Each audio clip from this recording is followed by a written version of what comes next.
am, of course, a great admirer of the impeccable credibility, professionalism, and business savviness of BusinessDay. If you really make business in Nigeria, start your day with BusinessDay.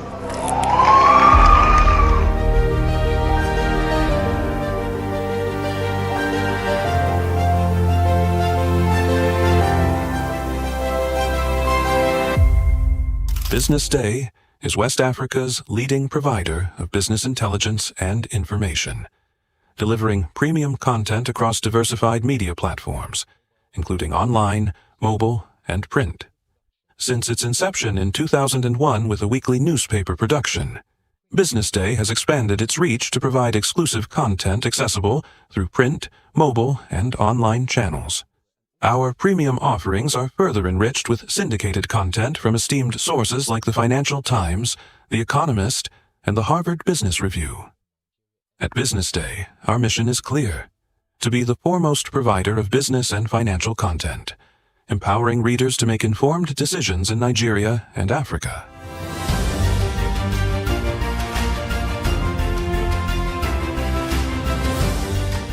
Since our establishment, we have been committed to delivering insightful, relevant, and accurate information about Nigeria's business and finance environment, while contextualizing the impact of global events. We monitor the stock market, analyze the companies driving it, and report on government policies and their economic implications. For being consistent in organizing these CEO forums for almost the last 14 years, I think this was a commendation, and I think something that will encourage them to continue.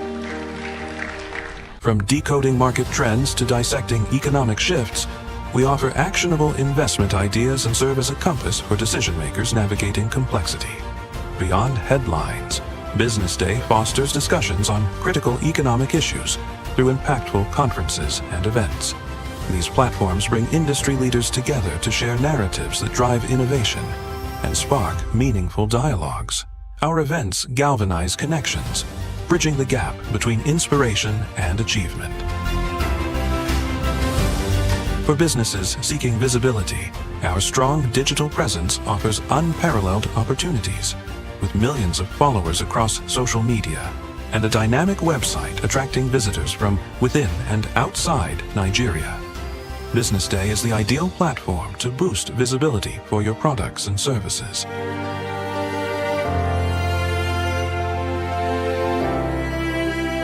If you're looking for in-depth analysis and expert opinions on Nigeria and Africa's business landscape, BusinessDay is your guide.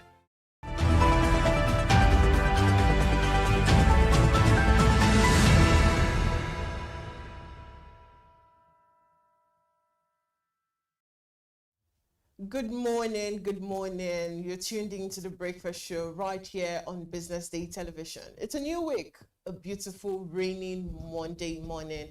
And as usual, we have enough packed up for you to keep you going. And thank you for joining us. I am Deborah Eze. And of course, I'm not going to be doing the Breakfast Show alone. It's a Monday. I'm definitely going to be doing this with our very own Onyeka Valentine, present. I like that. I like that. I like how you come, you know, with your introduction. I like how you actually own your name. Right. It's something I really like about you. How's your weekend? So, weekend was great. Okay. Again, what am I saying? It was fantastic. I mean, we hosted, me and Elizabeth hosted the MBLA Friday.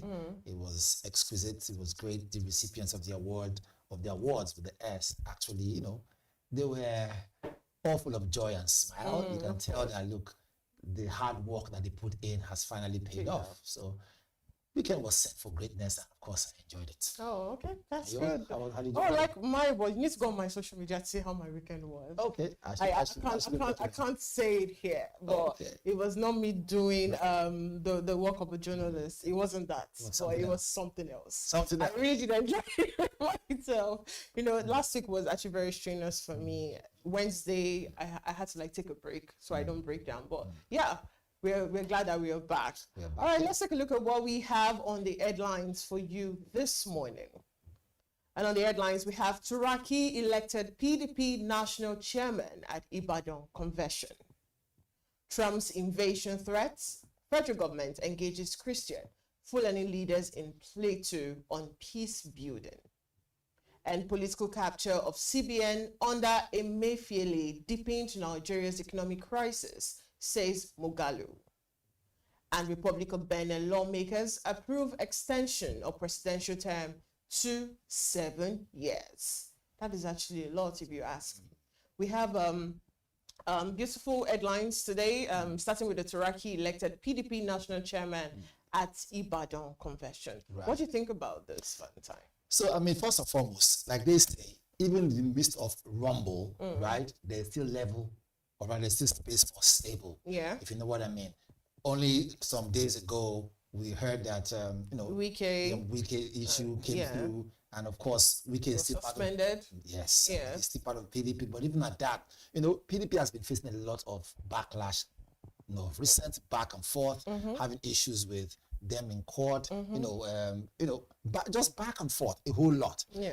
But for the fact that we could now see that they could pull through the convention in Ibadan, and of course, Turaki has now emerged.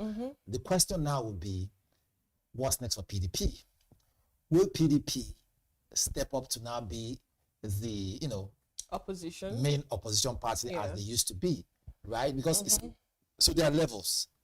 They had to first and foremost sort out their internal issues. I was going to say that. Exactly. The internal reforms first. Exactly. So internal issues.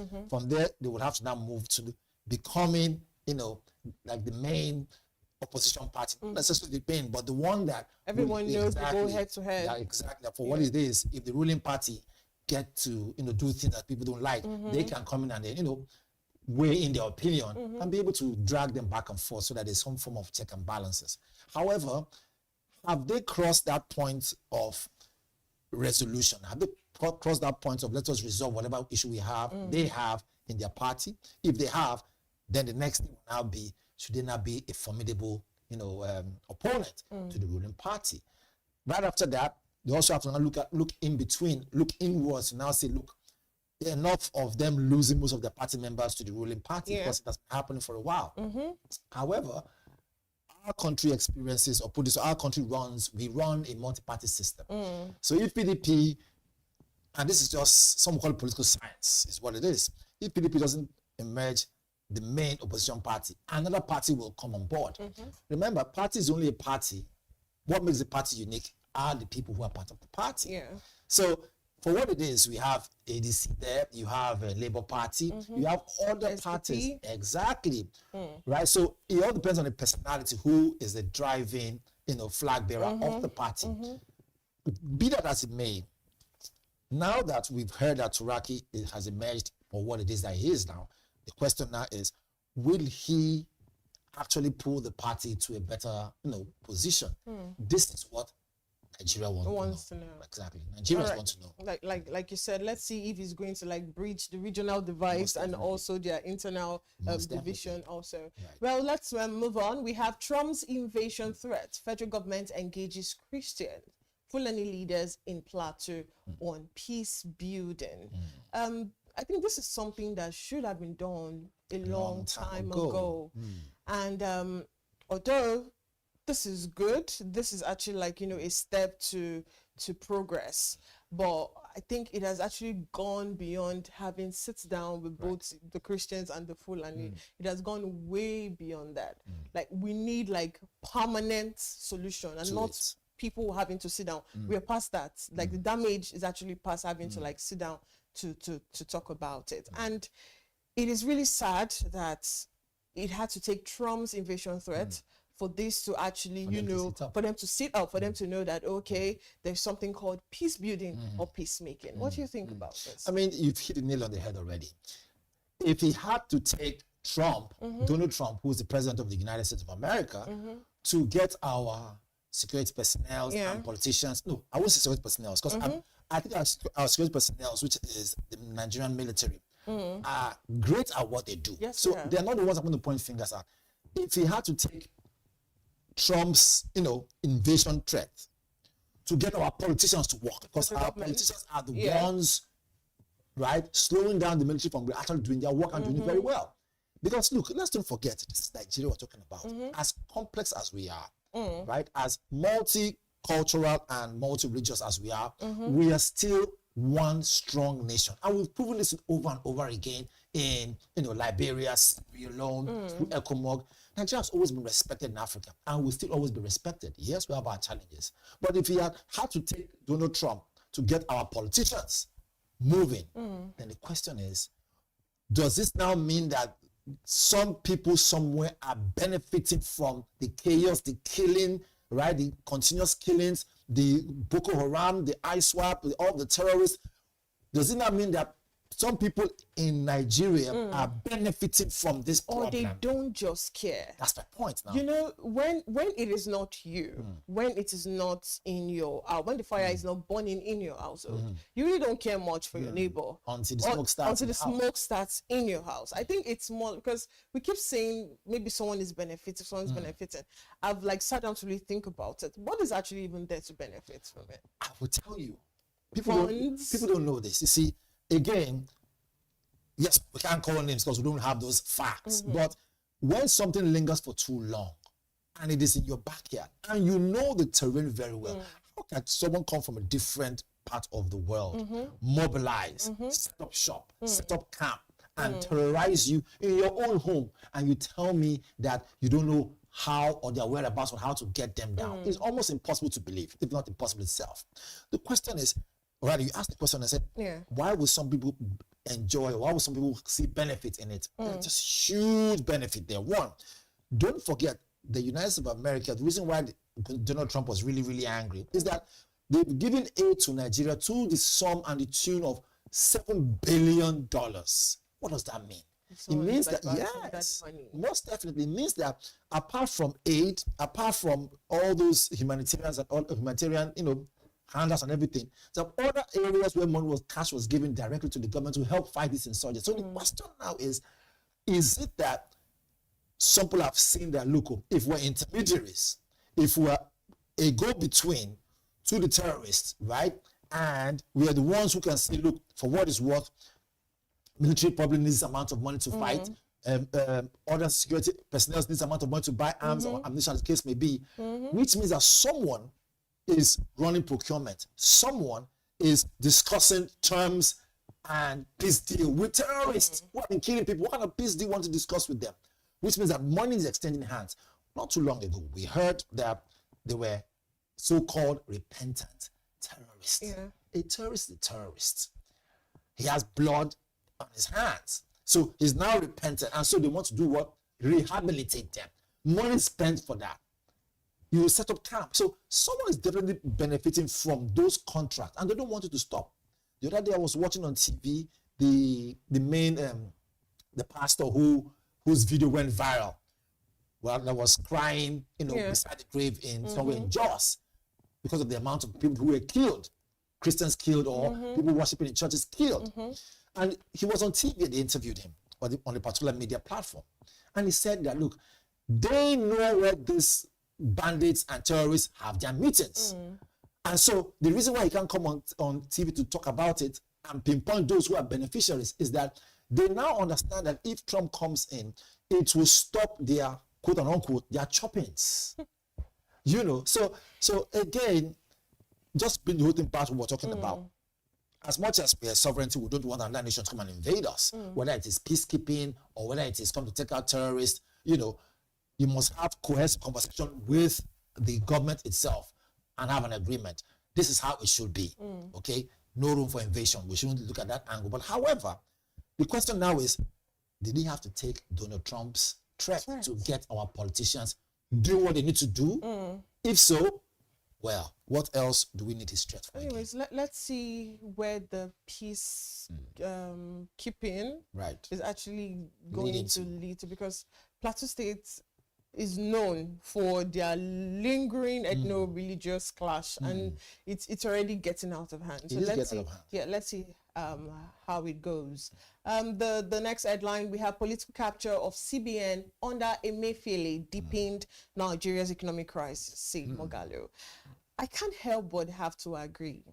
So with yes, Moghalu. Okay, please go okay. ahead. First and foremost, I would approach this without being biased, biased, right? Without sentiment. As much as I know, Moghalu, a great professor, he has had a couple of leadership events that I have also attended. I will say this, that it would be difficult for one man, right, to have, quote and unquote, plunged the country into that kind of financial issue if he or she didn't have his arrest. Well, again, see, I've always said something here, that I would always give credit to Emefiele for how he held down the economy. Right. During Emefiele's time, at least we experienced the fact that the naira to the dollar was stable. He was struggling within that 700 to 800. It was never like away from that. Exactly. And it wasn't as bad as what we experienced after they arrested him. As soon as he left that place, it became skyrocketed to 1,400 that we have for today. So for me, Emefiele actually did the work. And like you always say, we don't have to always say things. Allegedly, it feels like it didn't answer to some people. Almost definitely. He did things he wasn't supposed to do. That is why he is actually caught up. All indications. Exactly. So I agree with Moghalu 100%. Because if Emefiele is still there, I'm very sure that by now we would have actually gotten if not a permanent solution, we'll know where we are now. I will agree with you even more by saying this. Now, again, I always say, look, do not cut the nose to spite the face, because the nose is part of the face. Oh, this face has gotten me angry, and so you cut the nose. What happens? You only disfigure it even more. The thing is, because some people, right, wanted their revenge. Yeah. So they rather say, let the country be, plunged into, economic chaos, just so that we tell this person that, look, he shouldn't have danced to the tune of whoever it is that gave me instruction. We know these things. However, as broadcasters and media people, we always have to stay on the fence. So instead on the fence, we'll say, yes, and let us look at it practically the way it should be looked at. When Emefiele was there, the exchange to the dollar was not as bad as it is right now. Yeah. It wasn't as bad as it is right now. However, that be the case. The question now is, on his own end, all those, and with this means just being very, very, objective, all that wealth that he acquired, houses, property that EFCC had to confiscate some, right? The question now is, were those houses truly his? If not, how come they didn't talk about this since all the while he was there? So some level of victimization could have come in too. We can't rule that out. However, was the economy doing well? Which is what we want to know. Yes, inflation management was at the top of its game. So I just agree with the statement. I feel like if that gap wasn't there, that's from the arrest before they appointed a new CBN governor. If it wasn't there, I feel like the economy won't be the way it is right now. All right. Anyways, finally, Republic of Benin lawmakers approve extension of presidential term to 7 years. Wow. It can only be in Africa. I always say this can only be in Africa. We see what's happening in Tanzania now. We see what's happening with our neighbors, Cameroon. I don't know why we are power hungry. I just don't get it. Right. I say sometimes 4 years is enough for anyone to actually taste that power and go and sleep. Like, what you need 7 years for? Okay. And, yes. And in Africa, they would never allow, let's say, a 35-year-old, even a 45-year-old to actually assume power. They would let's take it by never, force. or it's taken by force. Now imagine it's a 60-year-old that actually get to power. It's until he's 67 before he'll be able to hand over to someone else. That's if he doesn't run again. That's if he doesn't run again for second time, another 7 years. So this is where the lacuna is now. You see, the thing is, again, look at it from both ends. The so-called people who we're talking about, are they the kind of people who will say 7 years is enough for them? Right? Maybe they have some capital project where they believe that they need 7 years to deliver. That's on one end. This may be an objective now. Now, on the other end, these so-called people making, well, I won't call them so-called people, it's a country. Now, the fact that they've made a decision to say 7 years, I'm sure that passed through the bill. It was a bill that was passed through the Senate or whatever it is. They deliberated about it properly. So, I mean, to come now, to now say that, look, they are being unreasonable, the question will now be, there are some intelligent people in that country there, in the hands of affairs, people who work in the government. So I'm sure that bill or whatever it is before it was passed was deliberated over and over again for a long time.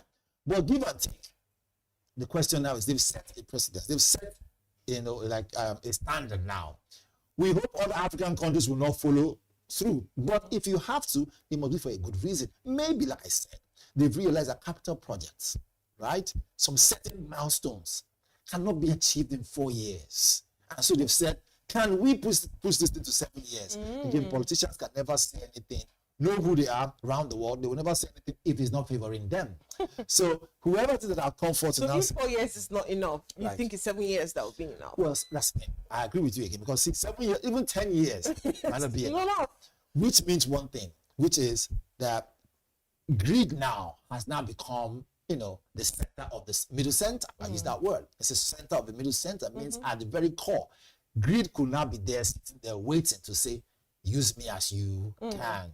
Well, as usual, one of the things that I actually can take away from this banter is the fact that you don't have to cut the nose to spite the face. Most definitely. As usual, Valentine always coming with one quote or the other. Right. We'll go on a quick break now. When we come back, we're going to be taking a look at what is happening in the dailies. Just stay with us.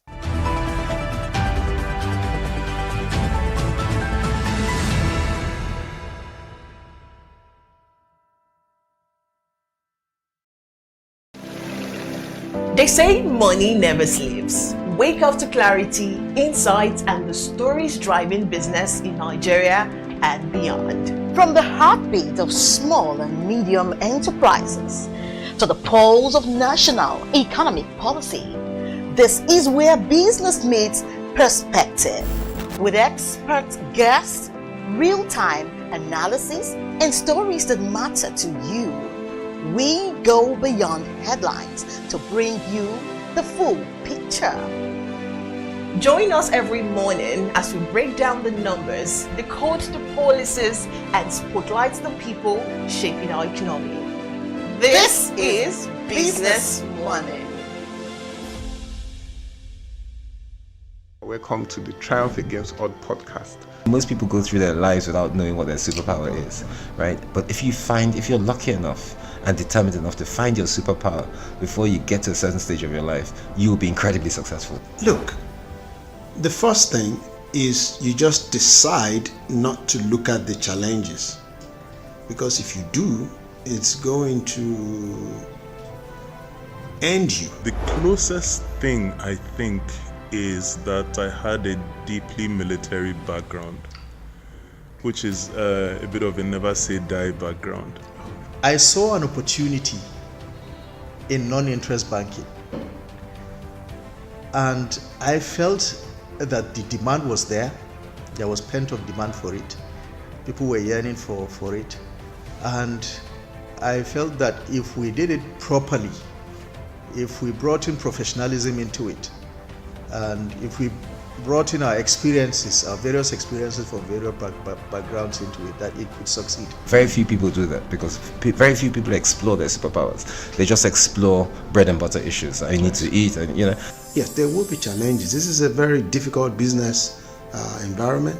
The government keeps working on how to make business easier. The first problem to overcome is really just starting, right? We thought about this idea for over 2 years before we even took the first step. You cannot ignore this country. No, and to be from here, I think it's an incredible privilege. Nigeria will be ascendant in my lifetime. Meet Monica, your all-in-one financial solution. Convert crypto to Naira at juicy rates anytime, anywhere. Enjoy fast withdrawals straight to your bank. Buy airtime, data, and pay bills in seconds. No stress, no delays. just seamless transactions. Monica, the smarter way to move your money. Download now. Okay, now. Dependable insurance. After God, you are the next insurance. See as the boys, the Allah. All the ladies, the Allah. Ensure your car protection from accidents. Unforeseen loss, you can see them. Mistakes are meant to happen. If you don't jam the car, they'll jam yours. Will you beat them? Ah, yes, you will get them arrested. Your plans for that day is affected.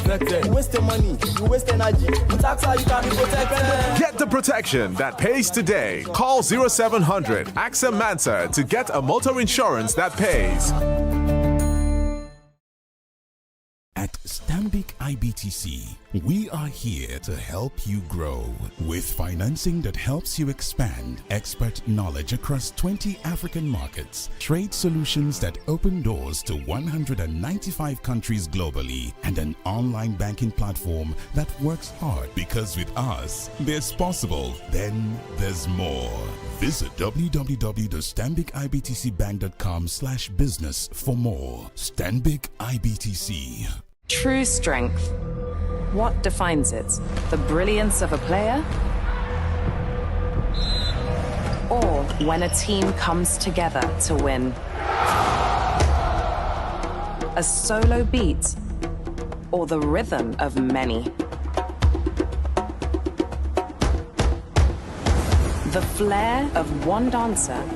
Or the art of a troupe? One distinct voice, or the beauty of the symphony. At FCMB Group, we build ecosystems, empower communities, and create the future. Because we believe it's not just one, but the power of the group that delivers the future we all desire. FCMB, the power of the group.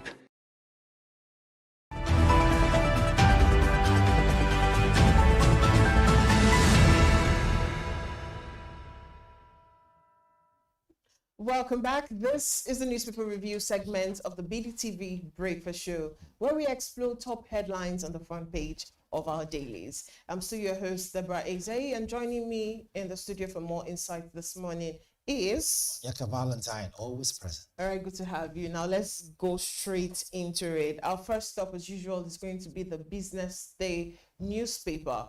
And the big story on the Business Day newspaper this morning reads, S&P upgrade signals Nigeria's best economic outlook in a decade. S&P upgrade signals Nigeria's best economic outlook in a decade. And we have how Nigerian exporters can tap UK's tariff relief program. How Nigerian exporters can tap UK tariff relief program, and that story is on page A2 of the Business Day newspaper. And we also have Soul Spotlight and Power move Serenade Lagos at MBLA 2025, and that is on page 4 of the Business Day newspaper. And we have local drug makers fuel multinational void to boost profit to 5-year high, and that story is on page 30 of the Business Day newspaper. And finally, on the Business Day newspaper, we have we have revamping Nigeria's insurance sector. And we have why Nigeria's insurance penetration remains low despite high population. And that story is on page 30 of the Business Day newspaper. Now, let's talk about the MBLA 2025. Right. You were present there. You were one of the hosts who actually held down the event. And before we started the show, you were speaking about how most of these brands who have done the hard work over the years are now seeing their hard work pay off. So tell us, the MBLA, what was the scenery like? Right. How was the organizers, which of course is Business Day Television, the people who went home, the brands who went home with their awards. So how was it like? Okay, first and foremost, I must give it to Business Day. Yeah. I won't just say business. That was Business Day in total. we actually know exactly how to make things really, really, really set a high standard. Because now the rest of the media, media industries as a whole, the media industry, media houses will begin to learn from what happened on that day. Because those companies that received the awards could easily tell that, look, justification was intact. Yeah. Right? The turnout was great. We had people who obviously knew that, look, for what it's worth, next year they will need to work hard and up their game so that they can actually fall into the criteria of, our awardees also, and probably receive award next year. So all in all, the event was fantastic, was great. Elizabeth and I, both of us were the hosts of the event. Yeah. And you're both looking very sharp. Yeah, thank you. Like to say so myself. we had, yes. we had to look good. And of course, also give it up to publisher too. Our publisher, most definitely, he was the one presenting the awards to each of the recipients. It was great. And to everyone who made the event a success, the event team, right? Uche, Shegun, every other person, and of course, technical team. You had Brian there, you had Andy. Everyone had their hands on deck to make it a success. And it all came down to one thing, which was the smile on the face of the recipients was overwhelming. That's interesting, really, really interesting. I followed for a bit, and like I said earlier, it feels good that after the hard work, you have somebody somewhere saying, oh, you did well. Because that's what's going to push you to want to satisfy your customers, those are producing, to satisfy your customers, to want to do more and be better with whatever it is that you're doing. Well, big ups to Business Day for initiative like this. It's not every time people get to, be thanked for what, they get to do. And we also, before we move on to other parts of the dailies, we have S&P upgrade signals Nigeria's best economic outlook in a decade. S&P upgrade signals Nigeria's best economic outlook in a decade. So what do you think about this? So they're saying, the S&P have said that, for only the second time in history, S&P Global Ratings has upgraded Nigeria's outlook to positive from stable, while affirming the country's sovereign credit ratings at B- to B. Now, this marks Nigeria's strongest position with the agency since February 2025 or 2015, when it held a BB rating under a negative watch.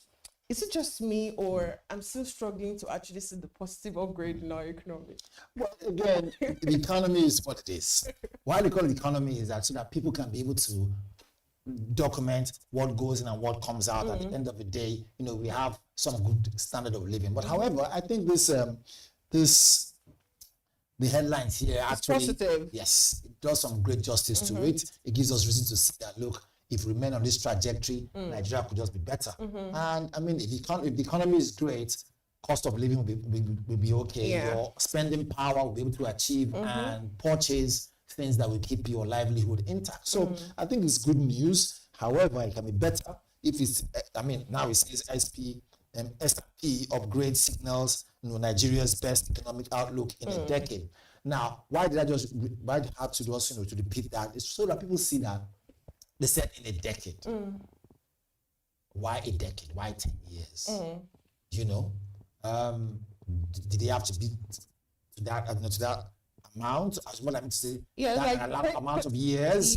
Could we have just said maybe 5 years? So I think it has, like the headline said, it has been stable. It has moved from stable to now positive.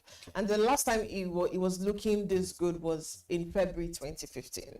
I think that's why the decade is actually there. 2015 to now, that's 10 years from now. So if S&P says it has moved from stable, the article actually carries all of the facts. If you want to get a hook of that story, you can grab the BusinessDay newspaper. It's on the page 31 of the BusinessDay newspaper. So if they're saying it has moved from stable to being positive, and that's actually a good thing, judging that the last time something good actually looked like this was in 2015. Yeah. All right, let's move on to the Punch newspaper. The Punch newspaper, the big story on the Punch newspaper this morning reads, alleged Christian genocide. U.S. Congress begins full-scale probe into Nigeria's killing. And the writer then says Nigeria church leaders to testify at Congress Thursday. Tinubu peace emissary meets Plato Christian Fulani leaders. And that story is on page 2 of the Punch newspaper. Before we jump further, yeah. I mean, it's good that now diplomacy is now coming back on. Yeah. You see, this is what could have been done initially before Donald Trump took his phone. Yeah. I use this word and recklessly decided to, I mean. He didn't recklessly do it. He did what our leaders couldn't do. So, but if you don't keep your home well, another person will help you keep your home intact. But again, see, do you know, now let's look at the business implications. Do you know the amount of businesses that were seriously shook back and forth because of what he said? Do you know how, well, here, the day that the NGX market actually, of course, the day he dropped that comment on his social media page, investors started pulling out. Look, the chaos was there. The threat was it was just clear that look, if you're coming in as an investor, think twice, because people were wondering. International investors were wondering if we bring in billions now, what if maybe serious issue breaks up or breaks out? The war breaks out right there in Nigeria. How do we even get our funds out? How do we make sure that what we have invested in? So a lot happened because of that simple statement he made. However, for me, that was him putting the cart before the horse. Okay. Now, when we hear this, U.S. Congress begins full-scale probe into Nigeria's killing. This is what could have been done before, right? So he didn't exhaust his option. Or maybe he just thought, let me put them on their feet first. Drop this one and see how it turns out. Right, let's take a look at more headlines before we still talk about that. We also have federal workers demand 35,000 naira wage award arrears. And that story is on page 8. And also Obaseki failed Edo. Oshimole replies PDP, and that's on page 7. And also the big one there, immigration, IOM deepening partnership on border control, and that story is on page 3 of the Punch newspaper. At the top of the Punch newspaper, we have 2027.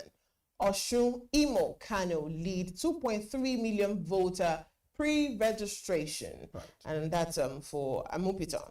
And we have COP30 presidency, Obi clash over 423-man Nigeria delegation, and that is on page 7.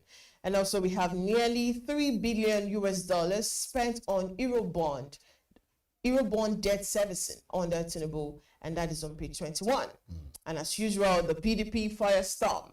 We have Wike camp reject expulsion as 4 states challenge Makinde, and that story is on page 2. And below the Punch newspaper, we have federal government scholars abroad stage protest over unpaid allowances, and that is on page 21. Lagos driver flees with employer's car 4 days after resumption, and that is on page 4 and page 5. And finally, the sad one, DR Congo and Nigeria's 2026 World Cup dream, and that is on page 30. But let's look at this presidency. Obi clashed over 423-man Nigeria delegation. I think it's the same old story. Yes, it is. Every COP, it's always the same thing. Why do you have to go with that much men? Why do you have to go with, that much people? Is it really necessary? Okay, you guys will go. Do you come and, bring back what you actually go there to actually, learn? What do you think about this? Well, it is what it is. It is what it is. But more importantly, so we live in a very dynamic, country. And when you see things like this, one thing will come to your mind, which is the common man eventually. What would be the state of their thoughts for tomorrow? I'm saying all this because whatever we're doing affects Nigerians in different levels. Or rather, well, again, at different levels that you can now ask questions that hopefully get the answers that make you run through. But I'll leave that for now and hope that the changes that will happen might be sustainable. Let's see how it goes. All right, and then DR Congo and Nigeria's 2026 World Cup dream. So as much as I mean, I'm not a 100% a sports fan, but yeah, about let's say 80%. For me, I think that our expectation was quite high. Right? The way it turned out, give or take, those sports analysts will say what they have to say. But in the interest of Nigeria, I think we needed that. But the fact that we didn't get it, there's always a tomorrow. They didn't work hard for it. They did work hard. They didn't work hard for it. It's just that maybe these other guys were a better team. But however it is, yes. They didn't work as hard for it. Imagine your country having to play, and we have people like Kayode praying and caboching. Right. Like, you know, it should be a good one. It simply means they're not doing what they have to, and it's not just about them. That was I think 2 days before the match, the 4-1 match. Some analysts were actually where the Super Eagles team were lodged, and like, oh, no one has actually come outside to actually do their training, and that is like core. Important core training that they were nowhere to be found because of unpaid monies and allowances and all of that. That alone is enough to kill your motivation. See, that alone is enough. Yes, I'll tell you. When there is inconsistency and corruption in areas like this, it will definitely show. It will definitely show. So that the outcome wasn't as great as we expected it. Of course, like you said, the motivation reduced. It is a painful thing to see that we didn't make it to, that Congo push us aside. But we've learned our lesson. And let's hope that subsequent years will be better. I'll leave it at that. I don't want sports fans to start whipping upon the one they have already. Anyway, so the Vanguard, interesting times that we are in. It says here at the very top, it says Tinubu to appoint ambassadors soon, presidency. It says Tinubu to appoint ambassadors soon, presidency. You can see that one on page 8. Then in page 9, it says electricity workers threaten nationwide shutdown. Electricity workers threaten nationwide shutdown. Imo transmission incident, a dispute, not adoption. Says police. You can see that one on page 9, most definitely. Then to the very top right, it says UK to allow Nigerians, other foreign students, switch innovator funder visa. That's page 9. It says UK to allow Nigerians, other foreign students, switch to innovator founder visa. All right. Let's just take one story there, and that's I saw that UK to show Nigerian and other students, foreign students to switch innovator founder visa. I think at the UK they're now realizing their mistakes on how they went about the whole student visa thingy. I think that's what it is. But let's see how this one goes. But quickly, let's take a look at what the cartoon of the day is saying as we wrap up the newspaper review this morning. Very interesting one. We have a snake. That's a cobra. So that's a python. Oh, not the python. Yes, I thought cobra are actually the one's that have beautiful skin. No, this one's a python. Oh, okay. Okay, so that's a python, and the python signifies death, and strangling the country. Right. That's like the map of the country. And then we have somebody that looks like our president, and is holding a rat to feed this python, and the rat indicates loan. I said, hello, honorables, we all know we need this. We need to feed this monster. Wow. So does it mean our $1 trillion economy is going to be, well, the truth of the matter, socialized with debts and loans? What this means is simple, is that for what it's worth, very quickly, is that those who understand the misgivings around loans will know very quickly that interest comes in. So you see that rat that's been given to the python, that's interest. Let us feed this debt. That's a fact. So it's the loan itself they are feeding it, not the interest. So the loan and the interest together. So the interest is not, should not talk about it. That is still the loan. That's what I'm saying. Our $1 trillion economy is being fed with loan and full of debt. Anyways, thank you so much for joining us in the studio this morning. This is all we can take for the newspaper review. You're still watching the Business Day television breakfast show, and coming up next is Business Week, which will be anchored by Business Day's publisher, Frank Aibugu. Just stay with us.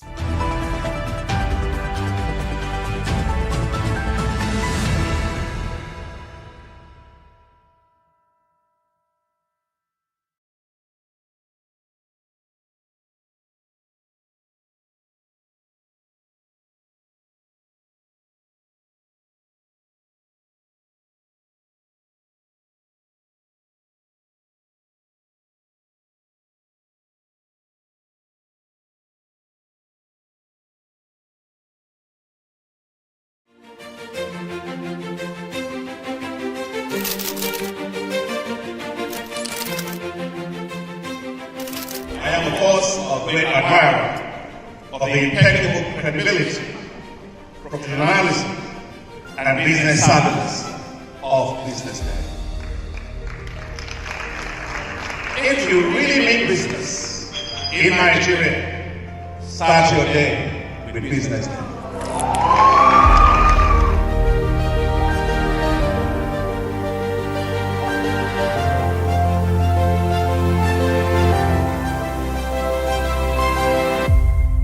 Business Day is West Africa's leading provider of business intelligence and information, delivering premium content across diversified media platforms, including online, mobile, and print.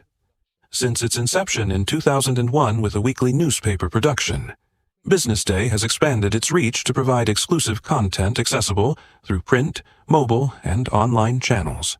Our premium offerings are further enriched with syndicated content from esteemed sources like the Financial Times, The Economist, and the Harvard Business Review. At Business Day, our mission is clear: to be the foremost provider of business and financial content, empowering readers to make informed decisions in Nigeria and Africa.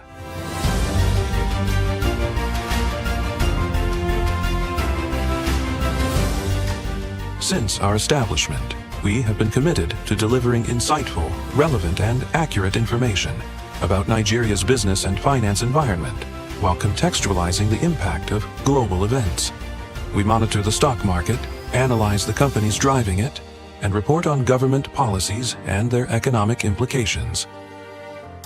For being consistent in organizing these CEO forums for almost the last 14 years, I think this was a commendation, and I think something that will encourage them to continue.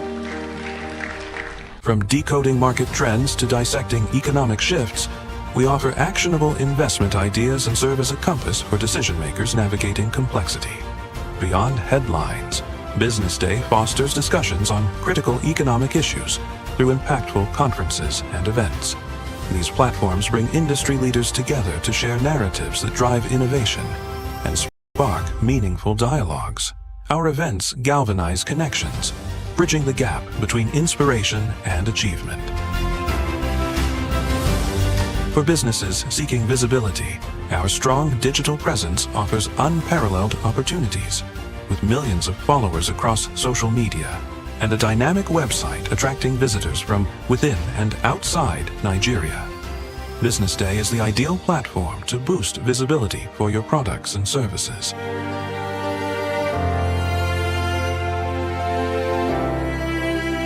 If you're looking for in-depth analysis and expert opinions on Nigeria and Africa's business landscape, Business Day is your guide. Attention business leaders. Want to make informed decisions? Join the ranks of the best with Premium Business Day. Access in-depth analysis and expert opinions to stay ahead. Subscribe now at premium.businessday.ng and unlock premium content. Plus, you get 50% off your first subscription. Don't miss out. Make smarter choices and seize new opportunities. Sign up now and elevate your business game. Visit premium.businessday.ng today. Meet Monica, your all-in-one financial solution.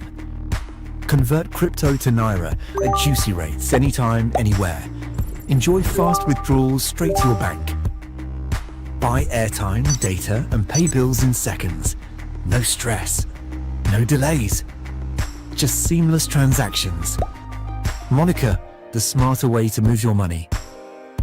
Download now. Okay now, dependable insurance. After God, you are the next insurer. See as the boys the Allah, all the ladies the Allah. Insure your car protection from accidents. Unforeseen loss, you can see them. Mistakes are meant to happen. If you don't jam the car, they'll jam yours. Will you beat them? Ah yes, you will get them arrested. Your plans for that day is affected. You waste money, you waste energy. But that's how you can be protected. Get the protection that pays today. Call 0700 AXA Mansa to get a motor insurance that pays.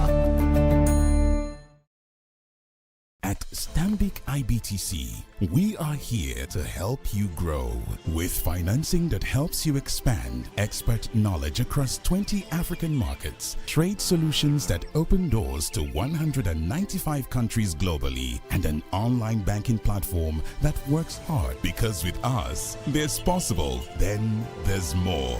Visit www.stanbicibtcbank.com/business for more. Stanbic IBTC. True strength. What defines it? The brilliance of a player? Or when a team comes together to win?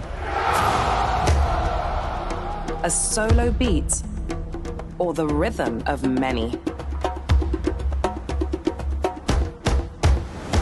The flair of one dancer? Or the art of a troupe? One distinct voice, or the beauty of the symphony.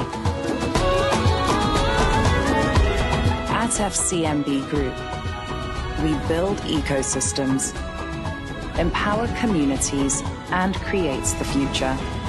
Because we believe it's not just one, but the power of the group that delivers the future we all desire. FCMB, the power of the group. Attention business leaders. Want to make informed decisions? Join the ranks of the best with Premium Business Day. Access in-depth analysis and expert opinions to stay ahead. Subscribe now at premium.businessday.ng and unlock premium content. Plus, you get 50% off your first subscription. Don't miss out. Make smarter choices and seize new opportunities. Sign up now and elevate your business game. Visit premium.businessday.ng today.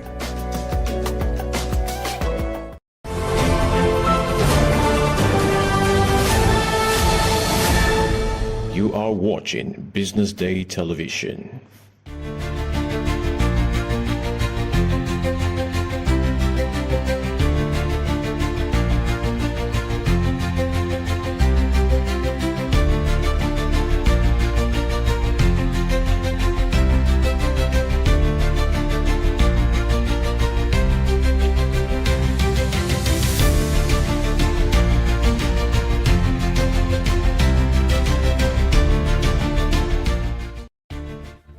Good morning and welcome to Business Day Television. This is Business Week, a 1-hour weekly program during which we x-ray some very important contemporary economic issues. And joining me in the studio this morning is the editor of Business Day, Lolade. Welcome. Thank you, sir. Pleasure to be here. We are also joined virtually by the chief economist of Business Day, Dr. Adeosun. Welcome. Good morning. Before we get into the conversation for this morning, first some of the headlines this morning. The Red Cross is warning that over 33 million Nigerians face the risk of severe hunger in 2026. The federal government of Nigeria plans 500 CNG stations nationwide in the next 3 years. The UK government is to unveil tougher asylum policy today, which removes the permanency of refugee status in the United Kingdom. Finally, the United States has deployed more warships, more troops to the waters of the Caribbean as words begin to go around that President Donald Trump may have indeed sanctioned land attack against government officials in Venezuela. Now to our conversation this morning, Lolade. It just gets better and better for Nigeria, at least from the eyes of the international community, even if a sizable number of Nigerians still complain. Over the weekend, Standard & Poor's upgraded its credit rating for Nigeria, capping a period of significant high-level endorsements for the Nigerian economy. What's your first reaction, Lolade? I mean, it's pretty positive. We have to bear in mind the fact that this is only the second time in the history since S&P began credit ratings in 2006 that Nigeria's outlook is positive. You know, most times it's stable or negative. So positive is really a big indication of what we're doing right. I think if you read the report, you see that there's also the likelihood that we'll get even a bigger upgrade in the next 12 months if we stay the course of the reforms. Basically, what was highlighted as a reason for this positive outlook is that, yes, these reforms taking shape, they are already yielding positive gains. And I feel like S&P is also confident that it looks like despite the pressure, the government is indeed staying the course to, just stay on the course of the reforms and ensure that there's no derailment, if you like. And I think we're the better for it. What we can expect from this is that we're likely to see our borrowing costs decline dramatically because it gives a lot of confidence to foreign investors about how we're running our economy. And I think it just goes on to really show that, sometimes tough times never last, right? Even though some of those tough times are still here, but we're making some progress. And it's only a matter of time before those macroeconomic gains that we've been talking about starts to trickle down. But at least we know that we're on the right path and we're getting the right attention. Dr. Adeshun, what's your initial reaction to the rating upgrade by S&P? I would say congratulations to Nigeria and all the stakeholders managing our macroeconomic outlook. Again, this is not a surprise. First, it started with Fitch, which upgraded us, from B- to B. Then it followed by Moody's upgrade from CAA1 to B3. And then now we have this outlook revision by S&P, which has moved us, to positive from stable. This is very encouraging and of course, but also not surprising due to the enhanced policy coherence and credibility. We've seen Forex liberalization and also transparency.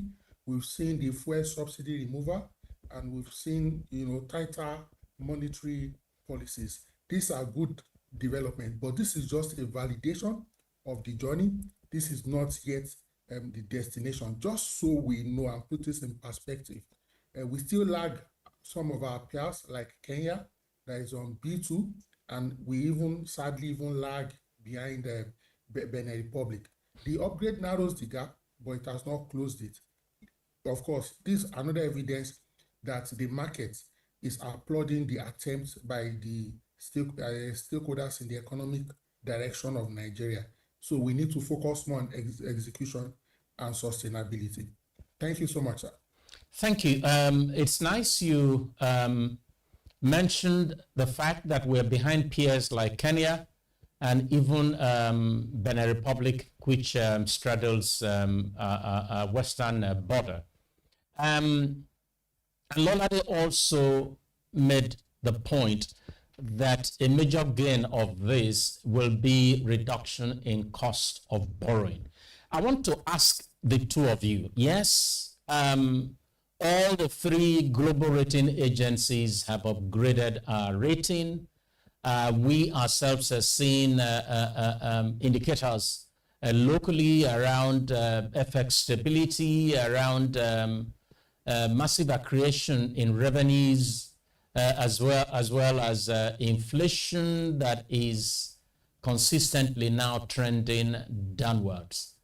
Let me start with you, Lolade. What does this truly mean for Nigeria and its economy and the people of Nigeria? Okay, so first of all, I think, so what is the role of the credit rating agencies? Essentially, it's to just help give borrowers a sense of the economic picture. Comfort. Exactly. So the thing is, with this, first of all, like I said earlier, it means lower borrowing costs for us, especially when we tap the external debt market or the Eurobond market.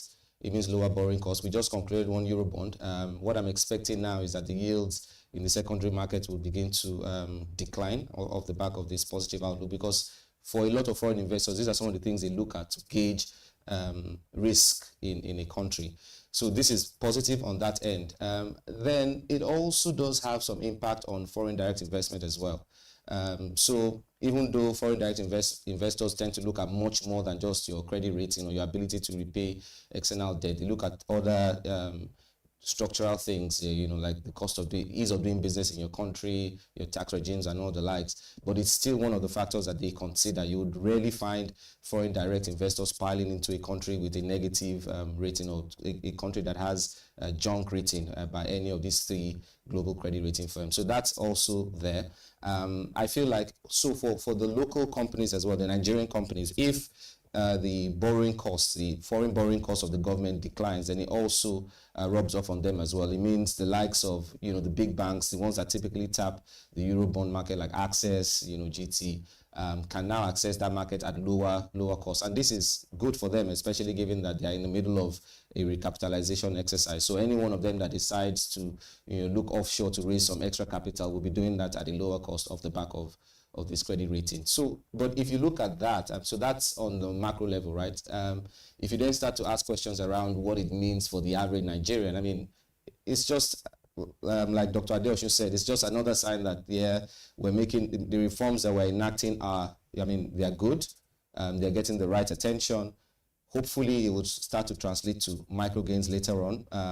In the report, S&P also noted that they expect the federal government to collect much more revenues next year when the tax reforms are implemented. If that happens, obviously, the government has more revenue to invest in critical infrastructure, invest in human capital as well, which should definitely lead to some trickle-down effect for the average Nigerian. But for now, the correlation might not be direct, but there's a chance that this does trickle down to impact the lower end of the Nigerians. Yeah. Interesting. It's like a child who hears that the father has got a salary increase, but the father is still not home. So the children are waiting to see if they can be impacted by a bigger pocket of their dad. We'll wait and see. Dr. Adeosun, what are your thoughts in terms of what these upgrades, you even enumerated them, what do they mean for Nigeria, the economy, and the people of Nigeria? Thank you so much, sir. Again, reputational capital is an important part of capital. So this appreciation in our rating shows that our credibility is getting enhanced, and so we'll get more looking by foreign direct investors, and our access to capital will be at a lower cost. And we can already attest to that. You remember that just last week, sir, when we discussed the oversubscription of the Eurobond and how even the final rate came slightly down. So this is one positive thing. But I would also like to add that this upgrade reflects more on the reform momentum, which is good. it does not still say completely that we are economically very, very stable. Our eyes should still be on the ball. What is the rating? The rating is B minus, okay? And this is not where we should be. I in hope that the central bank and relevant stakeholders will actually have a target for S&P rating, Moody and Fitch and other similar ratings like that, so that, for example, in the next 1 year or 2 years, we'll get to a reasonable threshold where we'll look at our face in the mirror and say, yes, the reforms has crystallized. But since you started it, let's get into it. What, in your view, should be a target for Nigeria for each of these 3 ratings? You can start in any order you choose, whether a 12-month target or a 24 or 18-month target. What, in your view? Because I like the point that you are making. Yes, S&P has upgraded, but it's nothing to dance around about, given where you think Nigeria should be in terms of credit rating. Yes, thank you so much, sir. Of course, we are not downplaying the fact that we are improving, because if it was the other way around, things we will scrape to the high levels. I agree. But we need to be very intentional.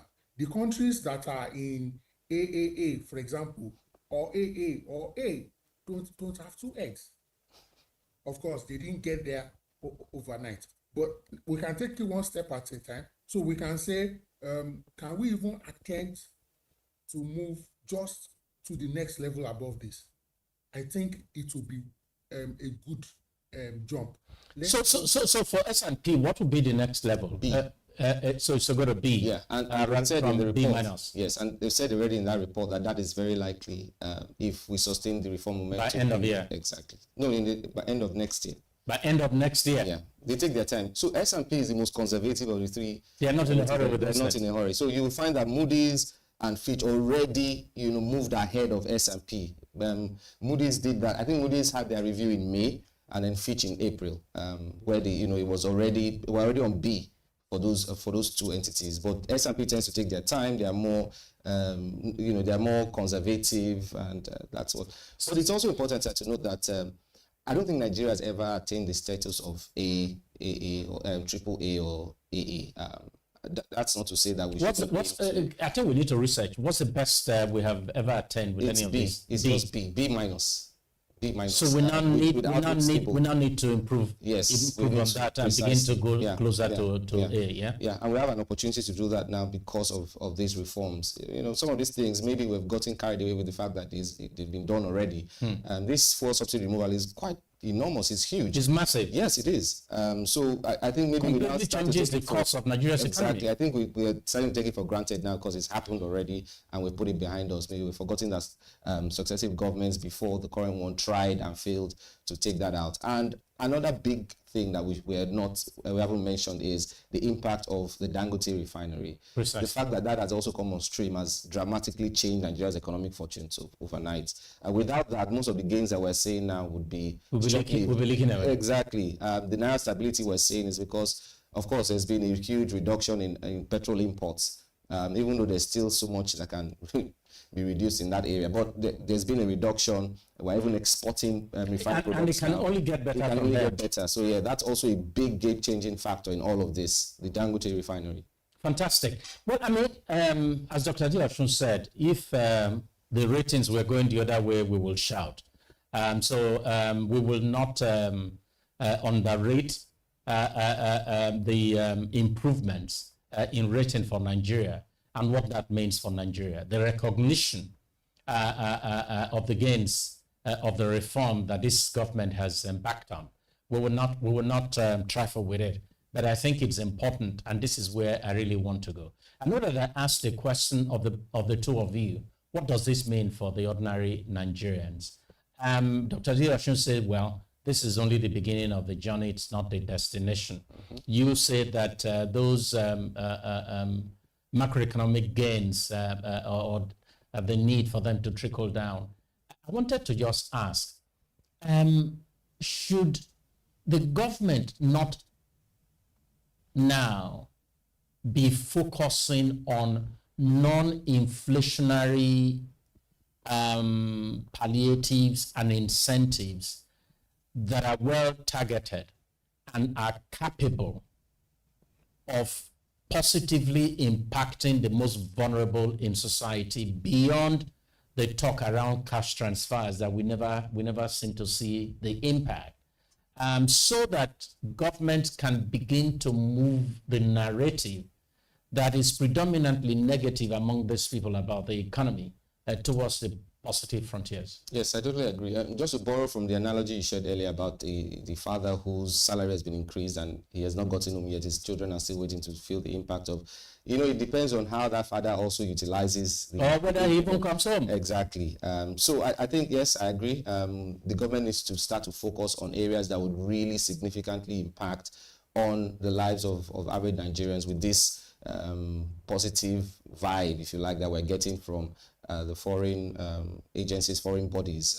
Because if we say that the government is now having sustained revenue, increased revenue, then it's important that we start channeling those funds into human capital development, education, healthcare, things that really touch the average Nigerian. So that's, and that will go a long way, like you said, in bridging that trust deficit that already exists between the government and the people, and just to re-energize our social contract.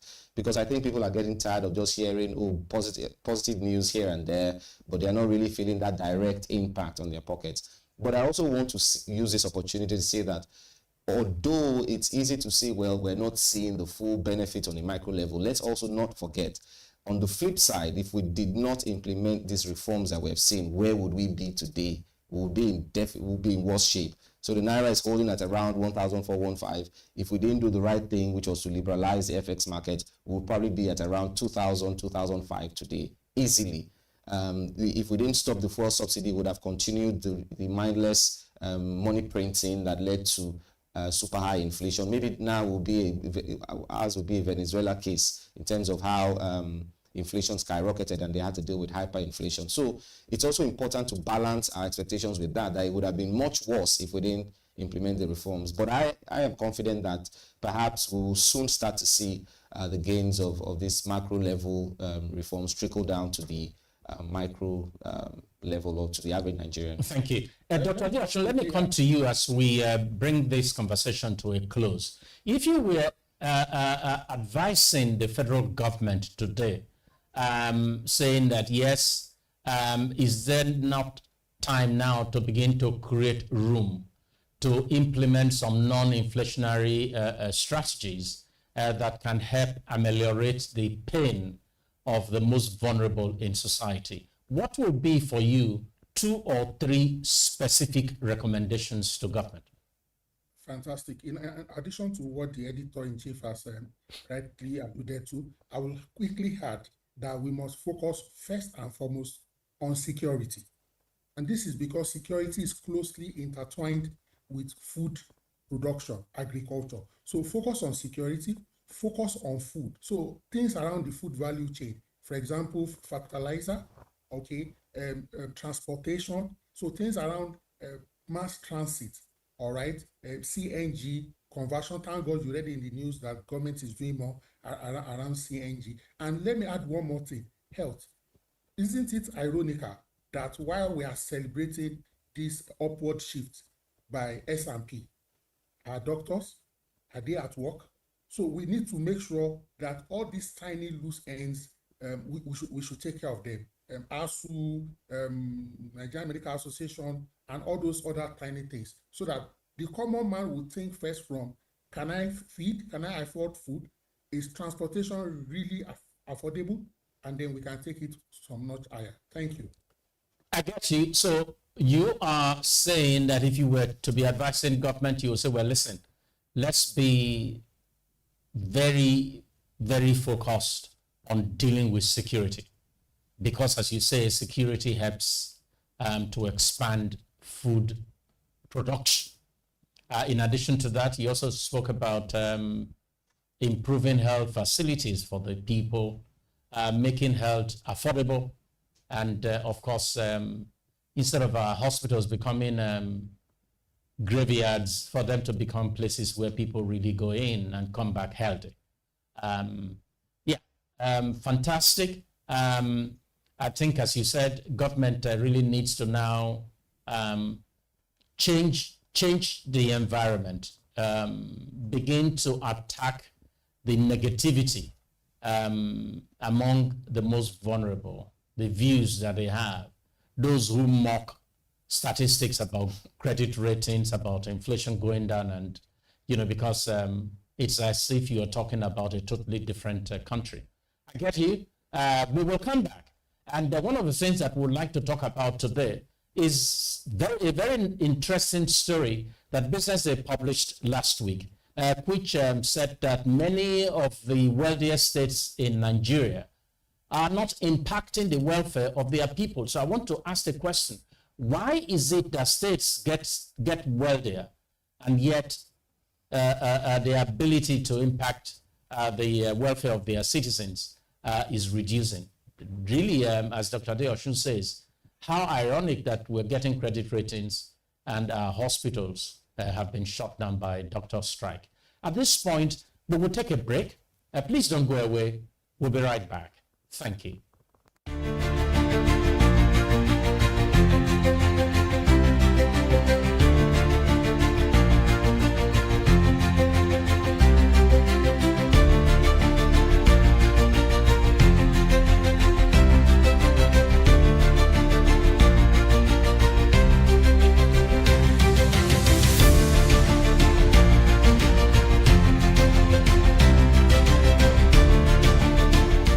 Welcome to the Triumph Against Odd podcast.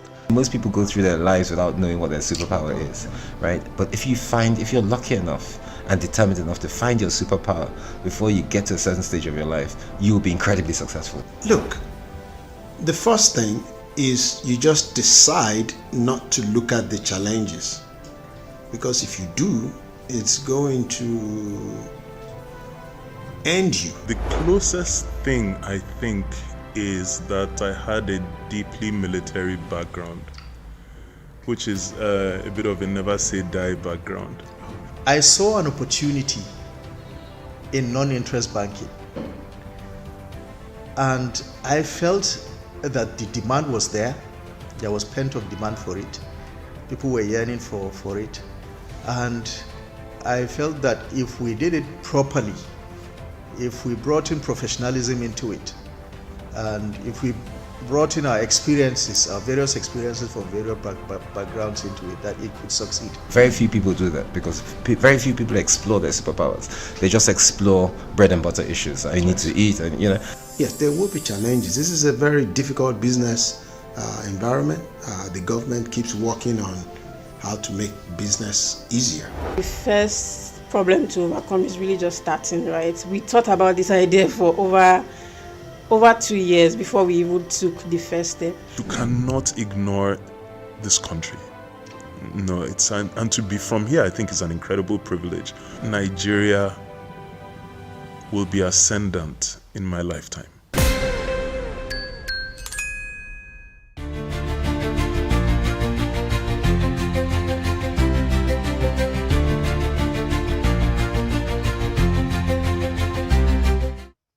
Thank you and welcome. We're still here. This is Business Week, where we explore some very topical economic issues. Now, before we went on break, we were examining the series of rating upgrades for Nigeria by the global rating agencies, the latest of which is S&P. A more conservative agency, I must say, never in a hurry to upgrade ratings for any particular country, that eventually has ascribed positive B- grade to Nigeria. Now, we want to ask the question, and this is upon a groundbreaking index that BusinessDay has established, measuring states' welfare competitiveness in Nigeria. It's an index that just looks at how the states, the 36 states of Nigeria, are positioning themselves to positively impact the welfare of their citizens. And we're lucky to have with us the editor of Business Day. And he would start, because I asked the question as we waited to come back live. Why is it that the wealthiest states in Nigeria are the least when it comes to their ability to impact the welfare of their people? But Lolade will first start by just, outlining the basis of this index, this state's welfare index, and just helping us to understand how it works and the lessons that we can take, and perhaps also to begin to list some of the states that are good and some of the states that are not so good. Lolade, over to you. Thank you, sir. So yes, like you rightly said, the welfare index essentially just tracks how the states are utilizing their revenue to impact on their citizens or their people. So it's essentially calculated by adding the state's education and healthcare budgets and dividing it by total revenue. So when we did the welfare index, Ebonyi State came out tops.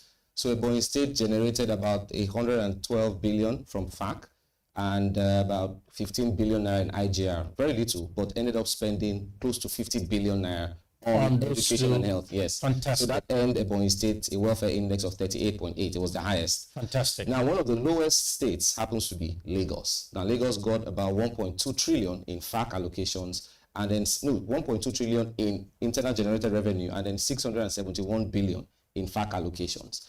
Now, of that huge amount, what did it appropriate? 285 billion naira. Incredible. So that earned Lagos a welfare index of just 13.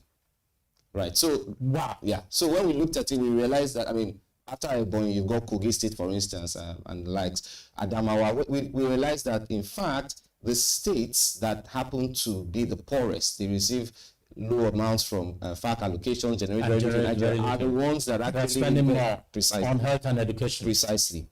Compared to the other states that earn more revenue. But, you can make the point that those states that earn more revenue also have higher costs, overheads, salaries, and all of that. They have a larger civil service to take care of or to cater to, and that's the reason why most of their money is, is really tied to things like that, rather than things that really impact the citizens, like healthcare and education. But question I ask is, do governments around Nigeria do they watch this? Do they care about this? They should start to care, especially given these very difficult reforms we're implementing and people are asking questions. And the truth is, more people will ask even more questions come 2026 when the tax reforms are implemented, because you end up paying more taxes. You really want to see where those tax revenues are going. You want to be sure that the money is and we'll be getting closer to elections as well. Exactly. So if they've not been paying attention to that, they have to start doing that. And that's why we at Business Day decided to just launch this groundbreaking index to just show to the people how their states are faring in terms of prioritizing their welfare. Fantastic. This index, are there places around the world where these or something similar is being applied? Yes, precisely. South Africa, Kenya, they do something similar. We have something called the misery index, for instance. Yeah, it's similar to this, but that factors in unemployment and inflation. Yeah, but so this is along the same line as well. Precisely, but it's also useful for government's decision making, and then just keeping the citizens aware of how the states are faring. Precisely. Well, I'd look forward to seeing more reports on this clearly, because, as I said earlier, this is groundbreaking. So kudos to Business Day. But let's come to you, Dr. Adeosun. What do you think about this index, and what should state governments now be doing, especially given the abysmal performance of wealthy states in this index? Thank you so much. This index brings to the fore the need to identify what really and truly are our priorities. Do we really care about the people? The health of our people? Yes, do we really care? I know that we can say that everything is important, but some things are more important. And like say that you should put your mouth where your money is, or your money where your mouth is very critical. You, like the editor said, you will be shocked how much some of this, so to speak, wealthy states are committing to debt servicing. So you get paid so much money, but you are in court still paying for the past. And then what did we use some of this debt for, and how productive are they? But this is a call to what truly matters to the people, because at the end of the day, the citizens will always want to reflect, is our quality of life better? In other words, do we have better welfare? Are we worse off, or are we better off? And going forward, for example, in 2026 budget, hopefully the different state assembly can use this our report to also see how they will increase the welfare component of their budget. I will expect state assemblies to, for example, challenge the different state executives to say, oh, are you doing better or worse? Now, at least they have a reference point. Again, kudos to the BusinessDay editorial team. Well done. Fantastic. Thank you. Thank you very much. I mean, you know, no index is perfect, but I think it's a good thing that BusinessDay has chosen to X-ray the spending of states on health and education. And I guess there may be a time in the future where this index can be broadened to include other measurements as well, and even begin to look at population, because absolute naira and kobo will not be enough if you have differences in the population of the states. But great work, and congratulations, editor.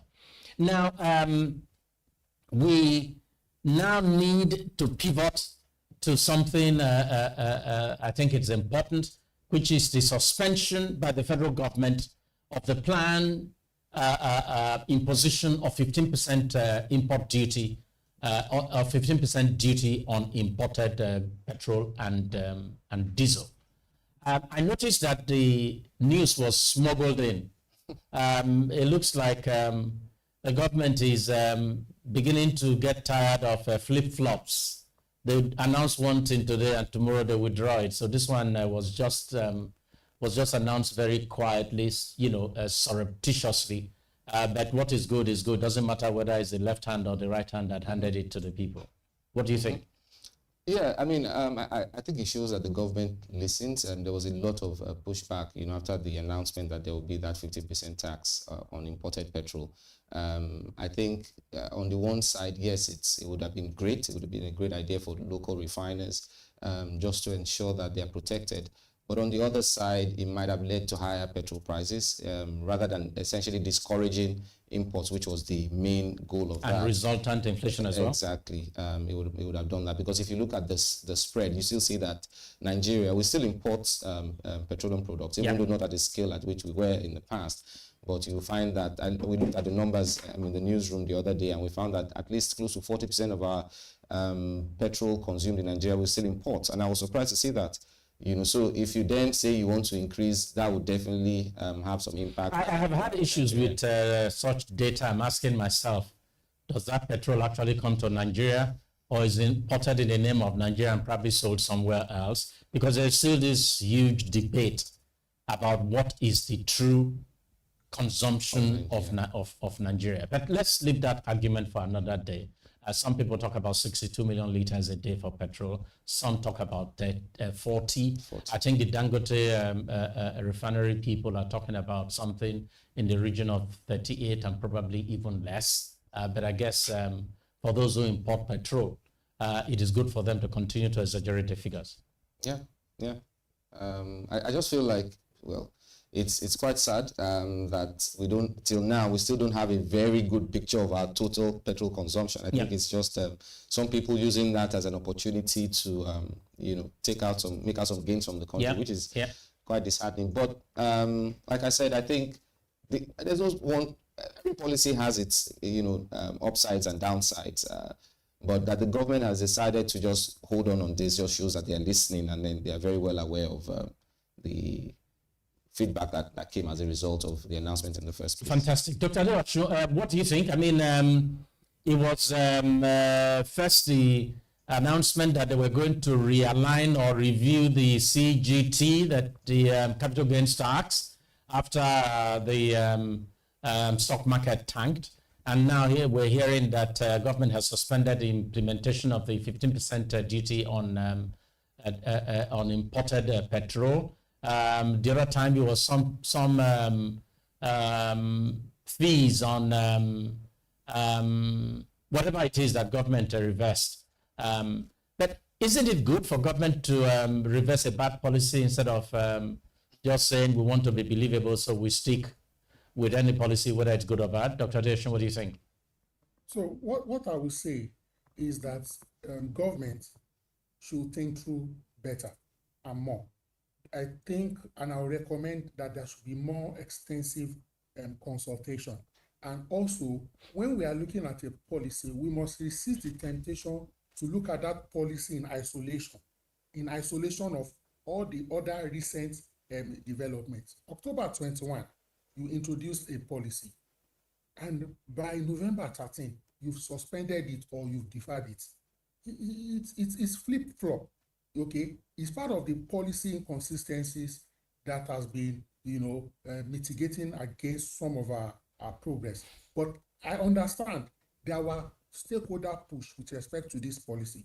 For example, the people who are pro this policy, industrialists, NECA, for example, Nigerian Employers Consulting Association, were pro. Ogun State Chamber of Commerce, for example, of course, and it is due to local refinery and national interest. The main people who are against this policy, the petroleum marketers, they were citing monopolistic, inflationary, and anti-competitiveness, even though the average citizens will also, in the short run, resist it. If what we see is that by the time I go to the fuel station to buy fuel, I will pay more. But let me quickly say a few things here, okay? And these are part of the economic reality check. We are still recovering from the subsidy removal and the forex harmonization shocks. We are still recovering. So this 15% duty will cascade somehow through transportation, food, logistics, and fuel price may, in the short term, it may go up. Don't forget that not everybody is still buying through Dangote, okay? But the thing is, how ready are we? And I mean the market. I am aware that Dangote refinery, the 650,000 production is ramping up. Okay, modular refineries, hopefully they are scaling up, and then we also have domestic production that may not be fully sufficient. I use the word fully to replace imports. But what are the fiscal costs of this suspension? There are some costs, associated costs to it.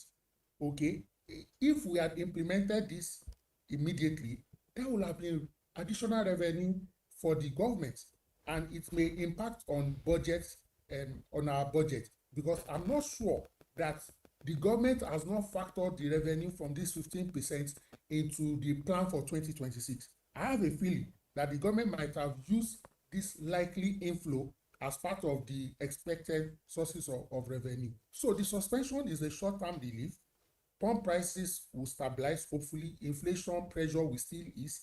But the long-term risk here is that delayed investment in local refinery perpetuates import dependence, and this is a risk I think we want to avoid. Finally, this on again, off again approach deters downstream investment. We want to further boost investments in the oil and gas, and we can't afford a continuous flip-flop in policy because it will deter local and foreign investment. Thank you, sir.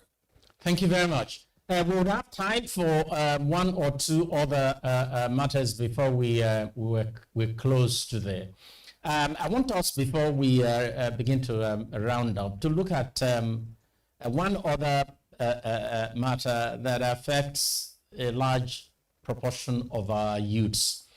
We see that cinema or movie makers in Nigeria begin to pivot heavily towards digging for gold on YouTube. A very interesting trend that our business and entertainment people have identified. So, Lolade, how big is this trend and what is driving it? Yeah, it's a big one. I think Two things driving it. First is that the cost of producing a movie for YouTube is much less than if you're thinking, box office. I think for a box office release, you need about 200 million, but for a simple YouTube movie, you need about 10 million. So that's on one end, and then you get your. So it's cost driven. Yes, cost driven on one side, and then profits as well. You make more profit from releasing on YouTube than box office. Yeah, because you're not even sure that people would turn up anyway to watch your movie in the cinemas. Exactly, given what is happening with the cost of living crisis in Nigeria, people have more.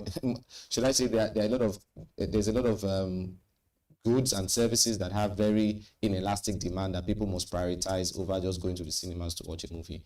And then, so the consumer patterns have also shifted. People are increasingly relying on YouTube for movies, entertainment, than going to the cinema as well. And I think the filmmakers are taking note of that. So why go take a big bet on a box office release, given the cost and the fact that there's no guarantee or assurance of a profit return? When you can do YouTube, you spend less, and then for each views you get, you're getting some money from YouTube. So that's increasing. That has been the trend. It just shows that people are a bit more sophisticated. Precisely, yeah. And the quality of the YouTube movies are getting better as well. So they are getting more demand. So the average YouTube movie now could easily gross 2 million views within the first 3 days of release. And you can't guarantee that if you're going to the cinemas that you get 2 million people walking into the cinema. So they are reaching a greater audience. Precisely. They are cutting their costs. Yeah. And revenues, profit also getting better. Yeah. So that trend will continue for the foreseeable future. Interesting. Dr. Dioshin, so, it looks like our younger people are getting more efficient in the entrepreneurial activities as well. What do you think? Absolutely. And I think so many factors may have contributed to this. Without mentioning a brand, there's a particular TV brand or, what do you call it now? Red TV. Subscription TV brand.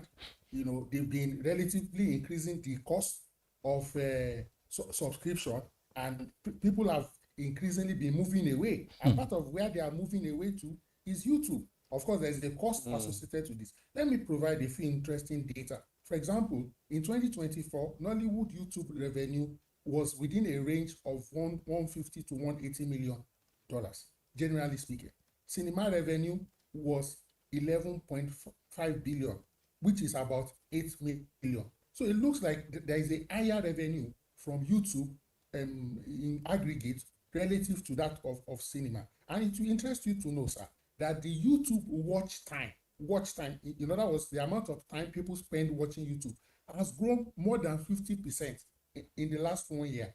And then the Nigerian channels earnings, has doubled. We've had like 100% growth, over 100% growth. And another data I found amusing and interesting is that channels with 1 million subscribers or more has also grown by 60% in the last 1 year. So it shows that there is traction. Somehow, with a little data, you can go to YouTube, you can watch it, and don't forget that YouTube, you can watch it, pause it, resume later, watch it in traffic, in transit, and so on and so forth. And then you don't need a big screen. With your phone, any Android device, you can watch it. But let me say this, that there's still some disparity. While we are happy with this growth, there's still some disparity with respect to how much we earn. When you Nigerians, YouTubers relatively earn less when you compare them to US, UK, Canada, because the amount of pay per view, depending on where the traffic and traction is not really encouraging. Permit me to call for, can we have better equity with compensation for view time? That's on a lighter note. Thank you, sir. No, not yet. Yeah, thank you very much, Dr. Dioshin. I think that's really important, and thank you for the data that you provided as well. Clearly, we see a massive growth and expansion in the use of YouTube, whether to even premiere or, in fact, to launch movies in Nigeria. Perhaps that's the way to go, given the constraining effect of the TV Because in any case, you can watch your YouTube on your phone when there is no light. You can't watch your television without light. So that's a great thing. Finally, we would just like to just quickly dismiss this idea or this matter with one or two sentences. That Nigerian banks have entered the top circle, among their peers in Africa. Lolade, what exactly is BusinessDay saying here, and how were the banks, the Nigerian banks, able to achieve this? Yeah, so there was a ranking that was done by the Africa Reports, the 300 finance champions in Africa. So we had about 4 banks in the top 10. Number 1 was GT, then we had Zenith Bank, then UBA, and a bit farther away from those top 3, Access in 9th. And the ranking was based on profitability, assets, liquidity, return on equity, return on assets as well. So I mean, it's not new, but it's just that right now Nigerian banks are extremely benefiting from the high interest rate environment that we've seen. Even though rates are starting to come down now, we still have to admit that they are very high at 27%. So they've benefited from that in terms of investing in high yielding government securities, lending at very high rates as well, and it's just showing off in their profitability and their assets and balance sheet, and that's why they're getting noticed by that ranking. Interesting. Dr. Adeosun, 1 or 2 words from you before we close. Okay, let me just say that first, we are still lagging behind our core peers. South Africa, Standard Bank, over 13.2 billion, Tier 1. Egypt's National Bank of Egypt, 7.3, while our own banks are averaging around $2 billion.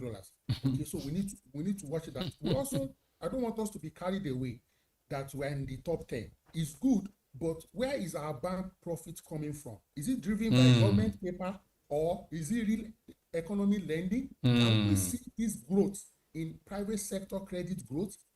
Can we see it in lending to the real sector? Please, I like data, I like information, but like we've been saying all day today, we don't want the government to just look good. The welfare of the citizens, and in this case, the welfare of the private sector. Fantastic. I'm going to ask that Lolade does a further analysis.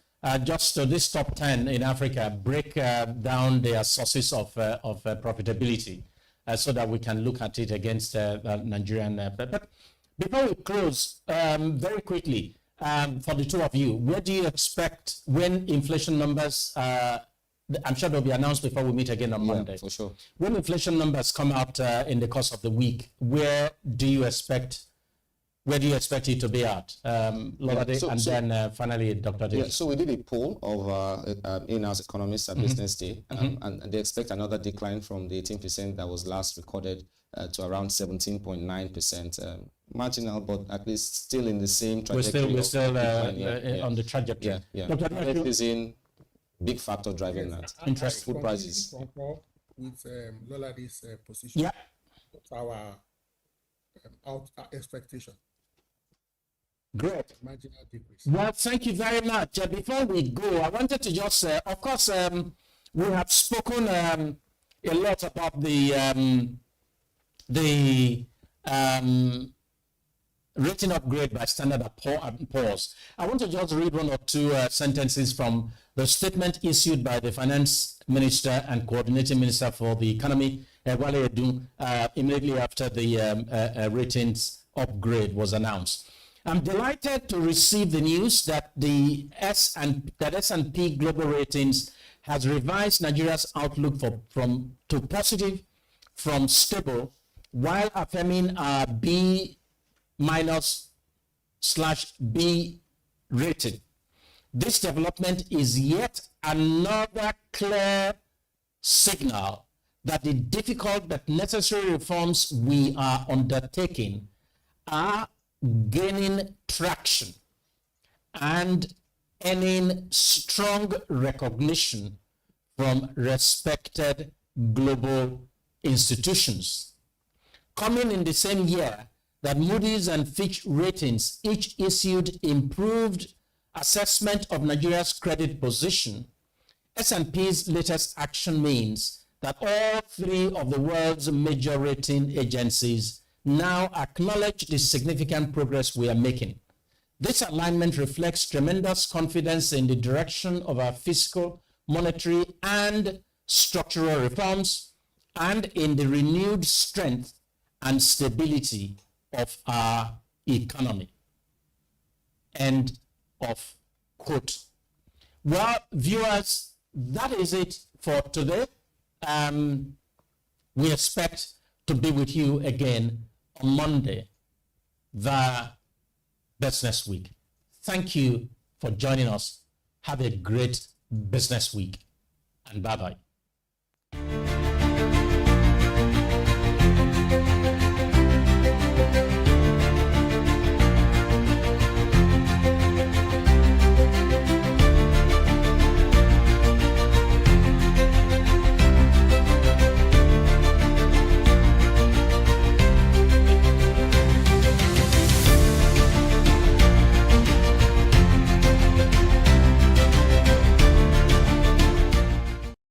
From clean power to digital innovation, Schneider has continued to power the growth of Nigeria's electricity and energy sector with some of the best and forward-thinking solutions across the continent. And today, Schneider is celebrating 25 years of impact here in Nigeria. And today, it's all about innovation, it's all about automation, and it's all about sustainability. Join me as I walk you through the conversations we'll be having right here today. My name is Elizabeth Musa, and this is where innovation happens. I just heard here that we are deploying 100 megawatts solar across different states. And I think that conversation should be had basically with the discourse if we are going to make such investments viable. So I think that brings before the fact that more needs to be done in terms of collaboration. At the heart of this year's event is a powerful theme: competitive advantage through automation and sustainability. For Schneider Electric, it's not just a slogan, it's a reflection of how the company has evolved over 25 years in Nigeria, helping industries improve efficiency and build smarter, more resilient systems. In terms of automation and sustainability, these are probably two of the most important topics for businesses, not just in Nigeria, not just across Africa, but globally, right? We had seen the increased use of automation right from what we call Industry 3.0, and this started happening around the 80s with a lot more automation. And the idea behind the use of automation is, first of all, to drive efficiency, drive reliability and accuracy in business operations, and ultimately to produce for people to produce more, and to also do that at a lower cost. So automation was meant to drive efficiency, increase production, and also lower costs. But the second topic, which is sustainability, is something that has now become very important, maybe in the last 20, 30 years, particularly. Right, organizations and industries are now very, very conscious of how their activities impact the environment. Right, so a lot of the global organizations have committed to net zero, net zero goals, and we are talking to them and helping them achieve these goals. Some of the sectors that we cover, and most of the sectors actually have some kind of environmental impact.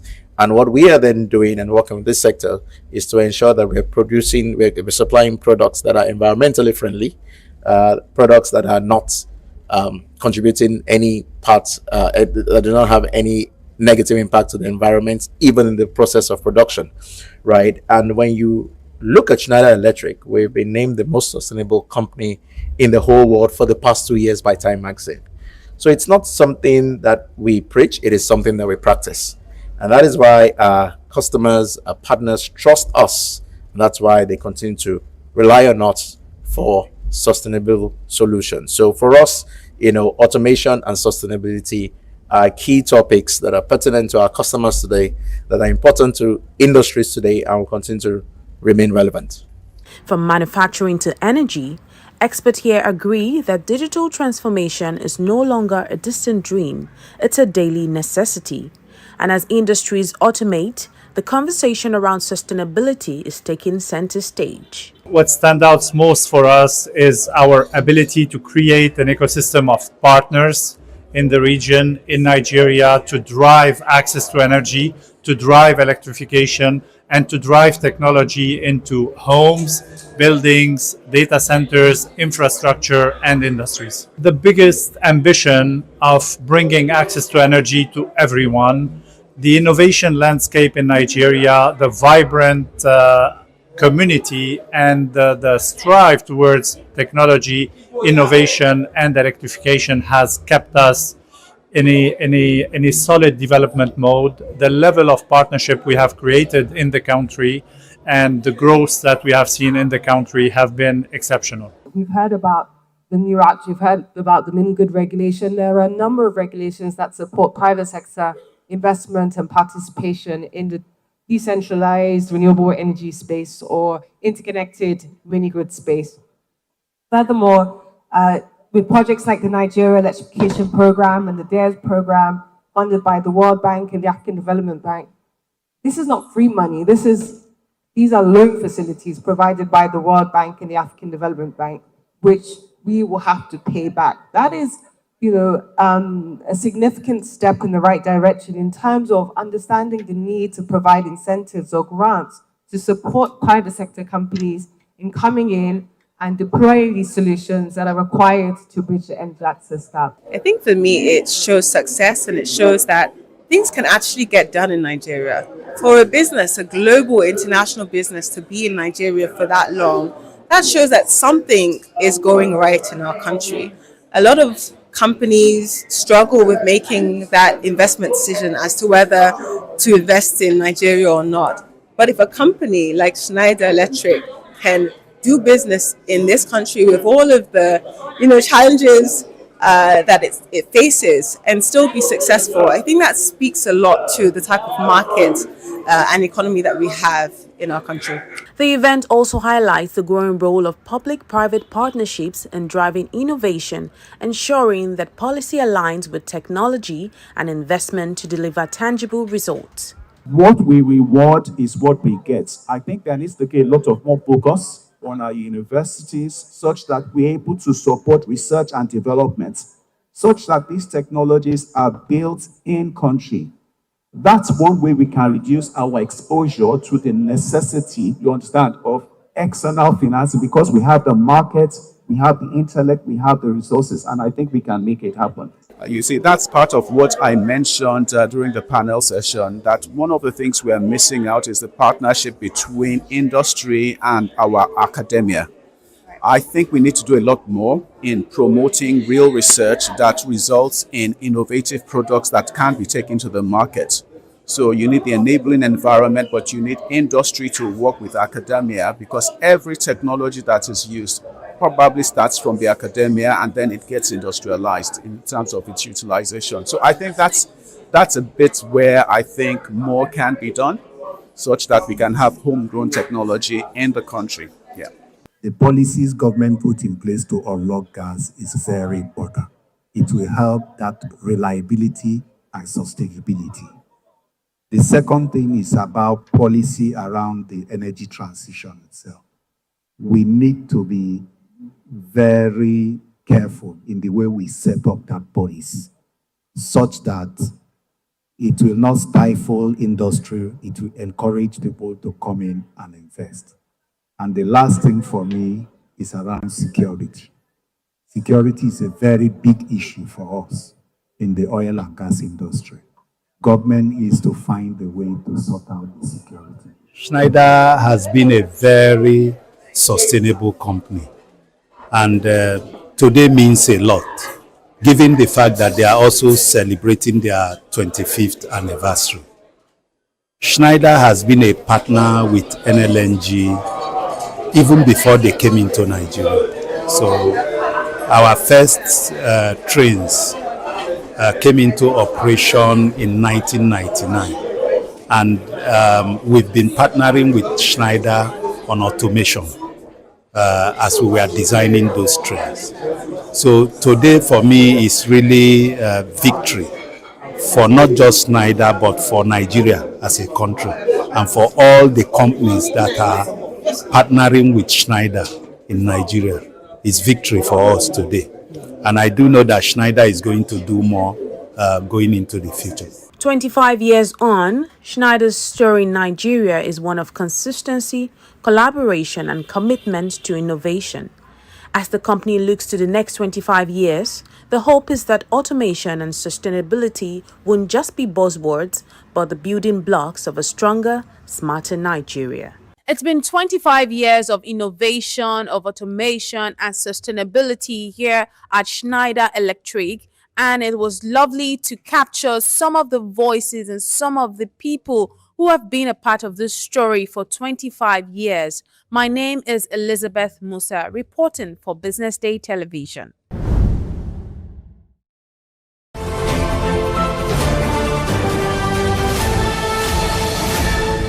You are watching Business Day Television.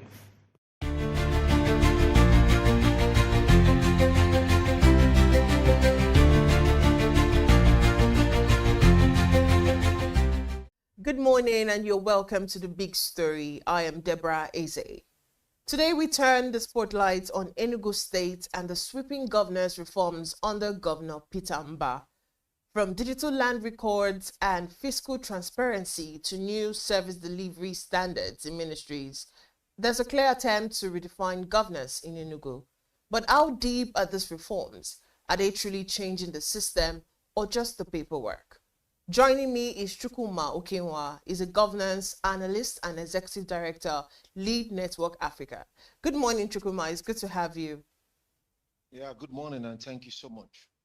All right, let's quickly dive into it. When you look at the Mba's administration so far, what stands out for you in terms of governance reform? Well, I think just like Mba made it very clear upon assuming office, it's going to be business unusual.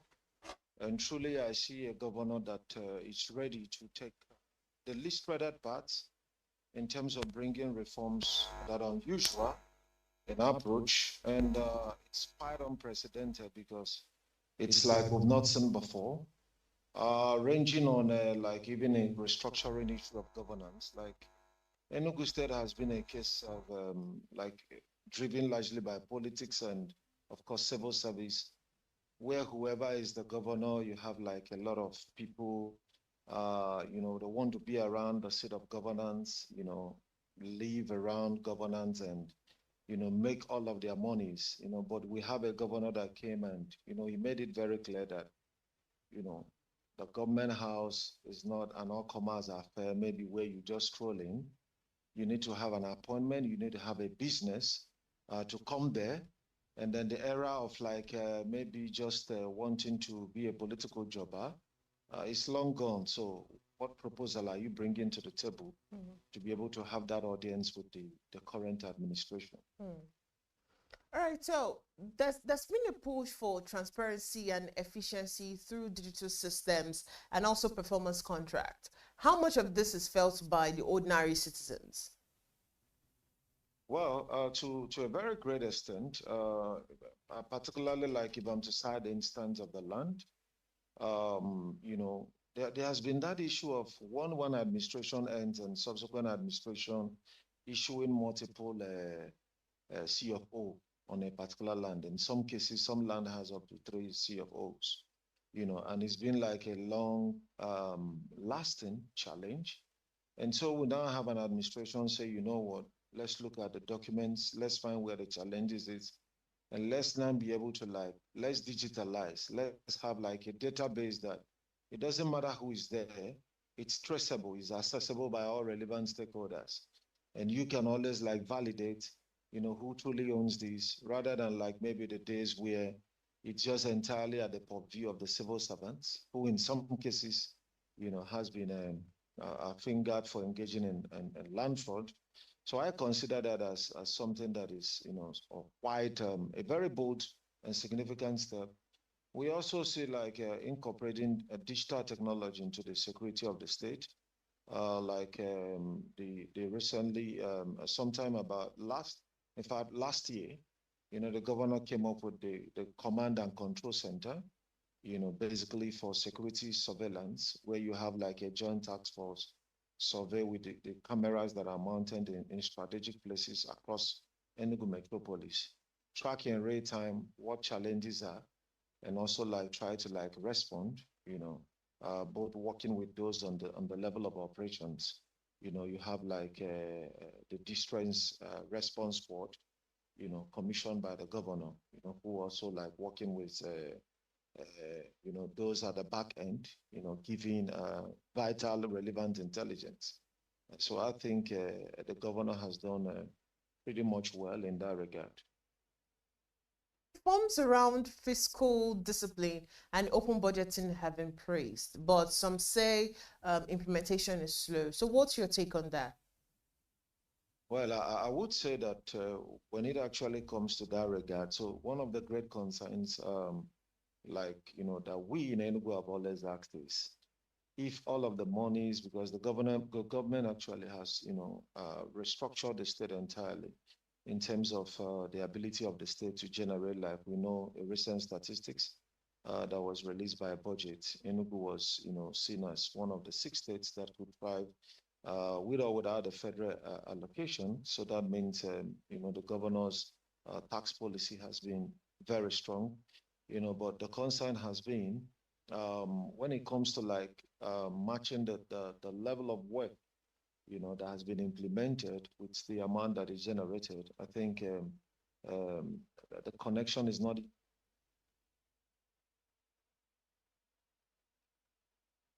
Do we still have you, Mrs. Chukwuma? Yet strong, so those in the state want to see more, right? They want to see like a great deal of work. They want to see a great deal of work to match that.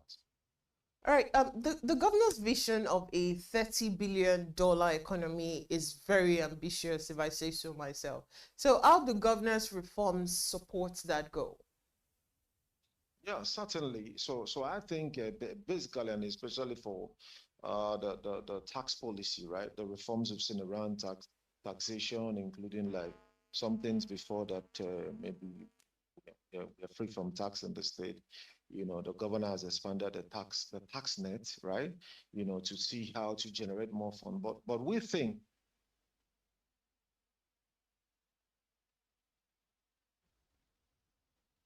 that beyond maybe getting more funds from the citizens, right? On how to like create an enabling environment, raise the generating capacity of the citizens, of SMEs within the states, and not just a kind of enlarging the tax net and perhaps collecting much more from the citizens. When the governor came up with that idea, that he wants to grow the economy of the Enugu state from $4.4 billion to $30 billion, what's reasonably expected would be to come up with templates, to bring in more funds into the state, to enhance the generating capacities of businesses, to incentivize businesses.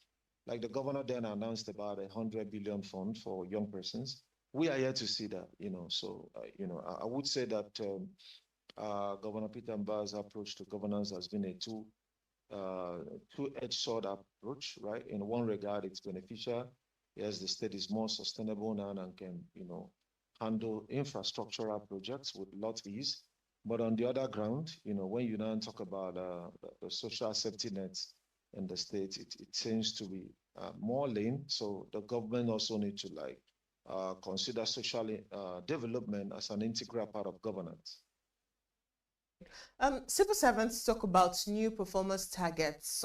Some see progress while others feel pressure. So how do you think the government can balance both?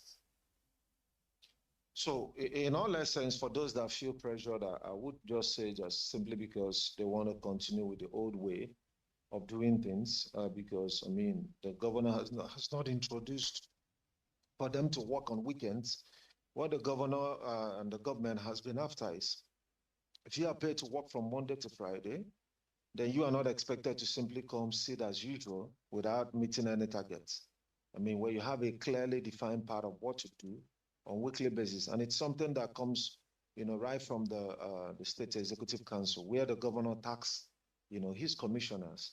And of course, the pressure will be so much for a commissioner to handle. You need the MDAs, the ministries, department, and agencies. So you have to like go back again, meet with the leaders in the ministry, your directors. You want to meet with the PAMSEC, and then you want to give clear instructions on how that these targets can be met. And I think that is what is reasonably expected. Those that are comfortable with that should just know that a new sheriff is in town, and this is like just the way to go, to be able to be productive. Because oftentimes when civil servants often complain, we are not paid much and all the rest. I'm one of those that have asked, yes, I agree you are not paid much, but can you even justify the ones you are paid for? I mean, if you are to run this as a private business and put in the level of work, the level of investment of time, of creativity, of ideas, do you think you can be able to generate something good for the owner of the business, and even as much as to pay you what the government currently pays you?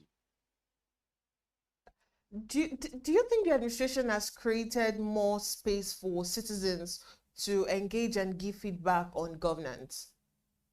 Yeah, sure. Like Enugu government, we know that it's one of the few states that organize town halls, to engage. But beyond that, I think, yes, Wheels, that's like a welcome idea. But someone also that has participated in that, sometimes I wonder if like some of the critical concerns that citizens raise are actually being looked into by the administration. Like one that it's always high on the call is, yes, we appreciate the great work you are doing, but we think when it comes to the tax, right? I mean, just taxing almost everybody, just literally everybody, including those that carry things in the market on their head. Pay tax, keke people pay high tax like on daily basis, like over 3,000 naira on daily basis. So we feel that, I mean, that may not be fair enough. And the administration recently, receiving like some stakeholders that visited him on a courtesy call, promised to set up a committee to look at those complaints. It's over 2 months we're here to get a feedback. So I think the governor should also be able to walk the talk when it comes to town halls. It's not just enough to convey town halls, right? Town halls are meant to, gauge the temperature, the concerns of the citizens, and see how you can proffer lasting solutions. It should be a win-win. Wales citizens certainly may not ordinarily, just want to pay tax, because it's like taking from the one you have to give, right? But whatever be the case, when you come to that level playing ground, when it's not too much, it's within the convenience of what businesses and individuals can afford, then they can happily do that. All right. You know that every reform actually faces resistance. So what are the main challenges to sustaining these changes? So, of course, the main challenge, what I consider the main challenge would be, maybe continued failure to listening to people, because you are talking about sustainability. What actually happens, because Mbaka cannot do all of this himself. So he will need to train, retrain. So when you also have like people in your government who are complaining, yes, they are not going to say anything in your front, right? But a great leader should also be able to have emotional intelligence, ability to come to that point where you can sit with your co-implementers and ask them, what do you really think? What can we do better? So if you don't get feedbacks as a leader, the obvious gaps will be there, and it's going to, turn into gully, like creating further challenges. So I think maybe like when you talk about sustainability, you have to talk about like the capacity of the administrators, whether you're talking about fund administration or even tax administration. Capacities are needed. People need to be trained. They need to be retrained. Then there's also need for consistent, heightened awareness of the citizens, because oftentimes this is one aspect that the government downplays on, the need to actually carry the citizens, along in, all of the policy cycles, both before, during, and if there is any post, right, policy cycle period. With that, they feel carried along. And of course, no government policy can succeed without the people, because whatever policy you are making, it is for the people to help government to do, what is backed constitutionally to do. And so you need people, right? So when people are not cooperating, it becomes frustrating. But one of the ways you can get people is through the tool of information, tool of education, educate them sufficiently, and you see people as willing tools in achieving the ideals of the administration. All right, if you were to describe Enugu's reform journey in one phrase, what would it be? Unusual. I would say it's been unusual, right? But of course, welcomed, yeah, largely welcomed, But then I think what's will be lacking with it's in many cases lacks the human face, right? So the governor should be able to consult widely. I just think that those reforms, would be too utopian, right? And to actually be able to create that level ground would be just see how to, listen to people, carry them along in the policy cycles, let them have a say. And then with that, when the much they bring to the table, you're able to manage it much more, then you can get the results that you desire. Because like I said, there is the feel in the state that, yes, the governor is doing a lot in terms of infrastructure, but when you want to check that in line with how much is currently being generated, taken from the people, then, it doesn't really tally at the moment. There you go. What more should be done to ensure these reforms last beyond this administration?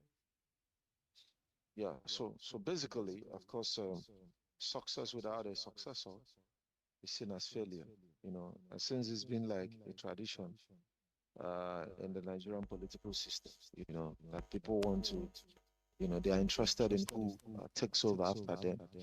But over time, we've seen two things that happen. It's either someone that has good interest for his state end up having someone that, was having issues entirely different in terms of value and only time needed to manifest.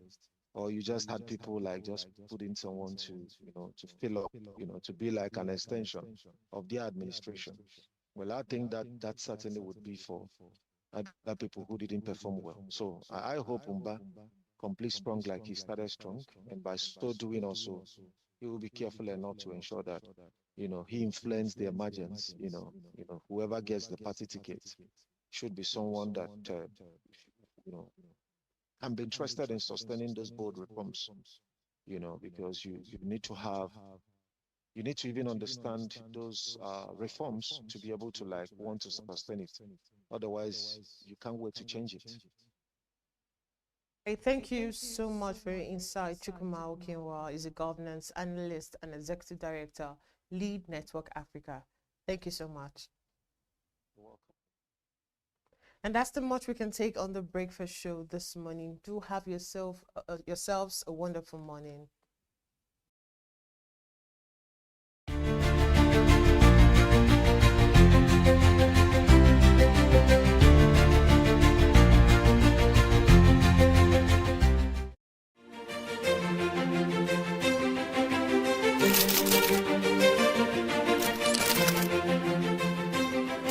I am, of course, a great admirer of the impeccable credibility, professionalism, and business savviness of BusinessDay. If you really mean business in Nigeria, start your day with BusinessDay.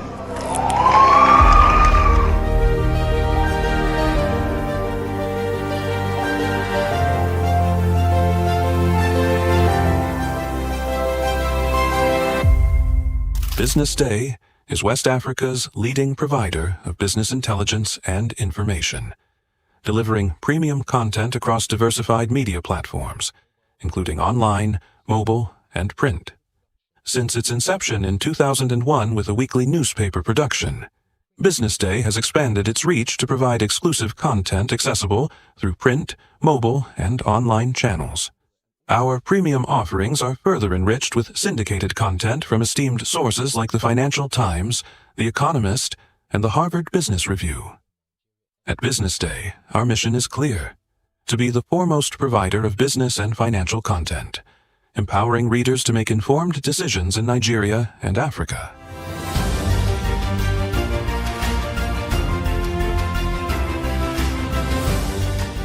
since our establishment, we have been committed to delivering insightful, relevant, and accurate information about Nigeria's business and finance environment, while contextualizing the impact of global events.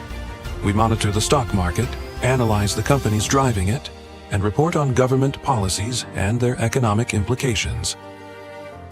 For being consistent in organizing these CEO forums for almost the last 14 years, I think this is worth commendation, and I think something that will encourage them to continue. From decoding market trends to dissecting economic shifts, we offer actionable investment ideas and serve as a compass for decision makers navigating complexity. Beyond headlines, Business Day fosters discussions on critical economic issues through impactful conferences and events. These platforms bring industry leaders together to share narratives that drive innovation and spark meaningful dialogues. Our events galvanize connections, bridging the gap between inspiration and achievement. For businesses seeking visibility, our strong digital presence offers unparalleled opportunities, with millions of followers across social media and a dynamic website attracting visitors from within and outside Nigeria. Business Day is the ideal platform to boost visibility for your products and services.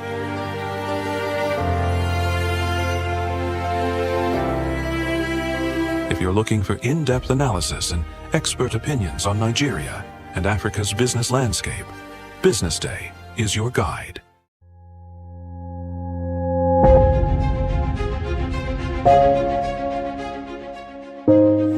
Good morning and welcome to the BDTV Breakfast Show. I am Bethel Obajabi. My name is Elizabeth Musa. And this is the social listening segment on the BDTV Breakfast Show. We're talking about the Fly Nigeria Act. Can you give us a background into what this is about? We are here today on the streets of Lagos, Nigeria, to gather opinion about a pressing issue. I will look at the cost of petrol. We get very Nigeria with the suffer. The income is not really increasing, but the prices of items are increased. Nothing like service again. No. You only pray for that money to reach you that month. There's a lot of high pressure, a lot of stress. There's a lot of high targets to be met. I was quite strict. In my mind, I said, moving from my hand, my picking will spoil.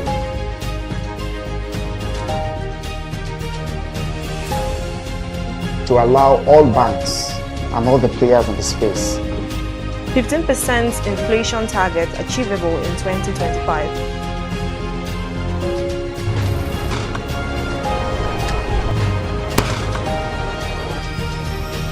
The command and vision philosophy of both the Chief of Defense Staff, the Chief of Army Staff, and indeed all the service chiefs.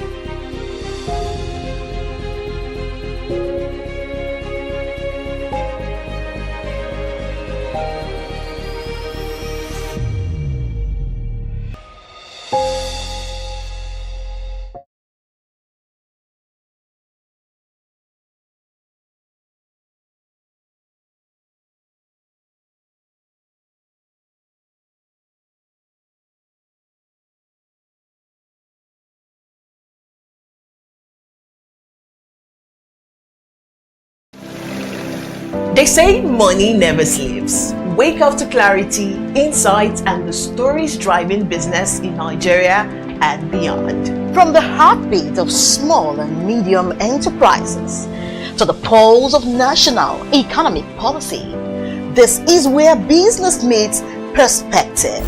With expert guests, real-time analysis, and stories that matter to you. We go beyond headlines to bring you the full picture. Join us every morning as we break down the numbers, decode the policies, and spotlight the people shaping our economy. This is Business Money. Once we made the world's red gold palm oil that built nations. We wove ashoke that told our stories. We crafted leather that walked across continents. Today, we are doing it again. But this time, we own the narrative, powered by makers, artisans, designers, chefs, and dreamers who believe local is the new global. Business Day's Go Local Summit 2025 brings them all together. Go Local, from raw potential to market power. For exhibitions, sponsorship or partnerships, call Rachel on 0806 420 3499 or send mail to rachel.edache@businessdayonline.com. We are not just showing off businesses. We're telling the stories behind them. The hustle, the art, the orders, and the wins. Startup Spotlight, showing every Monday on Business Day television. Welcome to the Triumph Against Odd podcast. Most people go through their lives without knowing what their superpower is, right? But if you're lucky enough and determined enough to find your superpower before you get to a certain stage of your life, you will be incredibly successful. Look, the first thing is you just decide not to look at the challenges, because if you do, it's going to end you. The closest thing I think is that I had a deeply military background, which is a bit of a never say die background. I saw an opportunity in non-interest banking, and I felt that the demand was there. There was pent-up demand for it. People were yearning for it, and I felt that if we did it properly, if we brought in professionalism into it, and if we brought in our experiences, our various experiences from various backgrounds into it, that it could succeed. Very few people do that because very few people explore their superpowers. They just explore bread and butter issues. I need to eat, and Yes, there will be challenges. This is a very difficult business environment. The government keeps working on how to make business easier. The first problem to overcome is really just starting, right? We thought about this idea for over 2 years before we even took the first step. You cannot ignore this country. No, and to be from here, I think is an incredible privilege. Nigeria will be ascendant in my lifetime.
And welcome to the BDTV Breakfast Show. This is the social listening segment. My name is Elizabeth Musa. And of course, this morning with me in the studio is... Onyeka Valentine.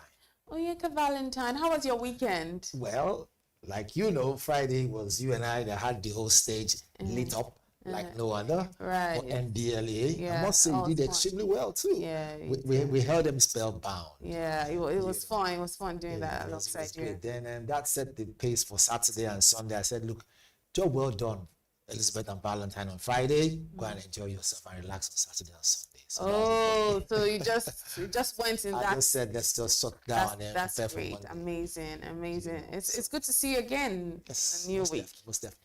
Well, let's get what everyone is talking about on social media today. It's quite interesting. A lot of things are happening. It's the Ember season, and once you are in this season, it just seems like it happens so fast. It just seems like the news feed is abuzz. Like a lot of things keep happening in the social space, political space. Just across all sectors. But this time around, activist Omoyele Sowore has released a video calling for Ned Nwoko's suspension and arrest. He accuses the senator of using the police to intimidate people, detain critics, and silence those who challenge him. He says the issue goes beyond Regina Daniels' family drama. According to him, several people have been detained in cases linked to the senator, including a TikToker and young men from Nwoko's hometown. He also repeats claims that Regina was underage at the time of their marriage and says that the senator has a long history of abusing political and legal influence. Sowore insists his fight is about accountability and misuse of power, but not personal issues. Now, that's one story coming out of social media. I mean, we all know that Senator Ned Nwoko has been in the news for a while now, with the whole... with what's going on in his family life, marriage with Regina Daniels, young Regina Daniels and all of that. Most people actually drumming up support for Regina Daniels. People also calling him out. Maybe a couple of people on his side. It's a battle of power right now. We're keeping our fingers crossed to see who wins. But let's take a look at some of the tweets with respect to this one from Omoyele Sowore, the activist. Mr. Lai Lauren says, our policemen work under extremely difficult conditions to protect citizens and maintain law and order. Blaming them for the failings of corrupt leaders is unfair. Real reform should target leadership, not the officers doing their duty. That's one from Mr. Lai Lauren. Do we have more remarks? Mr. Vitalis says, the real controversy is that Nigeria still hesitates to hold elite celebrities in politics accountable, even when the nation is drowning in corruption and impunity. If Ned Nwoko has nothing to hide, let him face the law like everyone else. Do we have more remarks? Mr. Black says Sowore should just focus on what really matters and stop fighting Regina's marital battles for her. Should we take that last one? Abba says, I support this motion by Sowore. Ned needs to understand that nobody is above the law. Well, those are the comments. What are your thoughts? Interesting. So, again, what I'm about to say might sound a bit biased, so let me first lay it out there first and foremost. Let us strike this thing at the middle. I mean, we're in the media space. The person involved in this conversation here, who we're talking about, is also in the media space too, and someone that we know. But it's good that we approach from the angle where our viewers will have their own, draw their own opinion. So let's on the fence. So this is a bittersweet matter. Okay, I can understand that emotions run deep sometimes. So I'm going to speak for and against. Okay. So let me start with the angle of Ned, right? I think that Ned, for what it is, for what's going on around him, if we must call a spade, right? Call it. He's a politician. And being a politician, you get to a point. There's a threshold. In fact, there's a silver lining between being a normal person and being a politician. You must possess superpowers, really, to be able to remain as a Nigerian politician in this day and age. Because your ability to ignore some certain things comes with that particular post, being a senator, because people will come at you. Now, having said so, none of us are married with them in their marriage, but the marriage has brought forth all this matter. We are only talking about it based on what's on social media. So I want to say this for what it is. Let's assuming that, as they say, right, he goes physical with her. In other words, he abuses her, maybe by hitting her or whatever it is. Let's assuming that they are actually right when they say that, he's quite controlling and everything. The truth of the matter is that once you're a politician, it comes with that. Because you see, they begin to have this idea of, almighty power. They begin to have this thought of they can be in charge. And then so that moves across board, such a way that you can tell someone, I can lock you up and nothing will happen. I can make you disappear. I've heard politicians say they make somebody disappear. I begin to wonder, wait a minute, are you Perry Houdini? Are you a magician? But when someone tells you that in Nigeria, it means, I can use the police and whoever I want to use, right, get you arrested and no case. We see this every now and then. That explains why you can see Minister of FCT walk into a piece of land and now tell you, shut up. Keep quiet. Do you know you're a fool? Of course, look how much that's actually trended. And they're giving that young officer, right? Publicity. Exactly. And people have taken their time to go into his whole life in total. And I realized, this guy, just a well-trained officer, and of course, NDA did a great job by molding a gentleman. We all saw how that has played out. What am I bringing all this thing in is that once a politician in this country, it looks as if blood doesn't flow in your veins any longer. So having said so, I've mentioned that part for Ned because I think being a politician has gassed him up. So his ability to approach some certain things comes from an angle of dictatorship, not necessarily, someone who can reason it properly. That's just me mentioning that area. Now, for sure, right now, I will say this. Remember when I started, I said I must strike it at the middle. I will also say, sure, is this thing, this whole issue you are running about, talking about, we saw on video and everything, is it coming from an angle of revenge? Is it from an angle of you saying because he got you arrested, so this is the opportunity that you have now to make sure you bring him down? Is that the case? Sure, you're a good friend of ours, but we are saying this based on what it is that the viewers, the people back home, are seeing and they are commenting about and they are talking about. So it's not left for us to now see how this will play out. However, once you're in the public space, of course, analysts will come in, journalists will come in, media people will come in. We are talking about it now. It's our job, right? As journalists, as broadcasters, as analysts, to talk about, this is what we think about this thing. Where it's taking us to? How does it affect our nation? In general, this net issue we think is an ordinary matter. Now, we're now seeing a different angle that Showore now beginning to unveil to the world. And that could also affect how the people see Nigerians internationally. So I think Showore should also think about the interest and also think about the image of Nigeria.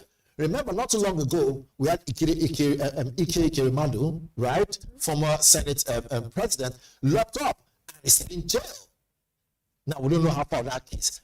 All these issues going on internationally, they see Nigeria, quote unquote, as Donald Trump rightly said, no, not rightly, as Donald Trump said in his own words, not as if he's right, that now disgraced country. Nigeria is not a disgraced country. No, it's not. We're a great country. Our sovereignty is well, put it this way, is well known to the world. And we're a rich country. However, we have our challenges. So we don't want to see things that will create wrong narratives so that the world can begin to use against us. So I would say, our brother Showore, as much as you want to see Ned being brought to to book, answer some certain cases that has happened in the past. Let's also think about the integrity of this nation. Let's also think about the fact that this nation has a great way to go. And let's not give Donald Trump more reason to now say, I told you guys, that nation, right, is a disgraced country. Let's think about all this before we allow our personal vendetta to play this game. Absolutely. That's how I see it. So, and it's not me throwing anybody under the bus. I'm sure if he's watching, he will understand. I say, wow, I understand where you're coming from, but we need to lay out things the way they are. I get it too. Also, Ned, truth be told, if all this has transpired, you're a lawyer, internationally known, right? Approach this thing from an angle of professionalism. Is he internationally known though? Well, anyway, now he is. I'm going to leave that for you. So that's my own analysis with the whole matter. Now that Showore has mentioned this, is it come from an angle of, is it time to now get back up, I think, for what he did? right? Because even Shore said it in his video. I've been trying to get him to come on the show. One of these I'll get him to come on the show so that we can talk about this. Yeah, so we can have the conversation with him and just hear. And I must also commend him too, because Shore is someone who, in many ways, has given us reason to see things and see things clearly. If not for him, some certain information will not probably be out there. So we also want to thank him for his own, approach to this whole matter. However, let's tread with caution. Let's remember that because the bathwater is dirty, we're not throw the bathwater and the baby away. We don't throw away the Our baby mission with is the important. bathwater. We are the chief marketers of our country. Absolutely. Well, let's move on to our second story now, which is from the University of Lagos, where Muslim students are accusing the school of shutting down their religious activities. Now, this tension started after the school blocked 2 invited Islamic scholars from speaking at the campus mosque. Students say they made the request weeks earlier but got a last-minute disapproval. They say they're threatened with sanctions and denied basic access to organize events. They also complain about having to pay to use the mosque and not having a proper secretariat. This issue has spilled onto social media, with students calling it suppression and demanding fair treatment. Firstly, let me start by saying that I hate to say that Nigeria is looking like this country that is becoming too religiously divided or too plagued by religious issues. Now we're seeing schools again saying, Unilag Muslim students protesting that they are being treated unfairly. I just think that religion in itself could pose a big problem, in this world that we live, right? And it has a tendency, right? The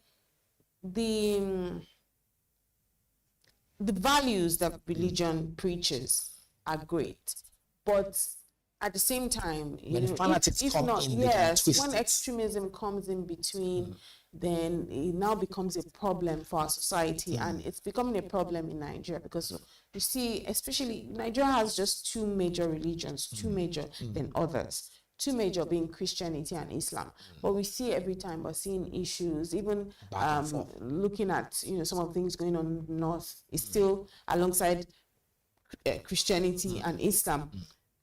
From Donald Trump's end as well, the old tag is also along Christian. And it's funny because I'm like, this acquired religion that that was brought in by the West, serving its good purpose, but I don't know if it's creating so much problem in the West as it is here. But anyway, let's see the remarks that's following this this one from Unilag. Let's see how Nigerians are reacting to it. Mayor NBA 01 says, God bless Unilag, God bless Nigeria. That's the right thing to do. We don't want them in the school environment. We don't want any religious war in the school premises.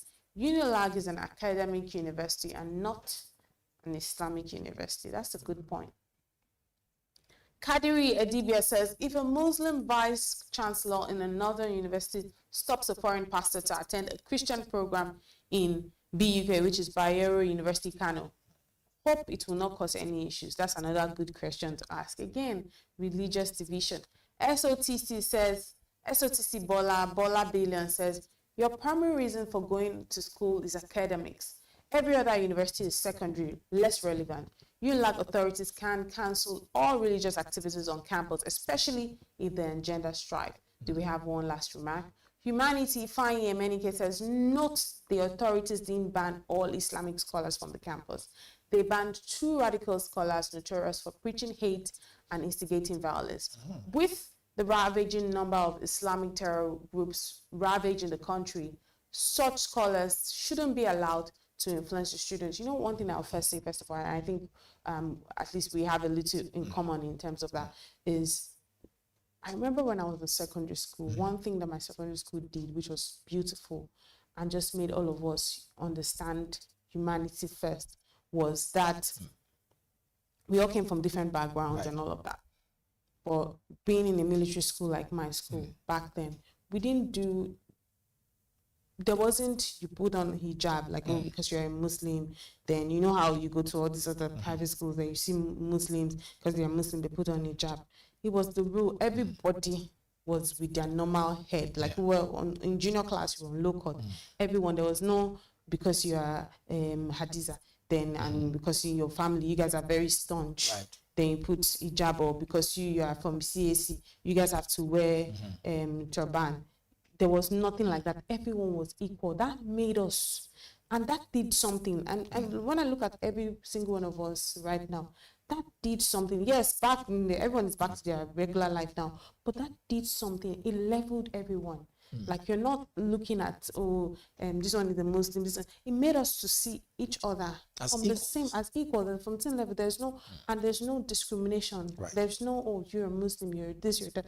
It's just along religious. I'm speaking particularly in religious science. Every other thing, really, it's how it leveled, and I think schools should do that. So there's no, even, I remember the mosque that we had, the church that we had, the same big, the same size. It wasn't like maybe the mosque was like mental, the mosque was like this, idea of control or right, superiority. Exactly. There was one time in a week where we had prayers, right? That Muslims, of course, do their 5-day, the ones that do that, but it wasn't affect what you're. There wasn't any of all those. There wasn't room for excesses based on religion. Maybe I'll now say, okay, because I'm a Christian, because I'm fasting, I didn't come for whatever. There wasn't anything like that, and that thing really did a lot. It helped. Like, there wasn't. Oh, because then I'm not looking at teacher and saying, because it's a Muslim that you allowed, you can go for your prayer, but if we have period, you know what we call? Of course. You will have to be there. Yeah, sure. You understand? Find a way to do your period sometime. If you're a Christian and you're fasting, maybe you want to go and say it was just that organization. And I think that if more schools, because most of the things that people become is from the background, if more schools can just pick up things like this, it would go a long way. It will go a long way. I mean, truth be told, you've said it all. And so people just understand what it is that we're dealing with here. And most people might disagree, others might agree. It is a known fact that religion, when it falls in the hands of people who are very, very, misguided, it becomes a tool for destruction. Believe it or not. Which is why we always say, those clerics there will understand, whether you are an imam or a pastor, they will always say, look, religion can actually incite if you're not careful. 80% of the problems we are facing in our country and other nations that have, multi-religious practices will tell you that religion can divide even a family, right? But since it's not a religious program, the question now is, why has the University of Lagos, UNILAG, decided to say, we want to go with this? And what is the benefit? And of course, what do they want to achieve with it? Plus, what kind of message is it going to pass?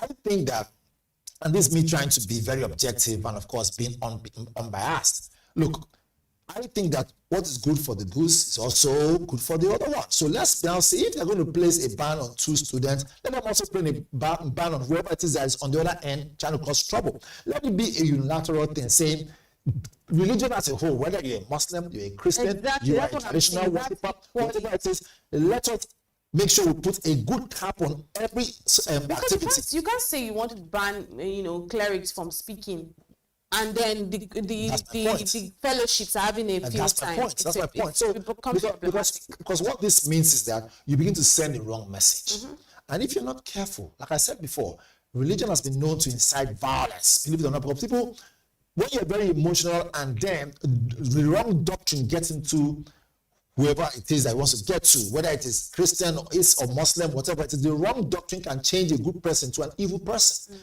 One must have to be very, very careful. What they say are swords. How you use them does matter, and who you use them on also does matter. Actions create reactions. So when you make decisions like this, morally, ask yourself, is it right? Does it cut across different areas? Does it create a balance? And economically, how does it affect the school? If those guys were going around, pushing across negative doctrine that can spoil or mar the school, such a way that it can affect the income of the school, good and fine, I'm all in support of it. But remember, we are in a nation that says freedom of worship and speech. So we'll think about that carefully before they draw the line. Let it not be that whoever is making the decision is making the decision because he or she is not a Muslim and saying, let's just push them aside. No. Yes. At the same time, Let's not be that whoever it is that is making such decision is also a Muslim, but had some issue with those two people. Let's not also be a case where one is looking like one is more superior than the other. Nothing should seem more superior than the other. That's what I'm heading to. So all in all, right, to balance this whole thing, let them really come out and make a proper, publication, newspapers, TV, everywhere to clarify before people begin to think, wait a minute, is University of Lagos tilting to one religion? I leave it at that. Right, we'll leave it at that. Thank you so much, Valentine, for your submissions this morning. But that's why we wrap it up this morning on the social listening segment. Today we've discussed the Nedwoko controversy and also the UNILAG student protest. However, the stories pan out. We'll keep an eye on the stories and we'll keep bringing you these stories and more on the social listening segment right here on the BDTV Breakfast Show. My name is Elizabeth Musa. I am Onyeka Valentine. Until tomorrow, stay safe.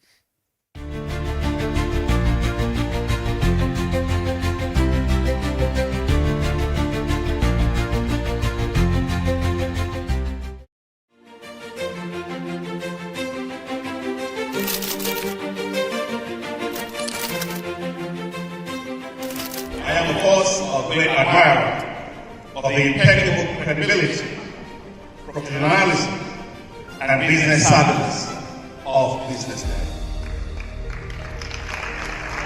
If you really mean business in Nigeria, start your day with BusinessDay.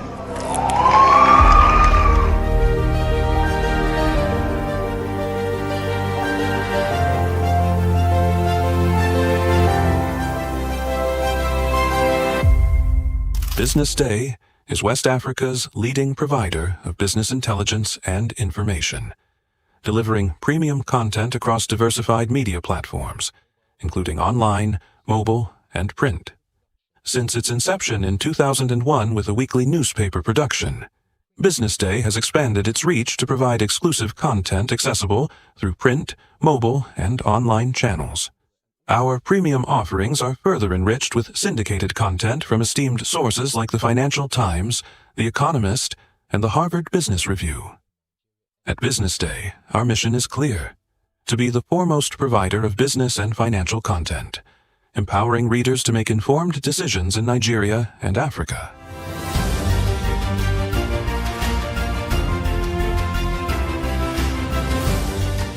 Since our establishment, we have been committed to delivering insightful, relevant, and accurate information about Nigeria's business and finance environment, while contextualizing the impact of global events. We monitor the stock market, analyze the companies driving it, and report on government policies and their economic implications. For being consistent in organizing these CEO forums for almost the last 14 years, I think this is a recommendation, and I think something that will encourage them to continue.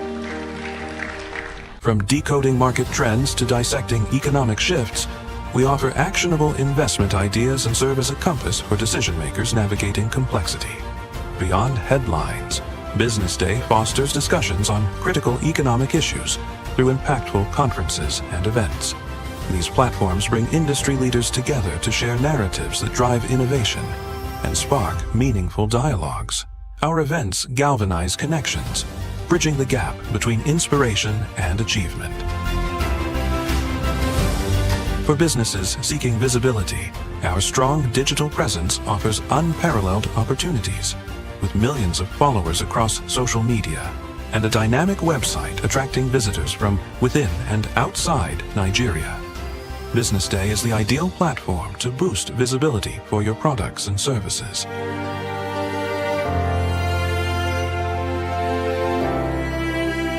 If you're looking for in-depth analysis and expert opinions on Nigeria and Africa's business landscape, BusinessDay is your guide.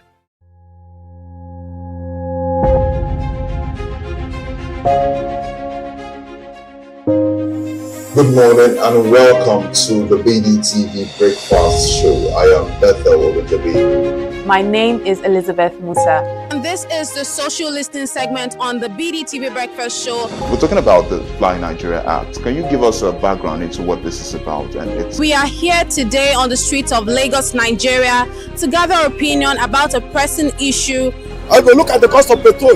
We get very for Nigeria with the suffer. The income is not really increasing, but the prices of items are increased. Nothing like service again. No. You only pray for that money to reach you that month. There's a lot of high pressure, a lot of stress. There's a lot of high targets to be met. I was quite strict. In my mind, I said, moving from my hand, my picking go spoil.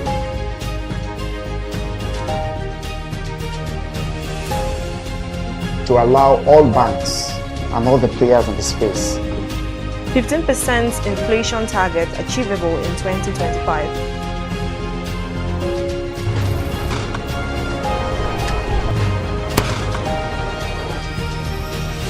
Command and vision philosophy of both the Chief of Defense Staff, the Chief of Army Staff, and indeed all the service chiefs.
Good morning and welcome to the Business News Hour on BusinessDay Television. I am Glory Brown. Let's take a look at the top businesses headlines shaping today's stories. Nigerians' U.S. crude imports doubled in first 8 months of 2025. Cement makers tap credit sales to boost revenue.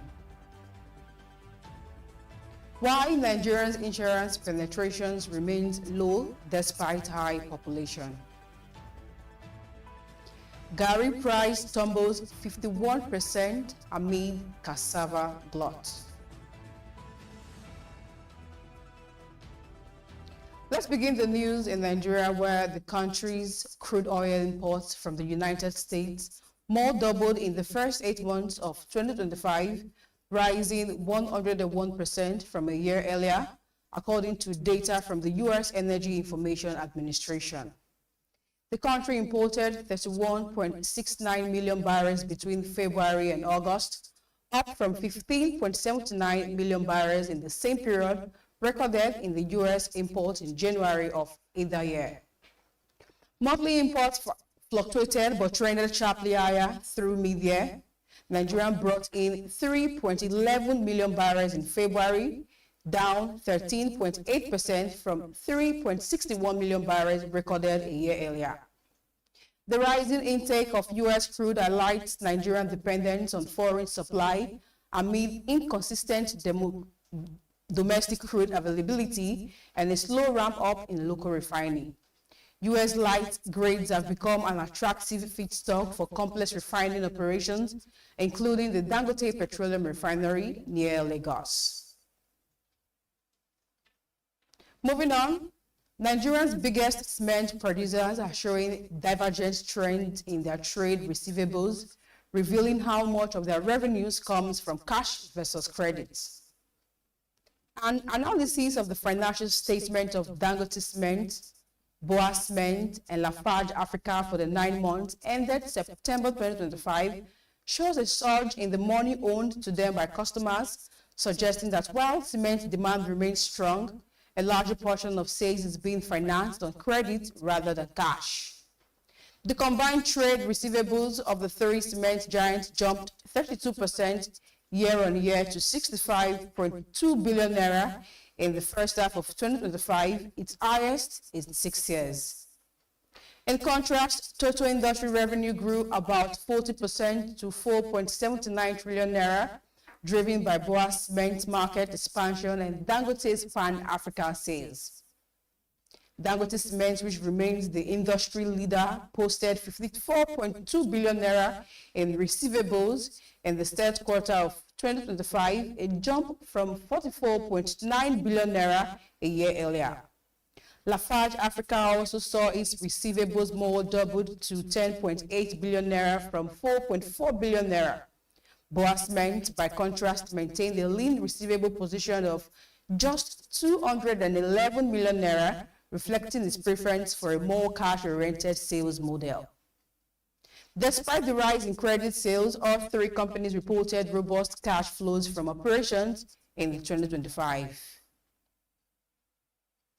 Still on, Nigeria's insurance industry penetrations remains low at 0.4% of the gross domestic product, despite the country's over 200 million population.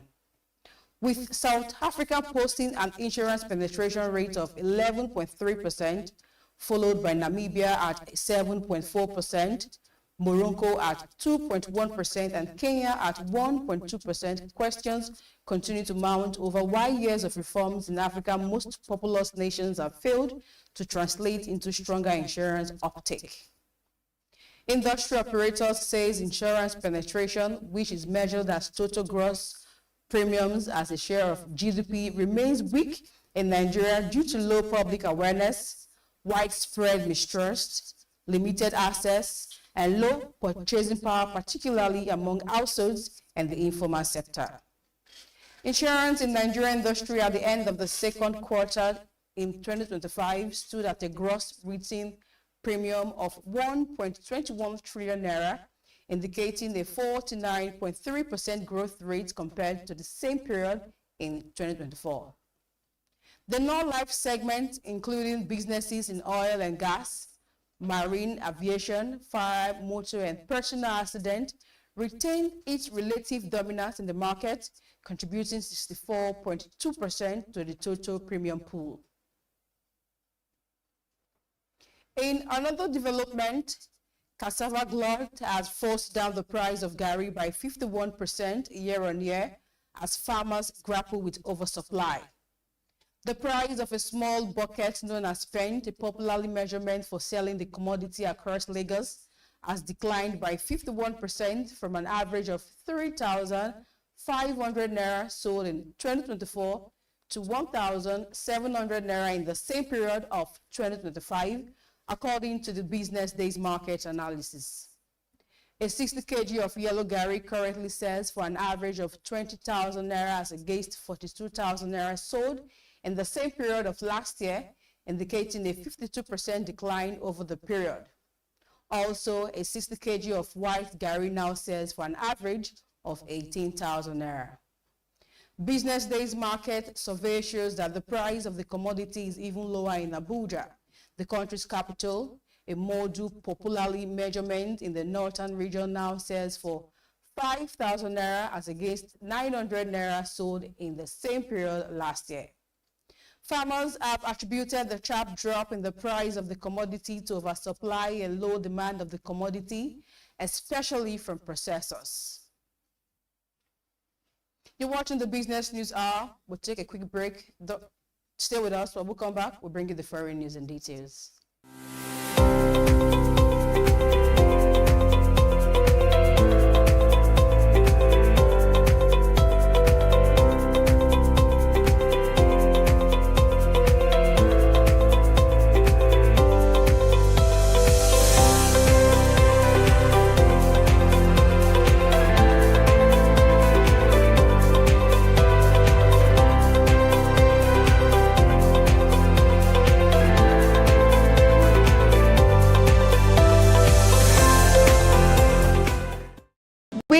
Are not just showing off businesses, but telling the stories behind them, the hustle, the art, the orders, and the wins. Startup Spotlight, showing every Monday on BusinessDay television. They say money never sleeps. Wake up to clarity, insights, and the stories driving business in Nigeria and beyond. From the heartbeat of small and medium enterprises to the pulse of national economic policy, this is where business meets perspective. With expert guests, real-time analysis, and stories that matter to you, we go beyond headlines to bring you the full picture. Join us every morning as we break down the numbers, decode the policies, and spotlight the people shaping our economy. This is Business Money.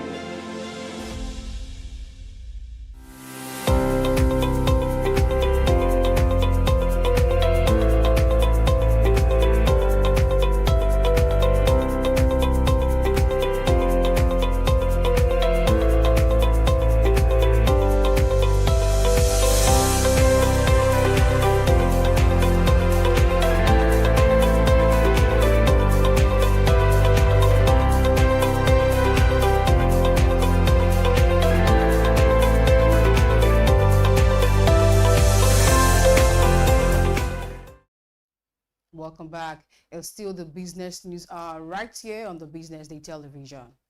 Moving on, Sterling Financial Holdings Company PLC has shown impressive growth in recent years. In 2024, the bank achieved a 102% year-on-year increase in profit, rising to 43.6 billion naira, primarily driven by strong top-line performance. The momentum carried into 2025. Profit after tax for the first 9 months surged 127% year-on-year to 62.2 billion naira compared to 27.4 billion naira in the first quarter of 2024 and is already 43% higher than the entire 2024 full year results. Sterling Financial Holdings Company PLC henceforth continue to show impressive growth in the recent years and years to come.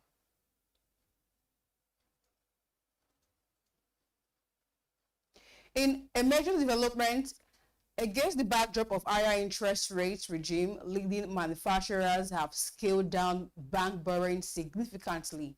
Details of the manufacturers' financial results in the first 9 months of the year showed that their combined bank borrowing declined by 20.3% to 2.014 trillion naira from 2.52 trillion naira they recorded in the same period of 2024.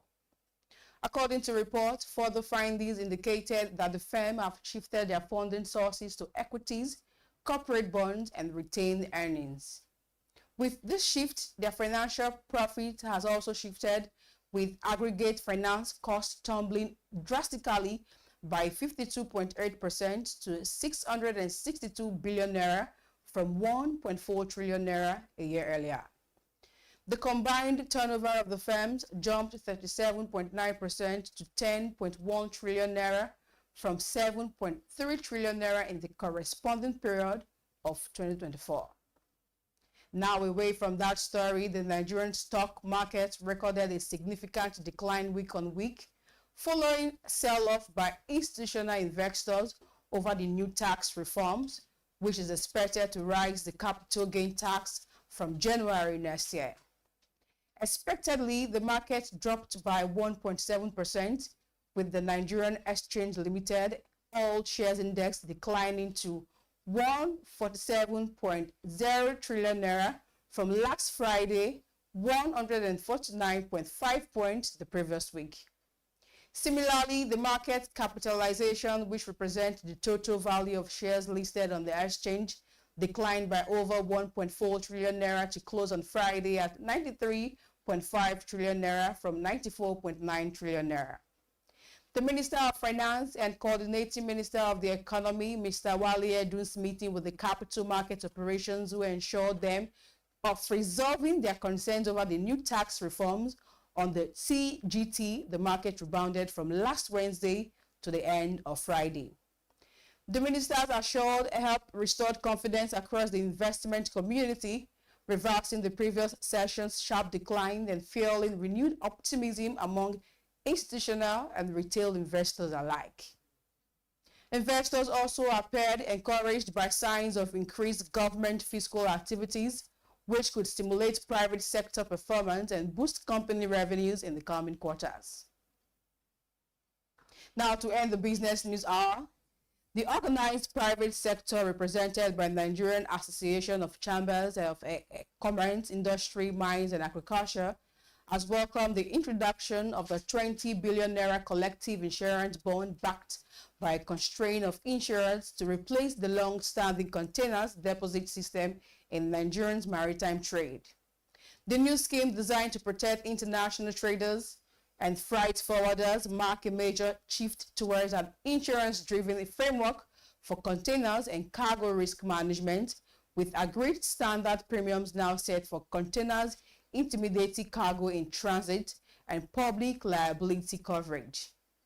To drive implementation, the Nigerian Association of Chambers of Commerce, Industry, Mines, and Agriculture proposed setting up an implementation committee representing private sector trade groups, manufacturers, SMEs, employers, regulators, and all maritime stakeholders. Onboarding is slated to begin January 2026. Business owners were urged to support the shift to an insurance model, with Nigerians Association of Chambers of Commerce, Industry, Mines, and Agriculture detailing its partnership with consulting firm Communications Limited to digitize containers, profiling map stakeholders, and integrate international trade facilitation system. The scheme, already approved by the Nigerian Port Authority and the Federal Ministry of Maritime and Blue Economy, would deploy the IMPES compliance platform to link containers insurance to the National Export Certificate and single window systems. And this is all we can take on the Business News Hour this morning. My name is Glory Brown. Thank you, and keep watching the Business Day television.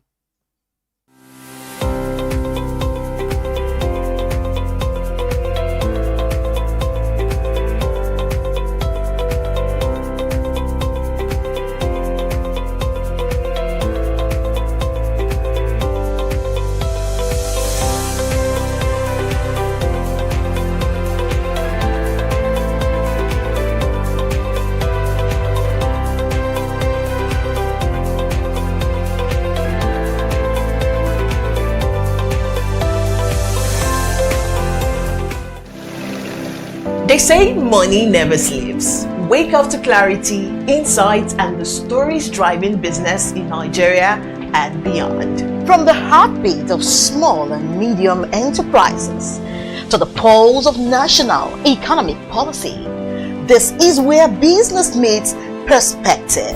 With expert guests, real-time analysis, and stories that matter to you, we go beyond headlines to bring you the full picture. Join us every morning as we break down the numbers, decode the policies, and spotlight the people shaping our economy. This is Business Money. Once we made the world's red gold palm oil that built nations. We wove ashoke that told our stories. We crafted leather that walked across continents. Today, we are doing it again. But this time, we own the narrative, powered by makers, artisans, designers, chefs, and dreamers who believe local is the new global. Business Day's Go Local Summit 2025 brings them all together. Go local, from raw potential to market power. For exhibitions, sponsorship, or partnerships, call Rachel on 0806 420 3499 or send a mail to rachel.edache@businessdayonline.com. We are not just showing off businesses, but telling the stories behind them. The hustle, the art, the orders, and the wins. Startup Spotlight, showing every Monday on Business Day television. Welcome to the Triumph Against Odd podcast.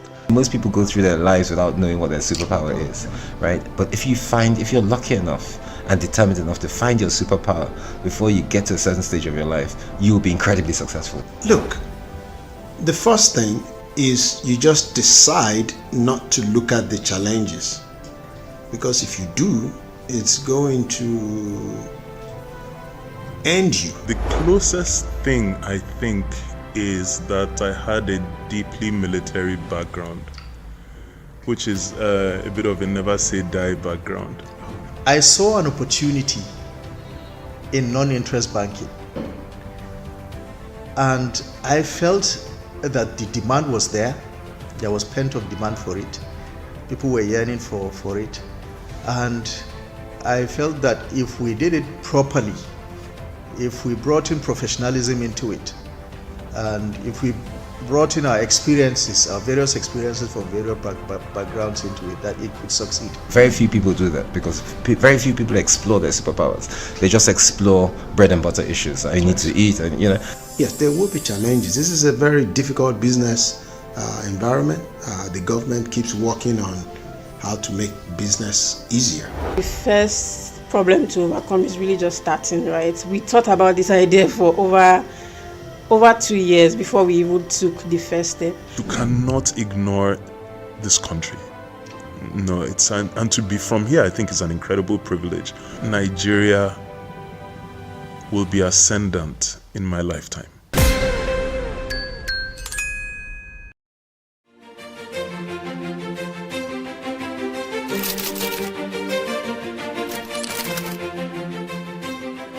I am, of course, a great admirer of the impeccable credibility, professionalism, and business savviness of BusinessDay.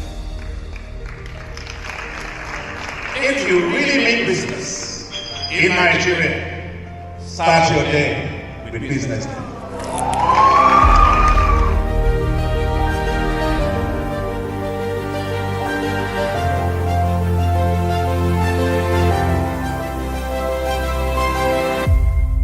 Business Day is West Africa's leading provider of business intelligence and information, delivering premium content across diversified media platforms, including online, mobile, and print.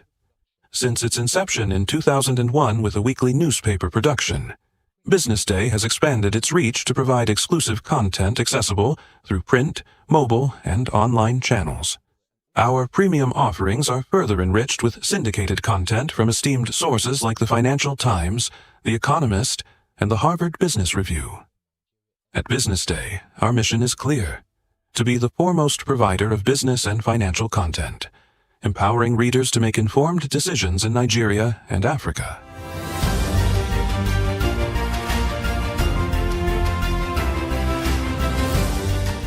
Since our establishment, we have been committed to delivering insightful, relevant, and accurate information about Nigeria's business and finance environment, while contextualizing the impact of global events. We monitor the stock market, analyze the companies driving it, and report on government policies and their economic implications. For being consistent in organizing these CEO forums for almost the last 14 years, I think this is worth commendation, and I think something that will encourage them to continue. From decoding market trends to dissecting economic shifts, we offer actionable investment ideas and serve as a compass for decision makers navigating complexity. Beyond headlines, Business Day fosters discussions on critical economic issues through impactful conferences and events. These platforms bring industry leaders together to share narratives that drive innovation and spark meaningful dialogues. Our events galvanize connections, bridging the gap between inspiration and achievement. For businesses seeking visibility, our strong digital presence offers unparalleled opportunities, with millions of followers across social media and a dynamic website attracting visitors from within and outside Nigeria. Business Day is the ideal platform to boost visibility for your products and services.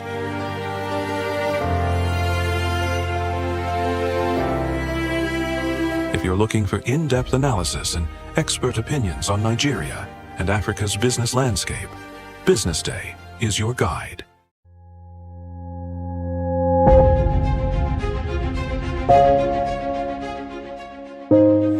Good morning and welcome to the BDTV Breakfast Show. I am Bethel Ogujabi. My name is Elizabeth Musa. And this is the social listening segment on the BDTV Breakfast Show. We're talking about the Fly Nigeria Act. Can you give us a background into what this is about? We are here today on the streets of Lagos, Nigeria, to gather opinion about a pressing issue. I go look at the cost of petrol. We get very Nigeria with the suffer. The income is not really increasing, but the prices of items are increased. Nothing like service again, no. You only pray for that money to reach you that month. There's a lot of high pressure, a lot of stress. There's a lot of high targets to be met. I was quite strict. In my mind, I said, looking for my hand, my picking go spoil.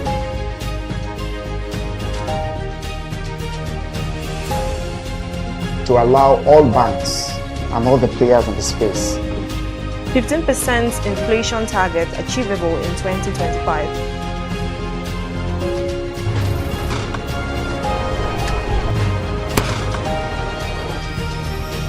The command and vision philosophy of both the Chief of Defense Staff, the Chief of Army Staff, and indeed all the service chiefs.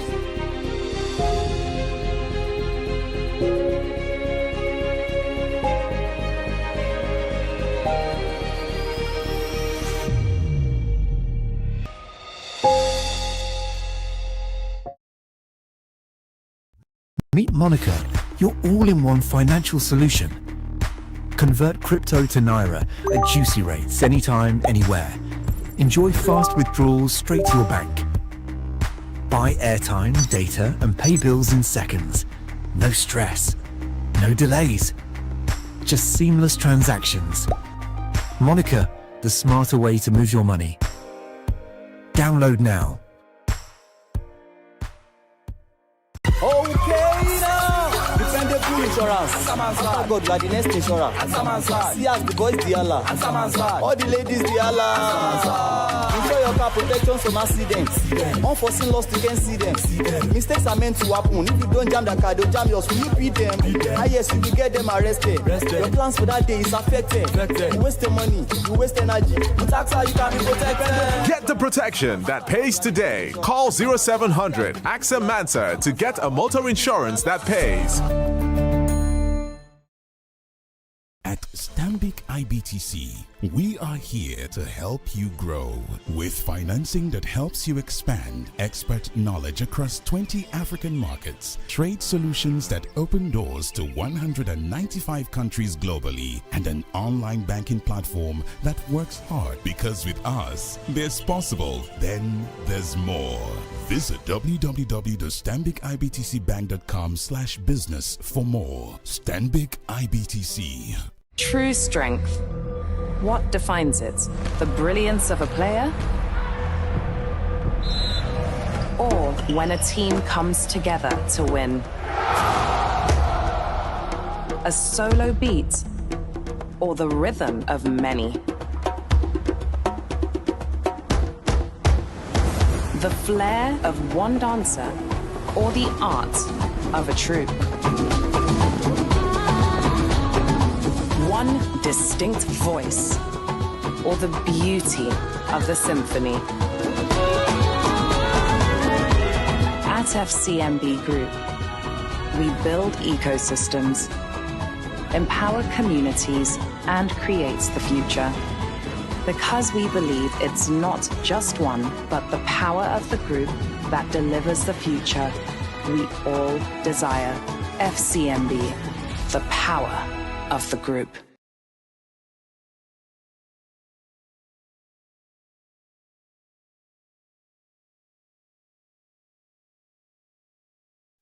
From clean power to digital innovation, Schneider has continued to power the growth of Nigeria's electricity and energy sector with some of the best and forward-thinking solutions across the continent. And today, Schneider is celebrating 25 years of impact here in Nigeria. And today, it's all about innovation, it's all about automation, and it's all about sustainability. Join me as I walk you through the conversations we'll be having right here today. My name is Elizabeth Musa, and this is where innovation happens.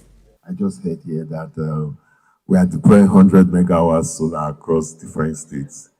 And I think that conversation should be had basically with the discourse if we are going to make such investments viable. So I think that brings before the fact that more needs to be done in terms of collaboration. At the heart of this year's event is a powerful theme: competitive advantage through automation and sustainability. For Schneider Electric, it's not just a slogan, it's a reflection of how the company has evolved over 25 years in Nigeria, helping industries improve efficiency and build smarter, more resilient systems. In terms of automation and sustainability, these are probably two of the most important topics for businesses, not just in Nigeria, not just across Africa, but globally, right? We had seen the increased use of automation right from what we call Industry 3.0, and this started happening around the 80s with a lot more automation. And the idea behind the use of automation is, first of all, to drive efficiency, to drive reliability and accuracy in business operations, and ultimately to produce for people to produce more, and to also do that at a lower cost. So automation was meant to drive efficiency, increase production, and also lower costs. But the second topic, which is sustainability, is something that has now become very important, maybe in the last 20, 30 years, particularly.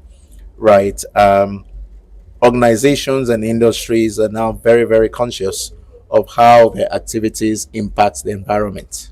Right, so a lot of the global organizations have committed to net zero, net zero goals, and we are talking to them and helping them achieve these goals. Some of the sectors that we cover, and most of the sectors actually have some kind of environmental impact. And what we are then doing and working with this sector is to ensure that we're supplying products that are environmentally friendly, products that are not contributing any parts, that do not have any negative impact to the environment, even in the process of production, right? And when you look at Schneider Electric, we've been named the most sustainable company in the whole world for the past 2 years by Time Magazine.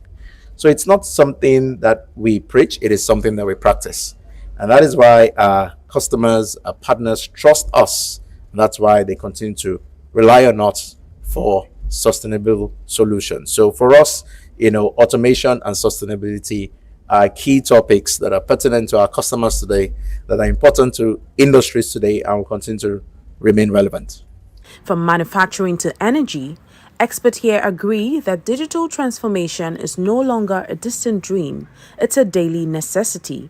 And as industries automate, the conversation around sustainability is taking center stage. What stands out most for us is our ability to create an ecosystem of partners in the region, in Nigeria, to drive access to energy, to drive electrification, and to drive technology into homes, buildings, data centers, infrastructure, and industries. The biggest ambition of bringing access to energy to everyone, the innovation landscape in Nigeria, the vibrant community, and the strive towards technology, innovation, and electrification has kept us in a solid development mode. The level of partnership we have created in the country and the growth that we have seen in the country have been exceptional. We've heard about the new act, you've heard about the mini good regulation. There are a number of regulations that support private sector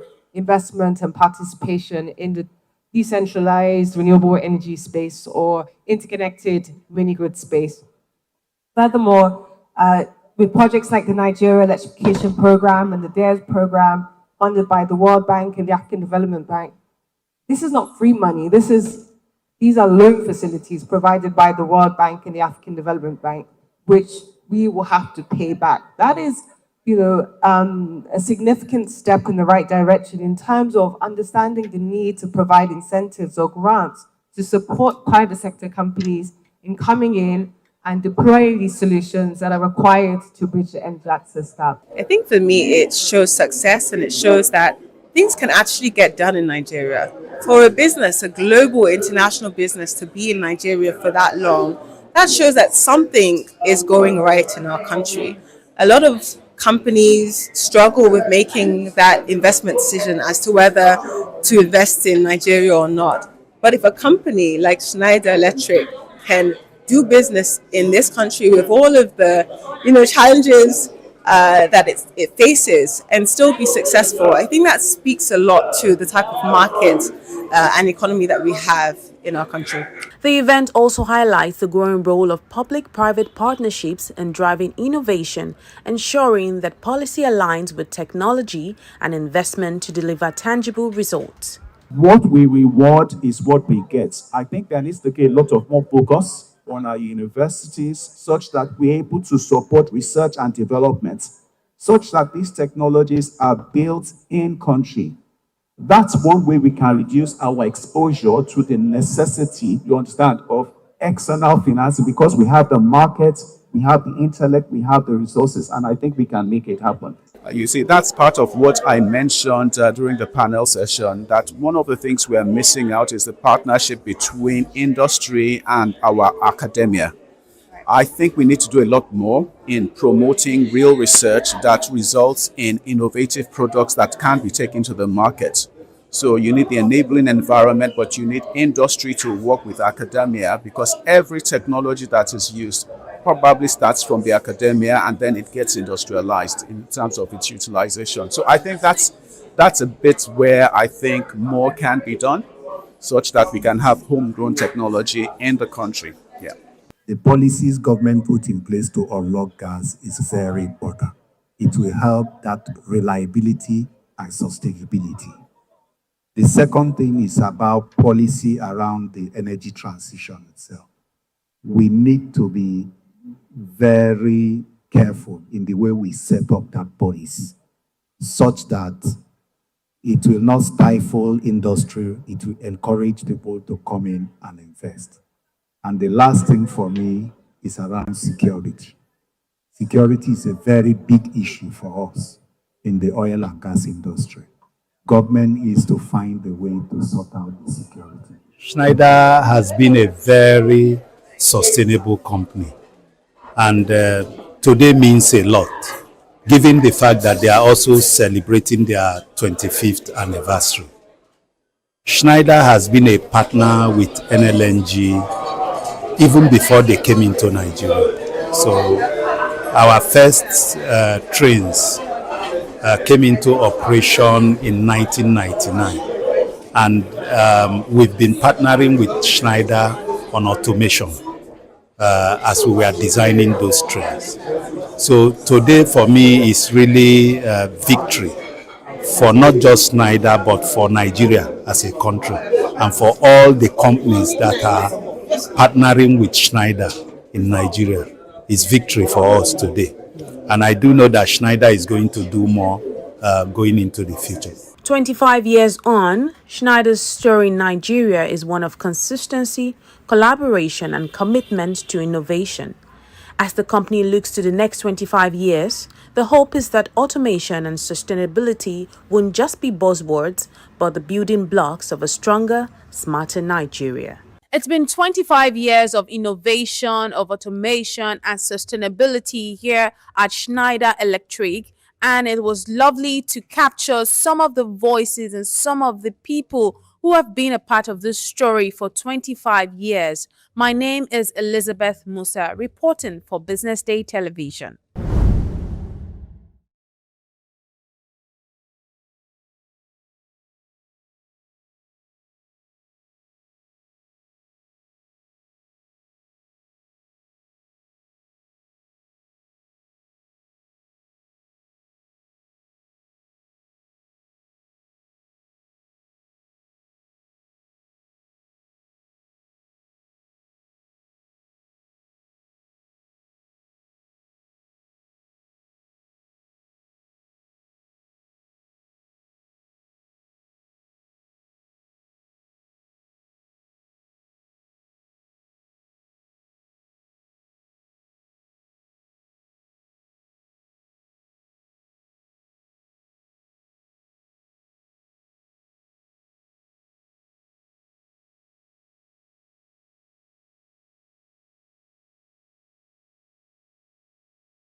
of course, a great admirer of the impeccable credibility, professionalism, and business savviness of BusinessDay. If you really mean business in Nigeria, start your day with BusinessDay.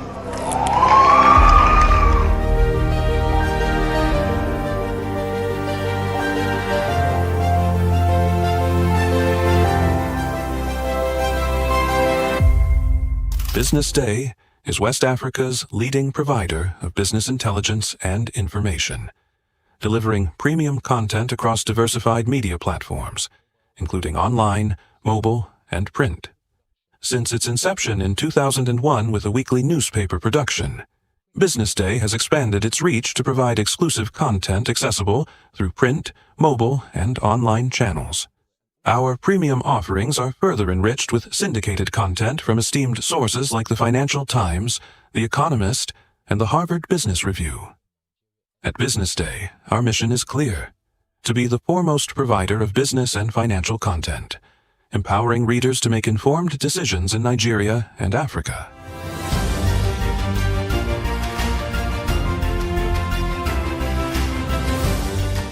Since our establishment, we have been committed to delivering insightful, relevant, and accurate information about Nigeria's business and finance environment, while contextualizing the impact of global events. We monitor the stock market, analyze the companies driving it, and report on government policies and their economic implications. For being consistent in organizing these CEO forums for almost the last 14 years, I think this was a commendation, and I think something that will encourage them to continue. From decoding market trends to dissecting economic shifts, we offer actionable investment ideas and serve as a compass for decision makers navigating complexity. Beyond headlines, BusinessDay fosters discussions on critical economic issues through impactful conferences and events. These platforms bring industry leaders together to share narratives that drive innovation and spark meaningful dialogues. Our events galvanize connections, bridging the gap between inspiration and achievement. For businesses seeking visibility, our strong digital presence offers unparalleled opportunities, with millions of followers across social media and a dynamic website attracting visitors from within and outside Nigeria. BusinessDay is the ideal platform to boost visibility for your products and services.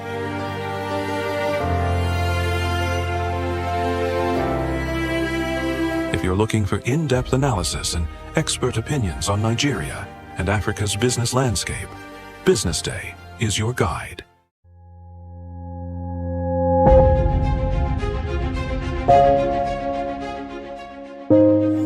Good morning and welcome to the BDTV Breakfast Show. I am Bethel Obajabi. My name is Elizabeth Musa. And this is the social listening segment on the BDTV Breakfast Show. We're talking about the Fly Nigeria Act. Can you give us a background into what this is about?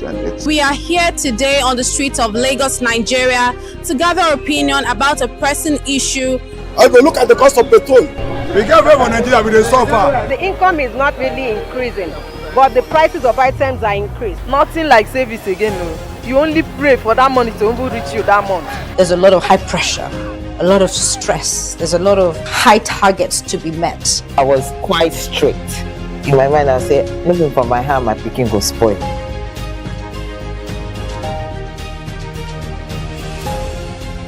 To allow all banks and all the players in the space 15% inflation target achievable in 2025.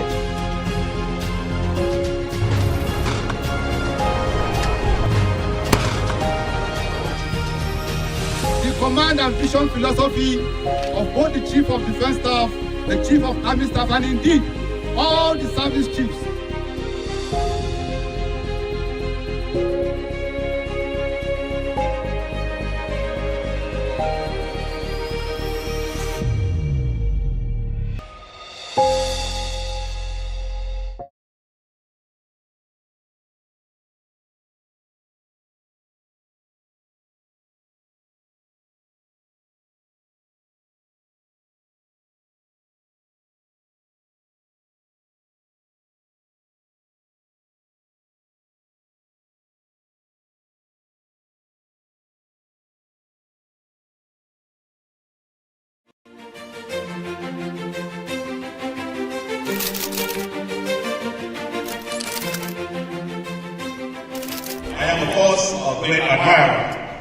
of the impeccable credibility, professionalism, and business savviness of BusinessDay. If you really mean business in Nigeria, start your day with BusinessDay.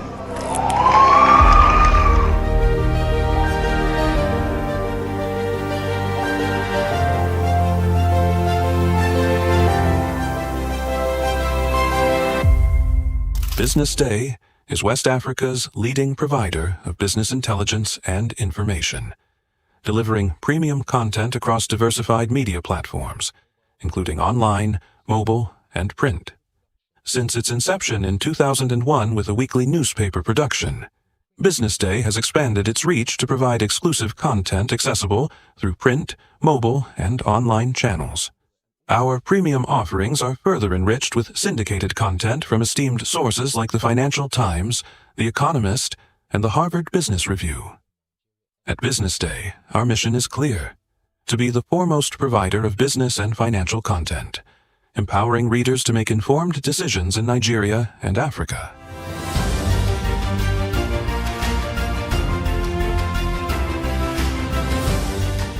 Since our establishment, we have been committed to delivering insightful, relevant, and accurate information about Nigeria's business and finance environment, while contextualizing the impact of global events. We monitor the stock market, analyze the companies driving it, and report on government policies and their economic implications. For being consistent in organizing these CEO forums for almost the last 14 years, I think this was a commendation, and I think something that will encourage them to continue. From decoding market trends to dissecting economic shifts, we offer actionable investment ideas and serve as a compass for decision makers navigating complexity. Beyond headlines, BusinessDay fosters discussions on critical economic issues through impactful conferences and events. These platforms bring industry leaders together to share narratives that drive innovation and spark meaningful dialogues. Our events galvanize connections, bridging the gap between inspiration and achievement. For businesses seeking visibility, our strong digital presence offers unparalleled opportunities, with millions of followers across social media and a dynamic website attracting visitors from within and outside Nigeria. BusinessDay is the ideal platform to boost visibility for your products and services.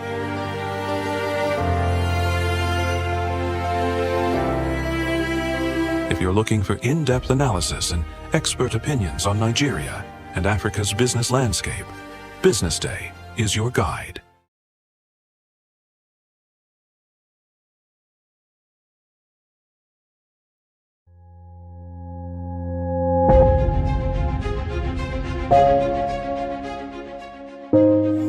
Good morning and welcome to the BDTV Breakfast Show. I am Bethel Oladabi. My name is Elizabeth Musa. And this is the social listening segment on the BDTV Breakfast Show. We're talking about the Fly Nigeria Act. Can you give us a background into what this is about? We are here today on the streets of Lagos, Nigeria, to gather opinion about a pressing issue. I will look at the cost of petrol. We get very Nigeria with the suffer. The income is not really increasing, but the prices of items are increased. Nothing like service again, no. You only pray for that money to reach you that month. There's a lot of high pressure, a lot of stress. There's a lot of high targets to be met. I was quite strict.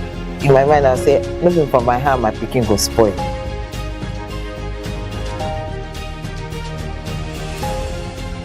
To allow all banks and all the players in the space 15% inflation target achievable in 2025.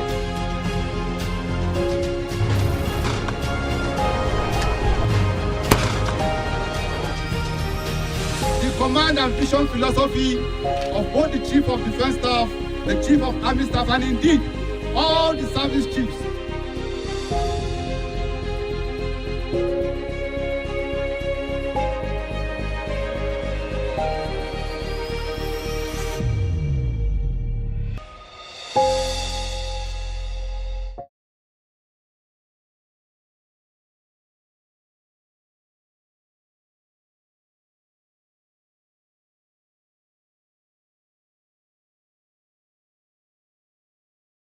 Meet Monica, your all-in-one financial solution.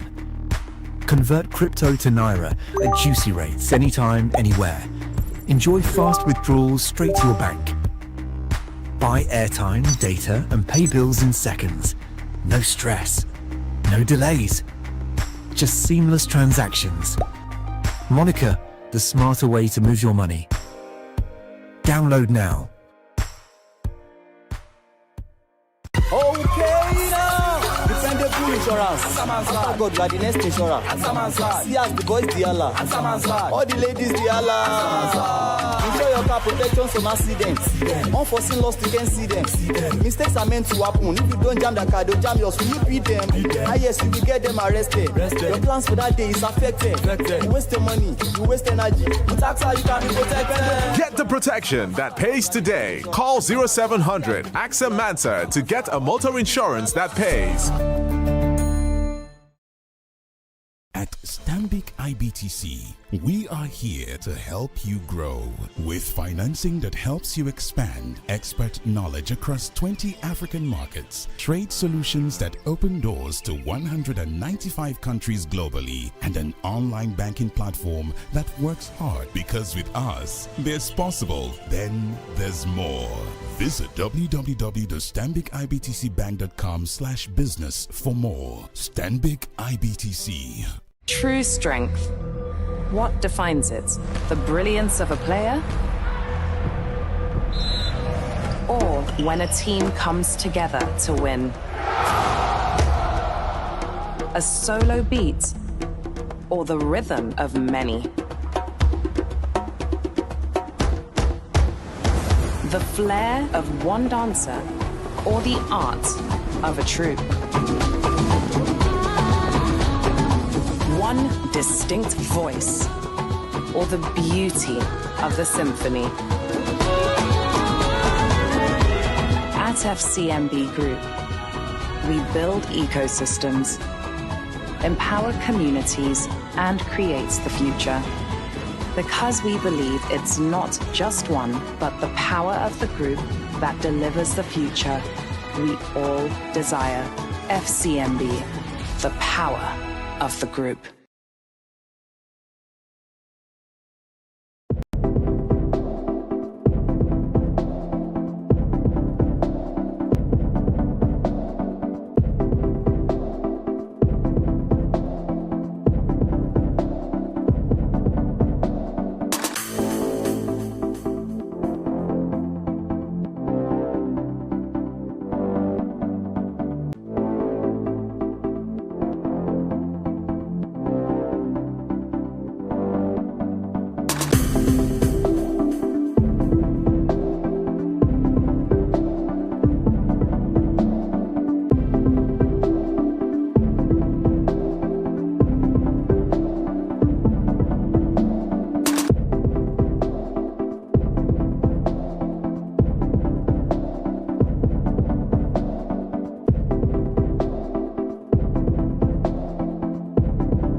watching Business Day Television.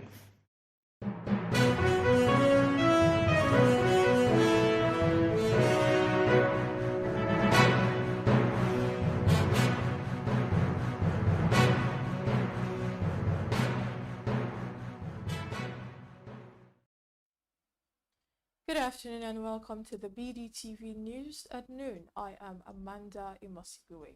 Thank you for joining us this afternoon. Let's see what's making headlines.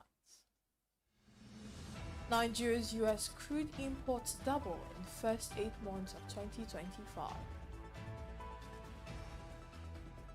Federal government plans 500 CNG stations to cut petrol use.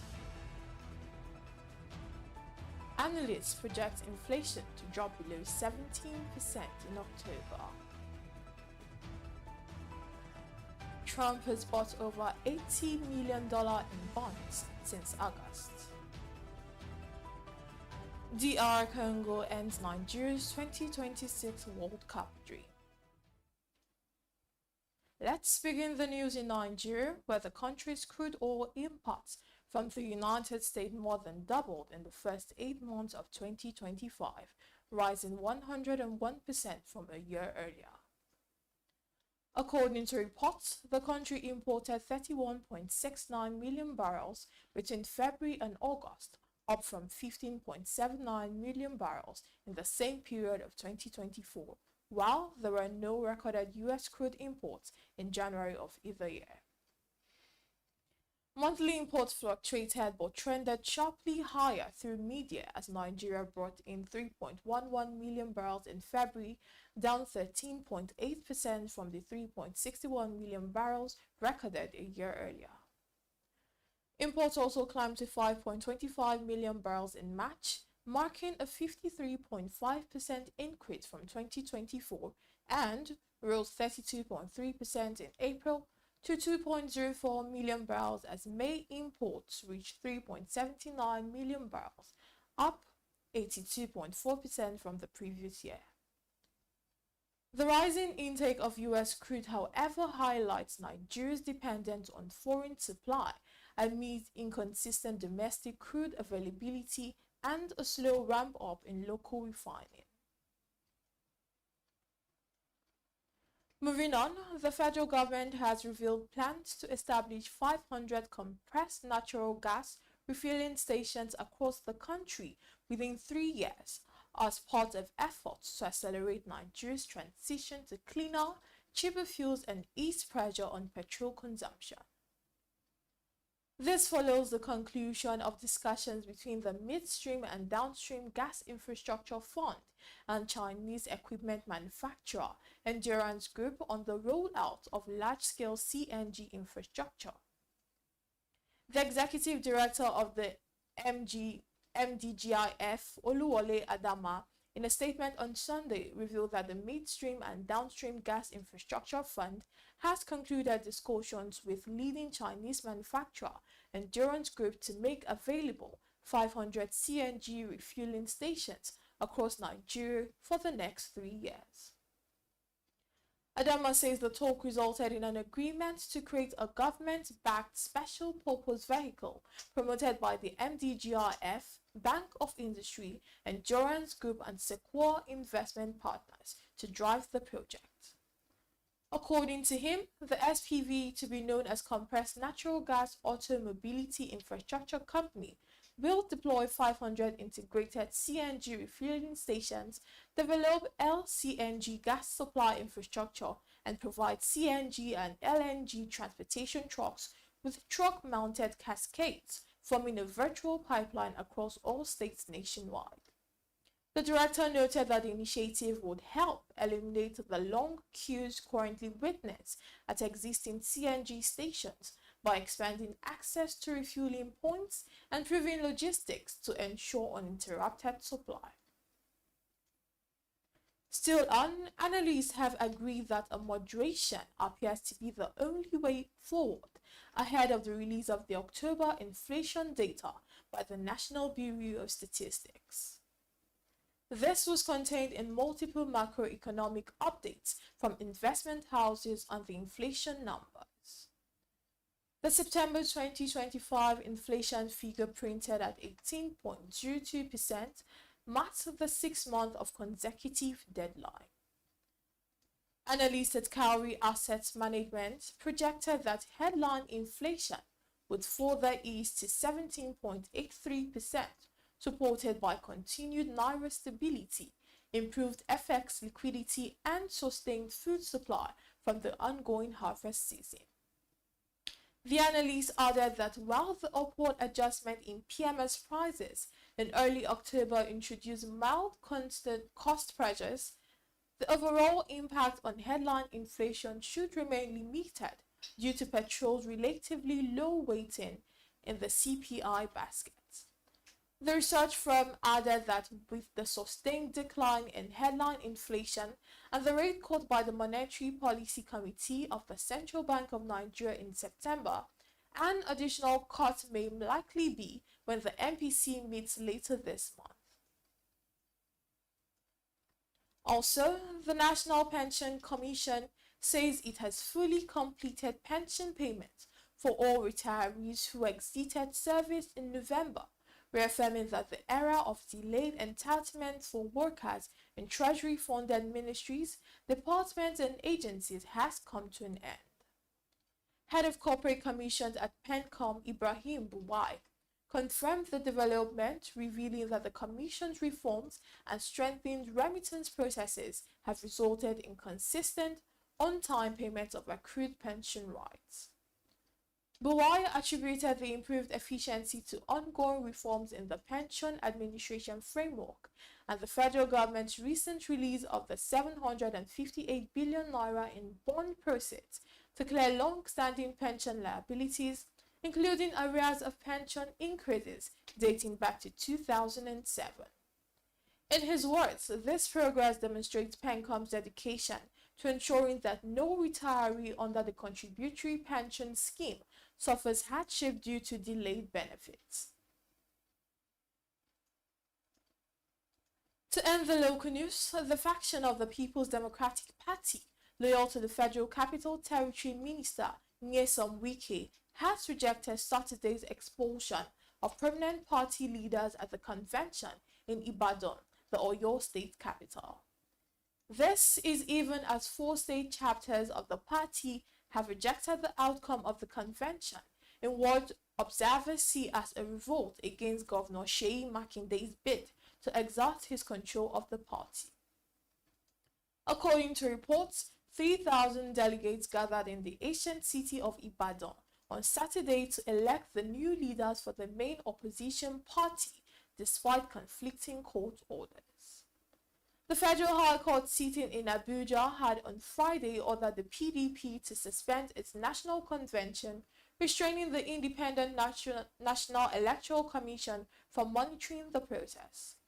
Delivering judgment in the suit instituted by former Jigawa State Governor Sule Lamido, Justice Peter Lifu stopped INEC from supervising, monitoring or recognizing any convention conducted by the PDP without including the plaintiff as a contestant.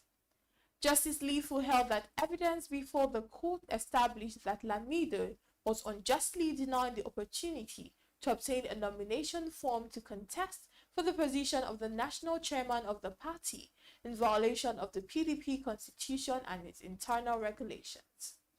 The court further affirmed that the PDP was duty-bound to create opportunities for its members to serve by adopting deliberate measures that enable them to pursue their political aspirations. We're going on a quick break now and we'll bring you the foreign news in detail.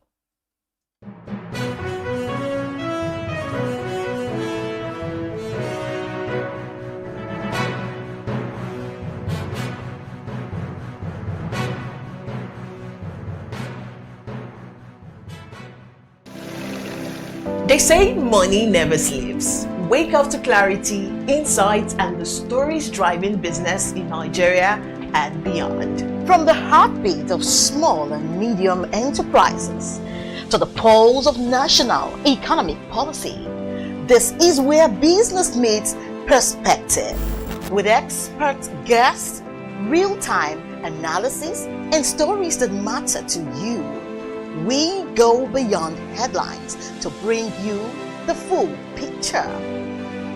Join us every morning as we break down the numbers, decode the policies, and spotlight the people shaping our economy. This is Business Money. Attention business leaders. Want to make informed decisions? Join the ranks of the best with Premium Business Day. Access in-depth analysis and expert opinions to stay ahead.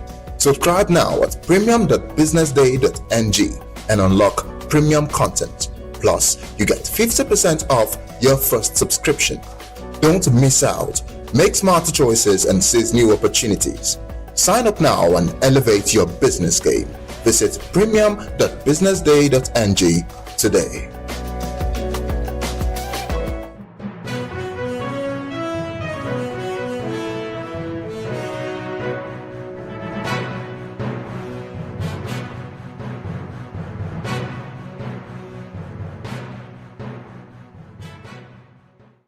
We're back. Thank you for staying with us. On the foreign scene, US President Donald Trump has expanded his fixed income portfolio between late August and early October, purchasing at $82 million in corporate and municipal bonds. According to financial disclosures released by the US Office of Government Ethics, Trump executed more than 175 separate bond transactions between August 28 and October 2nd. While US disclosure rules provide value ranges rather than exact figures, with maximum potential value of the purchasing exceeding $337 million. The filings reveal that most of the newly acquired assets are municipal bonds, with debt instruments issued by United States, counties, school districts, and other public sector entities. Trump also brought into several corporate issuances across industries that have seen gains under his administration, particularly technology, semiconductors, consumer, retail, and financial services. The investments reportedly came just before Trump publicly called for a Justice Department investigation into JP Morgan over its historical relationship with the late financier Jeffrey Epstein, a link the bank had previously acknowledged as a failure of oversight.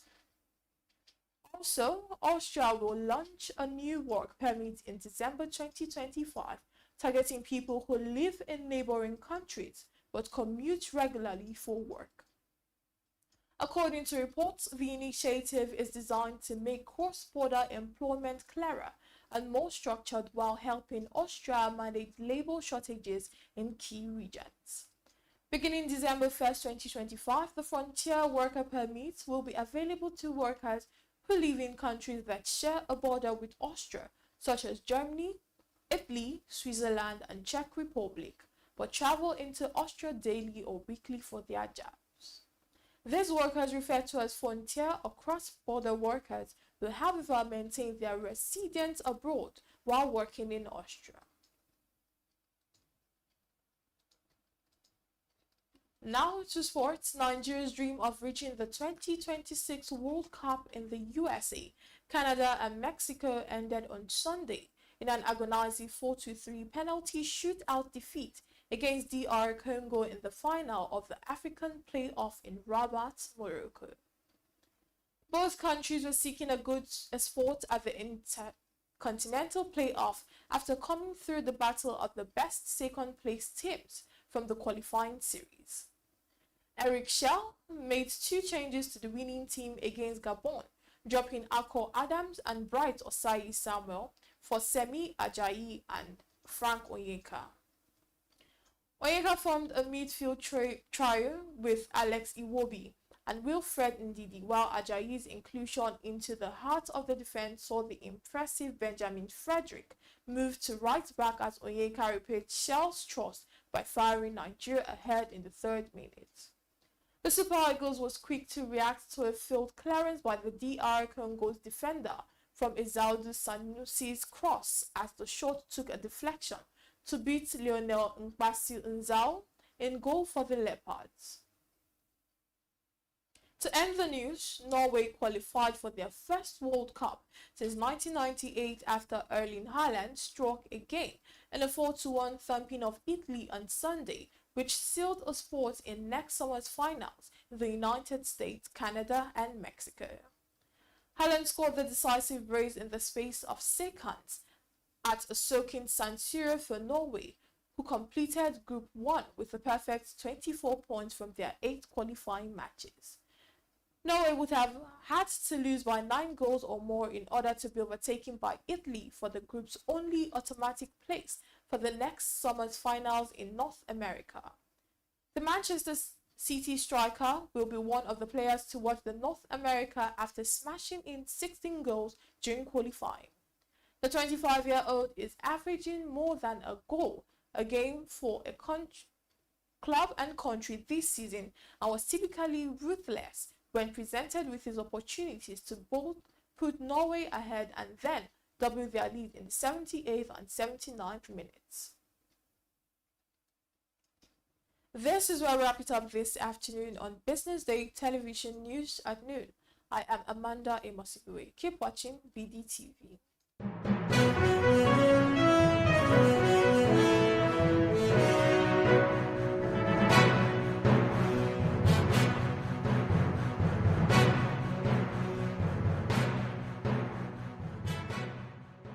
From clean power to digital innovation, Schneider has continued to power the growth of Nigeria's electricity and energy sector with some of the best and forward-thinking solutions across the continent. And today, Schneider is celebrating 25 years of impact here in Nigeria. And today, it's all about innovation, it's all about automation, and it's all about sustainability.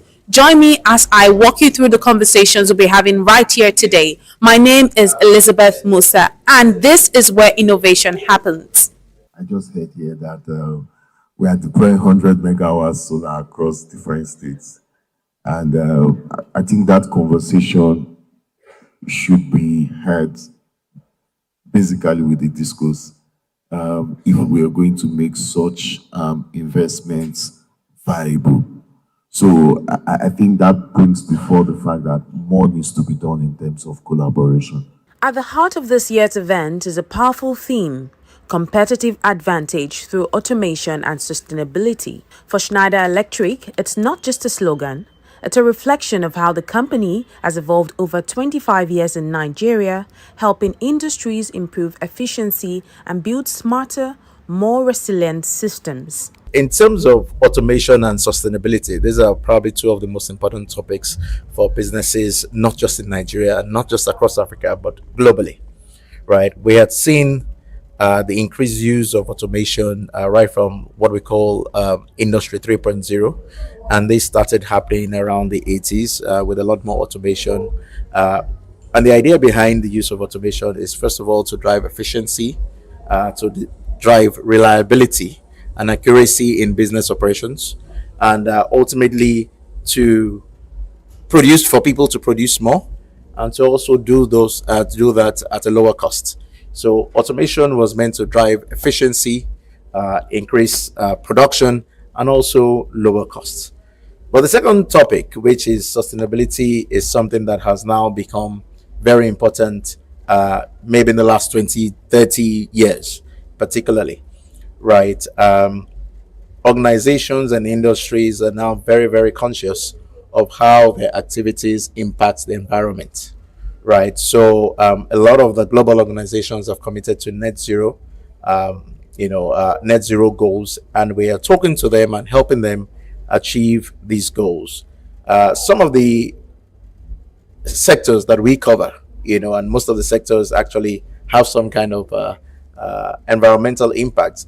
And what we are then doing and working with this sector is to ensure that we're supplying products that are environmentally friendly, products that are not contributing any parts, that do not have any negative impact to the environment, even in the process of production, right? And when you look at Schneider Electric, we've been named the most sustainable company in the whole world for the past 2 years by Time Magazine. So it's not something that we preach, it is something that we practice. And that is why our customers, our partners trust us And that's why they continue to rely on us for sustainable solutions. So for us, automation and sustainability are key topics that are pertinent to our customers today, that are important to industries today, and will continue to remain relevant. From manufacturing to energy, experts here agree that digital transformation is no longer a distant dream, it's a daily necessity.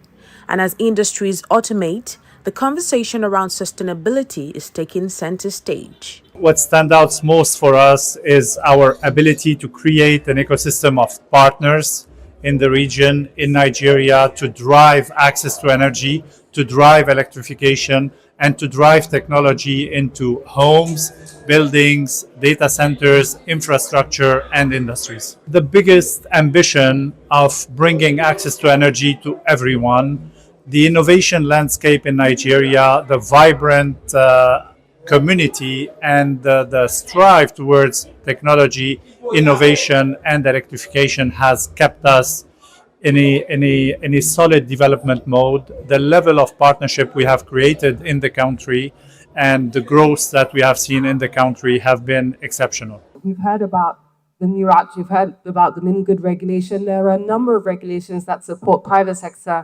investment and participation in the decentralized renewable energy space or interconnected mini grid space. Furthermore, with projects like the Nigeria Electrification Program and the DARES program funded by the World Bank and the African Development Bank, this is not free money. These are loan facilities provided by the World Bank and the African Development Bank, which we will have to pay back. That is, a significant step in the right direction in terms of understanding the need to provide incentives or grants to support private sector companies in coming in and deploying these solutions that are required to bridge the energy access gap. I think for me, it shows success and it shows that things can actually get done in Nigeria.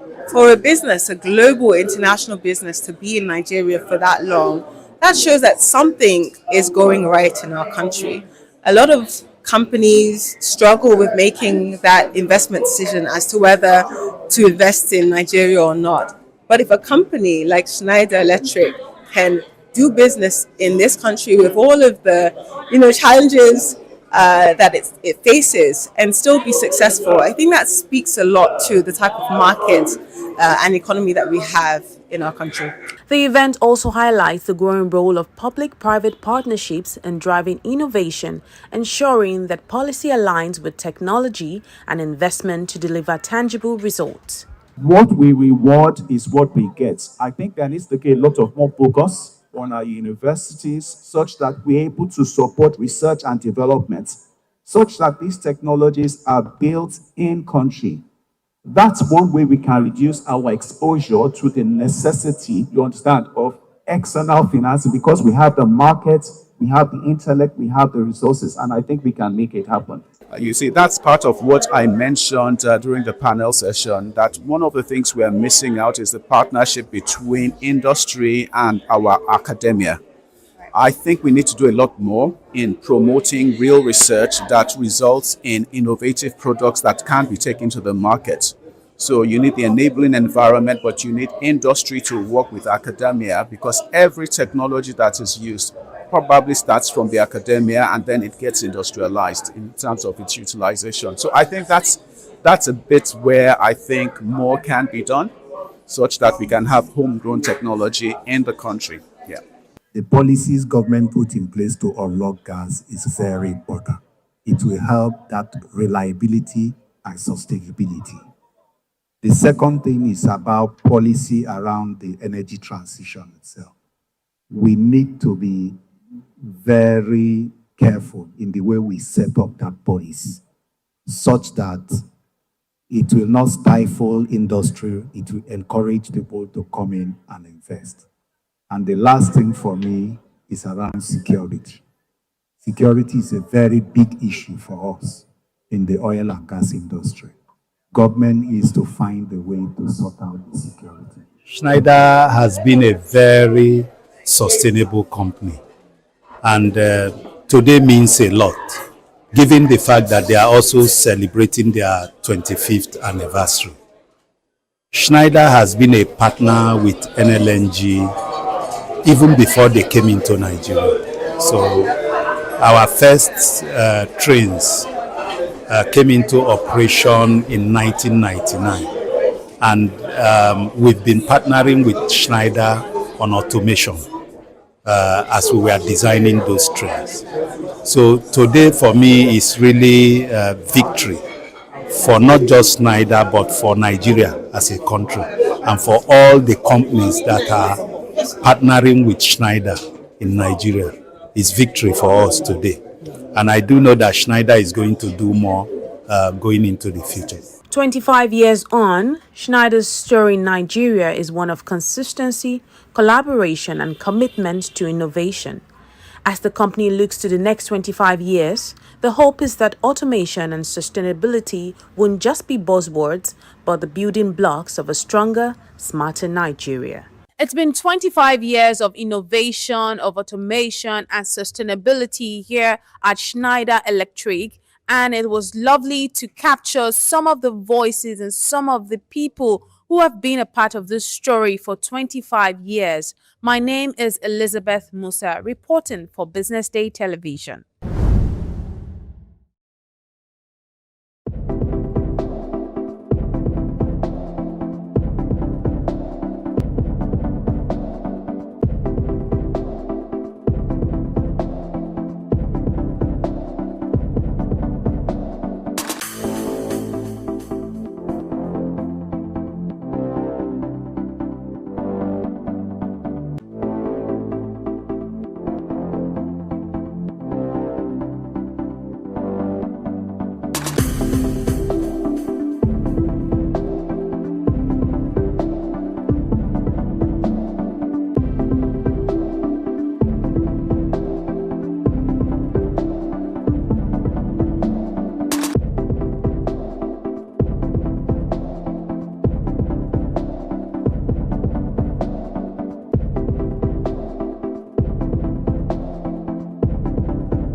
Welcome to Startup Spotlight on the Business Day Television. This is the show that's all about bold founders, big ideas, and the amazing innovations coming out of Nigeria and beyond. Today's spotlight is on Skrilla, redefining device protection and proving that insurance can be smart, simple, and super accessible. We rely on our phones, our devices for everything, for work, photos, payment, even directions, yet most of us never think about protecting them until it's too late. And that's why today's conversation is so important and why I want you to stick with me to the end of this episode. My name is Glory Brown, and joining me today is Benga Adigu, a seasoned entrepreneur and the visionary mind behind Skrilla. Mr. Gbenga, welcome to Startup Spotlight. Apologies, I don't know if I murdered your name. No, you did very Adigun. well. That's a very nice one. So let's start by you giving us a brief introduction about Skrilla and what inspired the creation of this device. Thank you for having me, Gloria. Skrilla is an amazing product, an amazing technology. We came to the market to solve the problem of providing insurance for portable electronic devices. And we're doing it in one of the most innovative ways. So traditionally, how insurance works is if you want to insure an asset, the insurance company comes to inspect the asset. For example, your car. You can't insure an already accidented car. You can't insure a car that is not moving. You can't insure a car that's already burnt. So they come, they see that it's in good working condition first.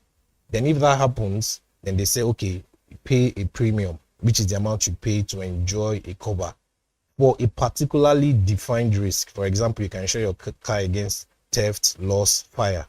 So if any of those events crystallizes, you enjoy something called a cover limit. So, okay, if you insure the car is given amount, if any of these events happen, you get this money to buy another one or to replace it. So that's what we're trying to do for phones. Insurance has been around for the longest, but in this side of the world, it's an extremely difficult sell.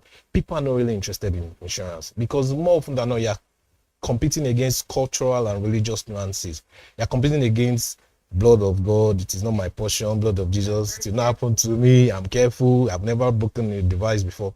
But we looked at it. Phones are part of our lives. Phones are no longer a communication tool. People use it to work, to play, to earn money, content creation, to entertain, to get entertained, to find their way when they are lost. Everything. You can relate with me, no matter how rich or poor you are, the day your phone drops to the ground and breaks, it changes your entire mood. You just can't explain it. It's as if maybe you have a kidney failure. So we said this is something that nobody is paying attention to. So we came up with the technology that lets us inspect your device from anywhere you are. You don't have to come to us. We don't have to come to you. Download our app. It's going to run a remote health check on your device and tell us with deadly accuracy at the back end if, for example, your screen is broken. If that is the case, if you pass our test, we'll let you pay the premium to enjoy the cover. If not, we decline and we'll tell you why and, get you some help on how to fix it. So this is why Skrilla was born, because a lot of people, my previous business, a lot of staff come to me, ask for help, or my phone is broken, I can't function properly. And you realize that the cost of fixing these phones wipes out their entire month's salary, sometimes 2 months' salary. And then they are just distraught. They can't move forward. And I just thought, a lot of people will be facing this problem. Why not let's tackle it on a national scale? It's a very nice innovation, I must commend. Thank you. And you made mention of people looking past that part where people need insurance for their devices because it's really important.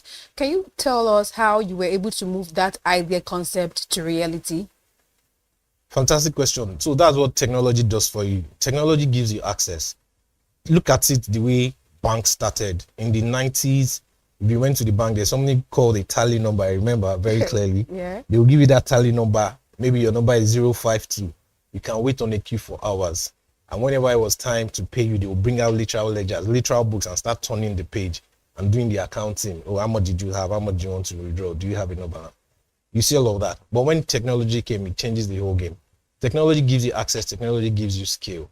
So with our app that you can download on the Google Play Store or the Apple App Store, we don't need to be there with you. From wherever you are, go to your Play Store, download our app. You're already interacting with us.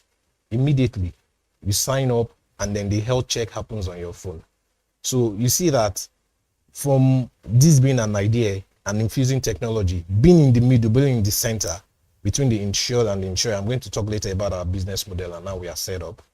It helps to, bring this thing to reality that yes, we can reach people wherever they are without us having to be with them face to face.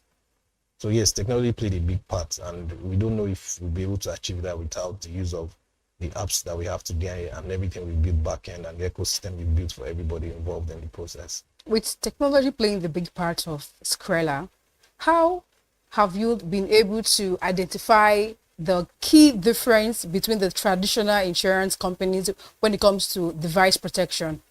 You wouldn't take your iPhone or your Samsung to a big name traditional insurance player and say, I just want to insure my phone. Before now, it was difficult. They tell you insure your house, maybe property or household insurance. Put your phone as a component in your house. So you're insuring your house, your TV, and all the things in it. So that increases the premium because each of those things in the house comes at a value, at a price. So the larger the sum insured or what you are trying to cover, the higher your premium. So traditionally, it has not really worked well for them. There's something else we've done, which is partnerships and collaborations that have made this a reality. Like I said, we stay in the middle, connecting the insured to the insurer. So we still partner with traditional insurance companies, the big name ones, you know.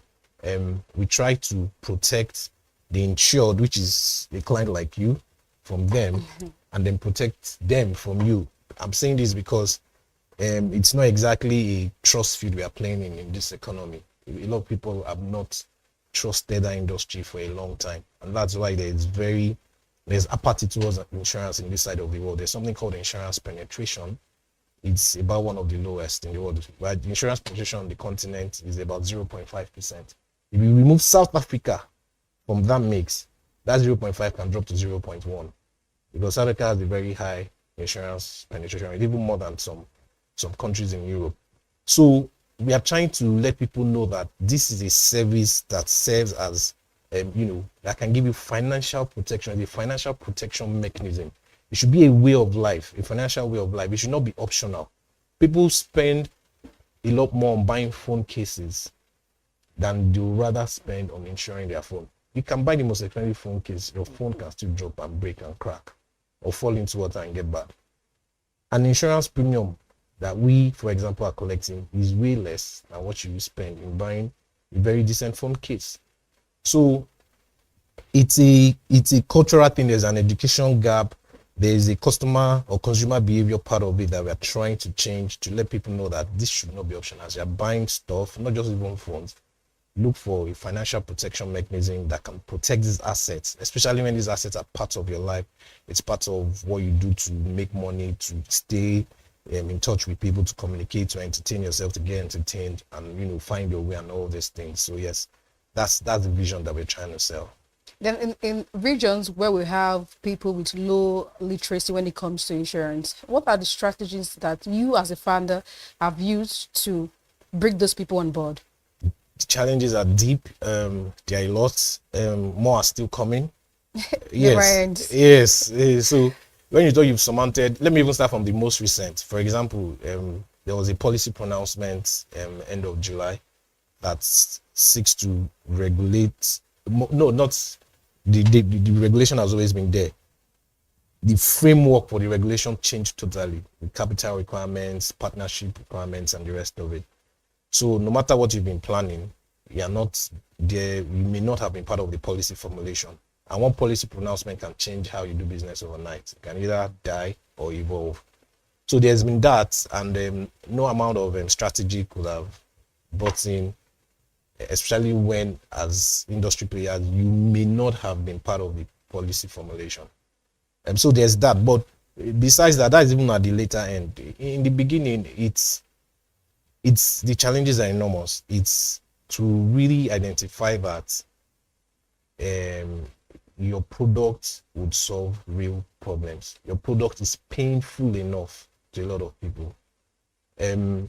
They say you don't have a product until somebody pays for it. Correct. You don't have a product market fit until those people who have paid for it keep paying for it and keep telling others about you. So this is where we are. We are trying to make sure that whatever we are bringing to the marketplace is something that people find painful enough to pay for. And what that means in simple terms is that we are solving a real problem or solving a real pain point. Everybody is paid, no matter how rich or poor you are, when your phone falls to the ground and breaks. But does that necessarily translate into buying insurance for phones? Maybe not. So all that education gap is a big challenge. People knowing that this thing is there. You can save 6 months to buy a good phone. The new iPhone 17 that just came out is almost 3 million naira. You save 6 months to buy that phone. In that 6 months you are saving. I'm just saying for average people. Right? For average people, the rich people just buy it. Average people, you save to buy this phone. You beg your uncle, your dad, your mom to buy it for you, but you are not thinking, how do I insure the phone? So that is the challenge. And we cannot work on your mind as a customer. So as they say in this side of the world, insurance is sold, it's not bought. Somebody has to do the convincing, the talking, the explanation. But if it's something that on my own, I reached out to buy, it becomes easier for a Skrilla to succeed. So these are the gaps that we are facing. We are trying to educate people slowly, day by day, person by person, turn by turn. Any opportunity we get at exhibitions, at events, tell people this is how this thing works. This thing is here. It's here to stay. This is what it's going to do for you. And then, you know, we hope if we keep on that trajectory, we'll definitely find the glory days. Let's talk about partnership and collaborations. Yeah. So how do partnership with insurers and repair vendors strengthen your business model? Fantastic question. In fact, without them, there will be no Skrilla. When Skrilla started, we started out to be asset light. So we don't want to own all the elements in our value chain. We don't want to, okay, for example, now we are boasting that we're in all states in the country. We're in 36 states in the country. But it doesn't mean we have offices in 36 states of the country. So again, the business model is this. Skrilla is in the middle, connecting you, the insured. You, our customer, is the insured, to the insurer, maybe a big name insurance company. Let me mention the name. We stayed here. We use our technology risk management framework to make sure, that's why I used the word earlier, to protect the insurer from you. Nigeria is not so much of a trust. I'm not the market in the country, but we've seen people get creative. You don't buy insurance. You wait for your phone to go bad. You now try to buy insurance. That way, it's a fraudulent onboarding, which will lead to a fraudulent claim, which will make it very bad for the insurance company. So we check with our technology, amazing technology, that your phone is fine, good, working well before you come on board. That way we are protecting them, the insurer, from you. Now, for genuine customers who have genuine claims, when it's time to pay, we also do not wait for this guy to pay. We do not wait for him to use their traditional paperwork, long method of let me verify, how did it happen? We're also using our technology to make sure claims are seamless. You talk to us, we step in on their behalf, we solve your problem. We send you to the nearest repair shop to you. Anywhere in the country you are, we send you there. They fix your phone, we pay them. Then we later talk to this guy and say, oh, I fixed that phone on your behalf, give me my money, no matter how long it takes. So the whole claims experience is what sets this product apart. And the business model is such that, again, we want to stay asset light. We don't want to go and get our own insurance license. The new policy pronouncement, you'll be needing tens of billions of naira to do that. You can see the cost implication. Then imagine having to open repair stores all around the country. So just partner with the existing guys, have a profit sharing agreement, have, you know, it's a win-win for everybody. The repair guy gets more customers, makes more money. You know, we are sending more people his way. The traditional insurance firm is also seen as being technology forward. Is also seen as having underwriting a product that makes sense, and it's also deepening their and expanding their own customer base. Because if I know that so name is behind the insurance for my phone, by the time I want to buy it for my car, I already know them. I can just continue with them, you know. So it's a win-win for everybody, and Skrilla stays in the middle and make sure that we deliver excellent service delivery and everybody's happy. So that's the model, and it's that model helps us make it easy to scale across Nigeria, across Africa. So for example, if tomorrow we're in Ghana, we just look for the trusted and reputable insurance firm and look for repair partners, stay in the middle, connect everybody in the ecosystem, and move, we fly. So we don't need, maybe, for example, regulatory licenses in all these individual countries and setting up shop in all this. It's just the technology itself that we spend time to build, you know, that connects everybody that will deploy. Let's go on a quick break. When we'll come back, we'll bring you the most interesting part of the conversation. Do stay with us.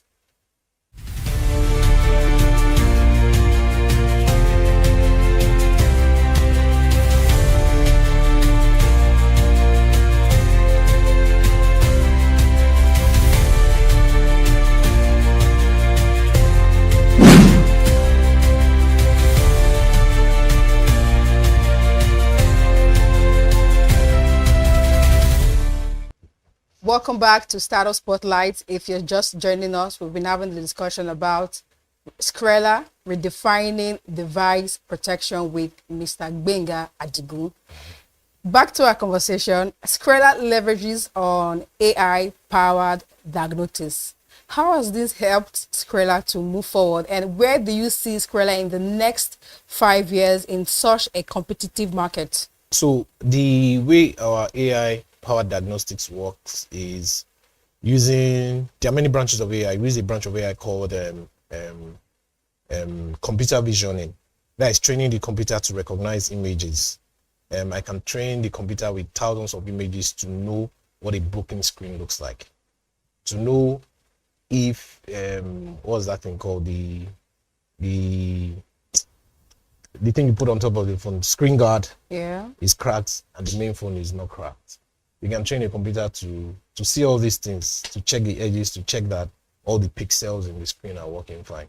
So when you remember, we said in the beginning that if you are trying to sign up, you just download our app. It runs a remote health check on your phone. You gamified some of the experience where you clear out some dots. If your screen is broken, you can't clear out those dots on your phone. And then you're also required to take just a simple image, which is then processed and analyzed at the back end. So if excuse me, if the screen is cracked, that is where we'll find out. So that is how that works. And what that has given us is access, or it has also provided access for our customers. What that means is we don't need to come to you, to come to your house or your office or your store, wherever you are, to find you to say, oh, okay, is your phone good? Can we look at it? Is it working well? So what that does is it helps us scale the product, just being in one place, people using technology to, to come on board and to get signed up and to get protection. What's the plan for us to sustain Skrilla at a very long run? Because the market currently is competitive. There is no idea that is fresh. A lot of people are jumping to new business ideas founded by others. What are the strategies to stay in the market for as long to 10 to 100 years and above, if possible? Good, fantastic. So, I said earlier that we are in need for the long goal. We want to be in the market for whenever the market is ready. We are just scratching the surface. We are not where we could be, because again, insurance penetration is zero. Anything that is 0.5% is almost zero. And if you're on the floor, you have no further to fall. So this is the right time to just be there and be waiting for whenever the market will be ready. And whenever the market is ready, there's going to be an explosion. You're going to enjoy first mover advantage. You've gathered all the data. You've understood customer behavior. You can refine your product. And the most important thing in staying for the long haul is to be nimble, to adopt new technologies. And most importantly, no matter the technology that comes in, you must understand the economy that you're operating in. You must understand the people. That's why the best solutions are local. No matter the global technology that you import into your solution, there must be a local element to it. You must understand how people perceive your business. You must understand their pain points. So we are staying very close to our customers, listening, paying more attention to, especially to the things that they are not saying. To their pains. Yes, so exactly. And this is what will keep us going. All the banks do the same things now. All the banks have apps, all the banks have internet banking, all the banks have ATM machines. But there are some people you can't convince them to leave one bank and go to the other. There's a reason why.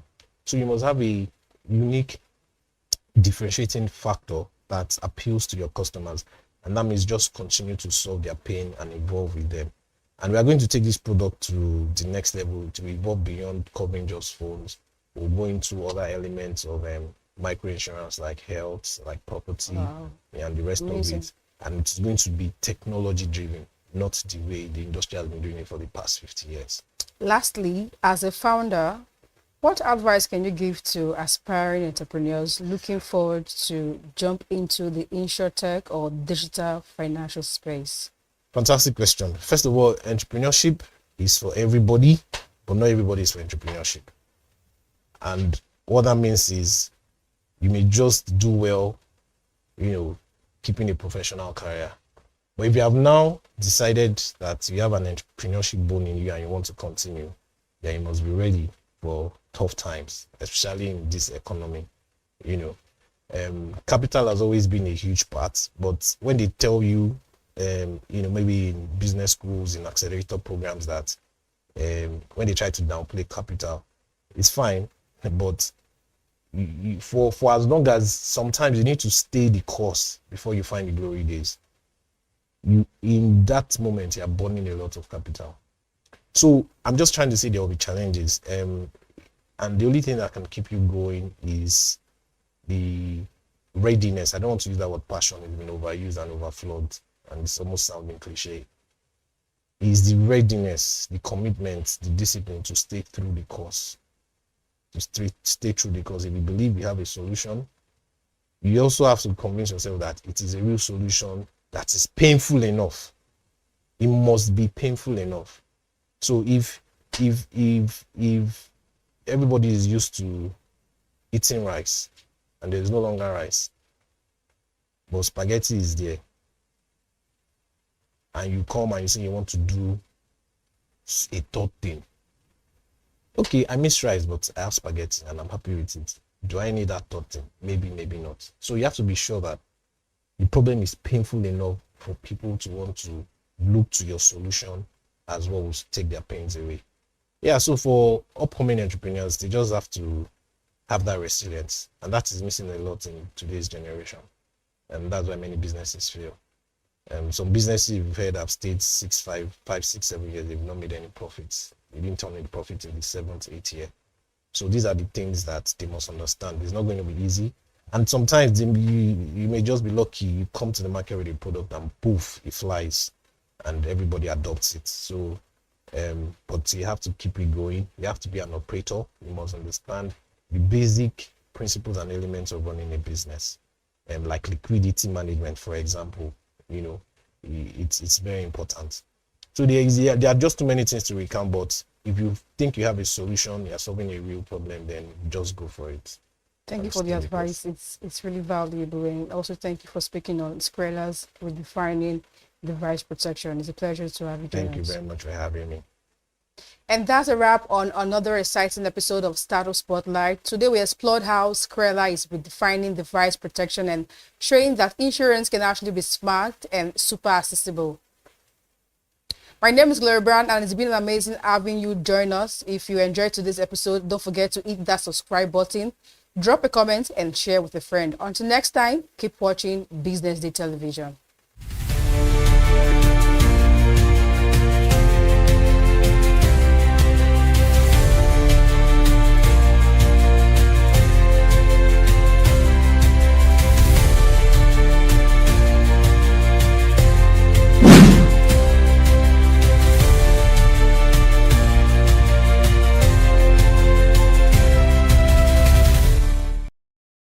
From clean power to digital innovation, Schneider has continued to power the growth of Nigeria's electricity and energy sector with some of the best and forward-thinking solutions across the continent. And today, Schneider is celebrating 25 years of impact here in Nigeria. And today, it's all about innovation, it's all about automation, and it's all about sustainability. Join me as I walk you through the conversations we'll be having right here today. My name is Elizabeth Musa, and this is where innovation happens.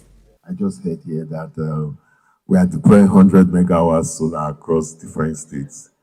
And I think that conversation should be had basically with the discourse if we are going to make such investments viable. So I think that brings before the fact that more needs to be done in terms of collaboration. At the heart of this year's event is a powerful theme: competitive advantage through automation and sustainability. For Schneider Electric, it's not just a slogan, it's a reflection of how the company has evolved over 25 years in Nigeria, helping industries improve efficiency and build smarter, more resilient systems. In terms of automation and sustainability, these are probably two of the most important topics for businesses, not just in Nigeria, not just across Africa, but globally, right? We had seen the increased use of automation right from what we call Industry 3.0, and this started happening around the 80s with a lot more automation. And the idea behind the use of automation is, first of all, to drive efficiency, drive reliability and accuracy in business operations, and ultimately to produce for people to produce more, and to also do that at a lower cost. So automation was meant to drive efficiency, increase production, and also lower costs. But the second topic, which is sustainability, is something that has now become very important, maybe in the last 20, 30 years, particularly, right? Organizations and industries are now very, very conscious of how their activities impact the environment, right? So a lot of the global organizations have committed to net zero, net zero goals, and we are talking to them and helping them achieve these goals. Some of the sectors that we cover, and most of the sectors actually have some kind of environmental impact. And what we are then doing and working with this sector is to ensure that we're supplying products that are environmentally friendly, products that are not contributing any parts, that do not have any negative impact to the environment, even in the process of production, right? And when you look at Schneider Electric, we've been named the most sustainable company in the whole world for the past 2 years by Time Magazine. So it's not something that we preach, it is something that we practice. And that is why our customers, our partners trust us. And that's why they continue to rely on us for sustainable solutions. So for us, automation and sustainability are key topics that are pertinent to our customers today, that are important to industries today, and will continue to remain relevant. From manufacturing to energy, experts here agree that digital transformation is no longer a distant dream, it's a daily necessity. And as industries automate, the conversation around sustainability is taking center stage. What stands out most for us is our ability to create an ecosystem of partners in the region, in Nigeria, to drive access to energy, to drive electrification, and to drive technology into homes, buildings, data centers, infrastructure, and industries. The biggest ambition of bringing access to energy to everyone, the innovation landscape in Nigeria, the vibrant community, and the strive towards technology, innovation, and electrification has kept us in a solid development mode. The level of partnership we have created in the country and the growth that we have seen in the country have been exceptional. We've heard about the new act, you've heard about the mini good regulation. There are a number of regulations that support private sector investment and participation in the decentralized renewable energy space or interconnected mini grid space.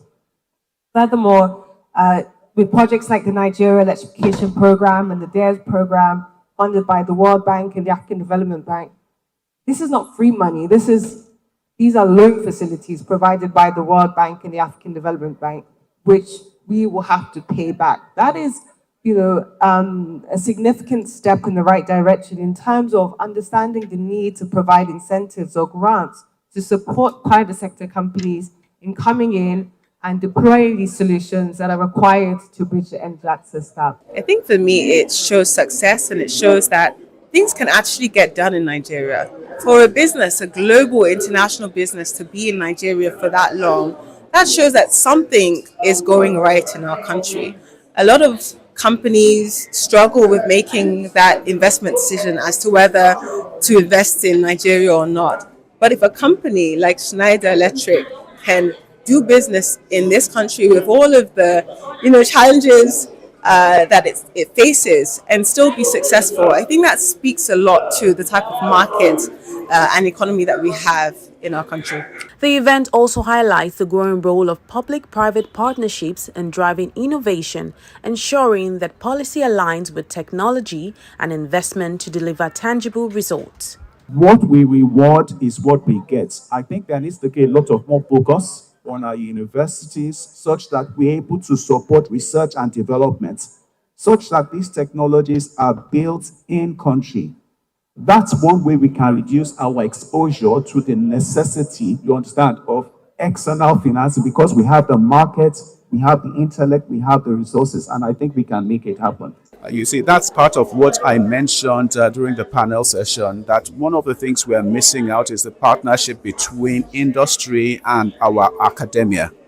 I think we need to do a lot more in promoting real research that results in innovative products that can be taken to the market. So you need the enabling environment, but you need industry to work with academia, because every technology that is used probably starts from the academia and then it gets industrialized in terms of its utilization. So I think that's a bit where I think more can be done, such that we can have homegrown technology in the country. Yeah. The policies government put in place to unlock gas is very important. It will help that reliability and sustainability. The second thing is about policy around the energy transition itself. We need to be very careful in the way we set up that policy, such that it will not stifle industry, it will encourage people to come in and invest. And the last thing for me is around security. Security is a very big issue for us in the oil and gas industry. Government is to find a way to sort out the security. Schneider has been a very sustainable company, and today means a lot, given the fact that they are also celebrating their 25th anniversary. Schneider has been a partner with NLNG even before they came into Nigeria. So our first trains came into operation in 1999, and we've been partnering with Schneider on automation as we were designing those trains. So today for me is really a victory for not just Schneider but for Nigeria as a country, and for all the companies that are partnering with Schneider in Nigeria. It's victory for us today. And I do know that Schneider is going to do more going into the future. 25 years on, Schneider's story in Nigeria is one of consistency, collaboration, and commitment to innovation. As the company looks to the next 25 years, the hope is that automation and sustainability won't just be buzzwords, but the building blocks of a stronger, smarter Nigeria. It's been 25 years of innovation, of automation, and sustainability here at Schneider Electric. And it was lovely to capture some of the voices and some of the people who have been a part of this story for 25 years. My name is Elizabeth Musa, reporting for Business Day Television.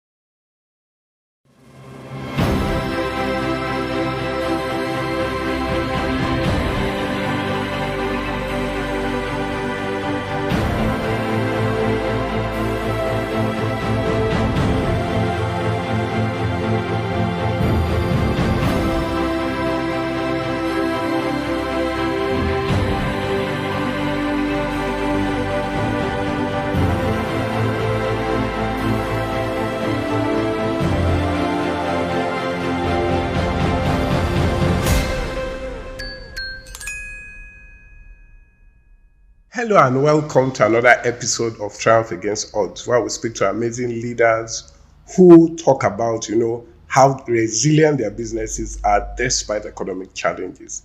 On today's episode, we have someone who stepped out of conventional banking and moved into non-interest banking.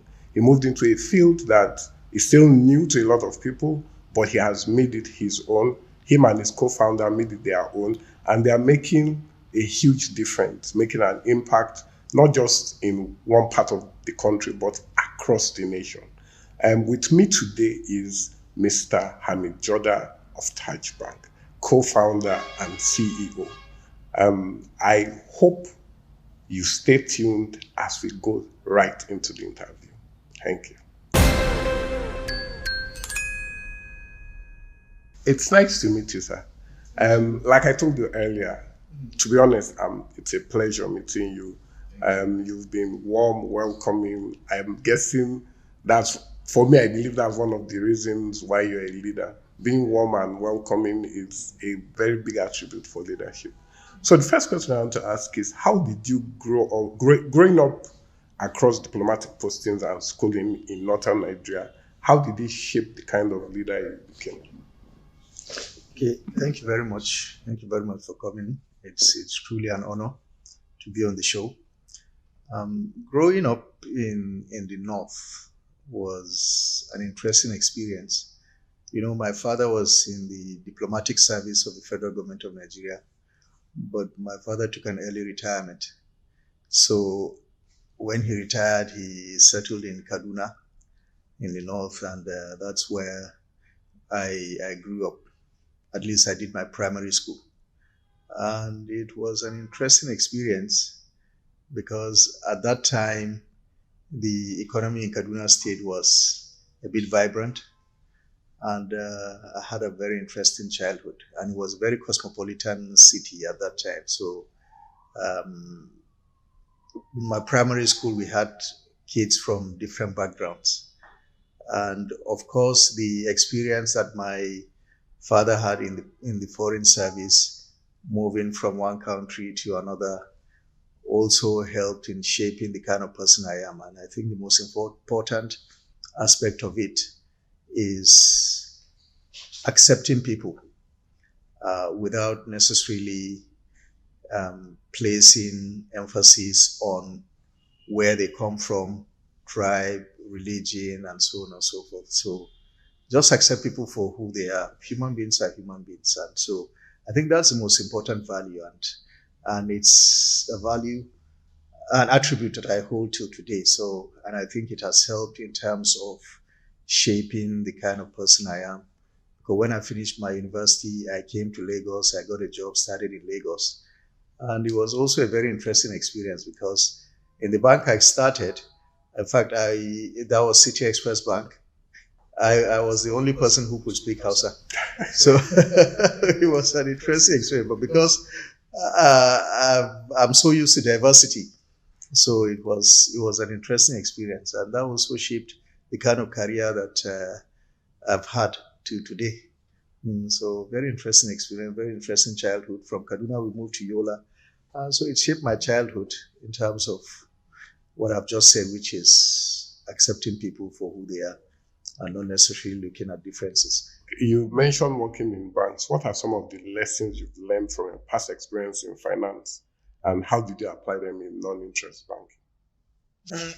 The experience has been quite interesting, I would say.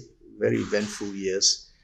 One of the turning points of my career was when I was working in Savannah Bank. And I don't know if you remember what happened to Savannah Bank. One day on a Monday morning, we went to work and we heard that the license was revoked. So it was a turning point. And the Friday before the closure, we had our jobs, we were doing quite well. And then on Monday, the bank was closed down. So it was, we had to go back into the labor market and start looking for jobs and all that. And of course, customers lost funds, and it was a very painful experience. So I think that kind of shaped the person I later became in my career, and learned to be very careful, and knew that a bank could fail, and failure of a bank could be very catastrophic and devastating for families. I know families that had funds in Savannah Bank, and the bank was closed down with their money trapped.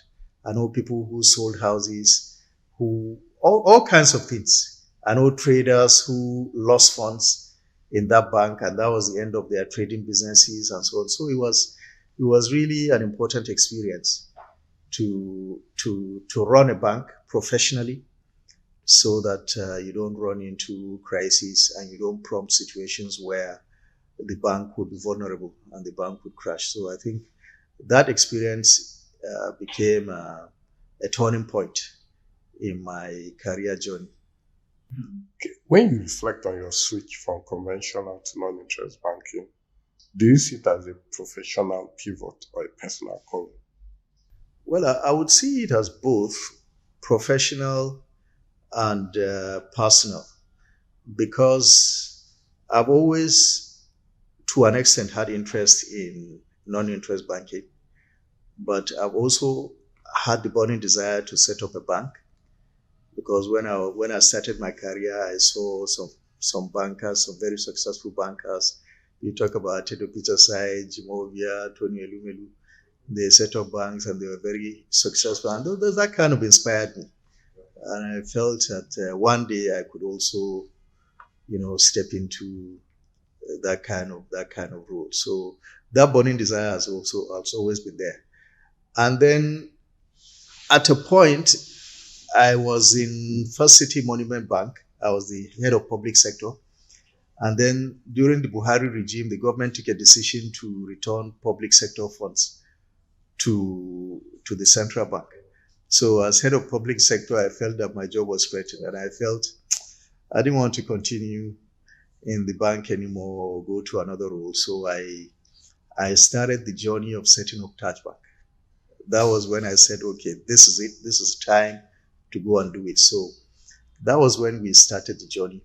So at that time, it was extremely difficult raising the capital and for people believing you. I was just an assistant general manager. Yeah, so I was not an executive director. I had never run a bank, but there I was trying to convince people that I could do it, that I could, set up a bank and run it successfully. So not many people believed. Just a few people believed and came on the journey with us.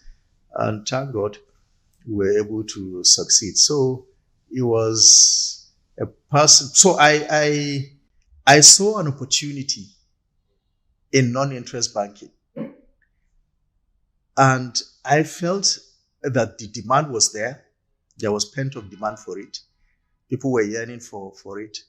And I felt that if we did it properly, if we brought in professionalism into it, and if we brought in our experiences, our various experiences from various backgrounds into it, that it could succeed. And thank God, after about 6 years, we've not been proven wrong. So I think it's a mix of professional and personal. Yeah. So, you Taj Bank started around, COVID and all of that. I'm sure definitely based on the fact that the world literally shut down. And this must have affected, trying to start during this tough period. Mm-hmm. How were you not able to, despite all the challenges of, COVID and everything that happened, mm-hmm. you still pushed through?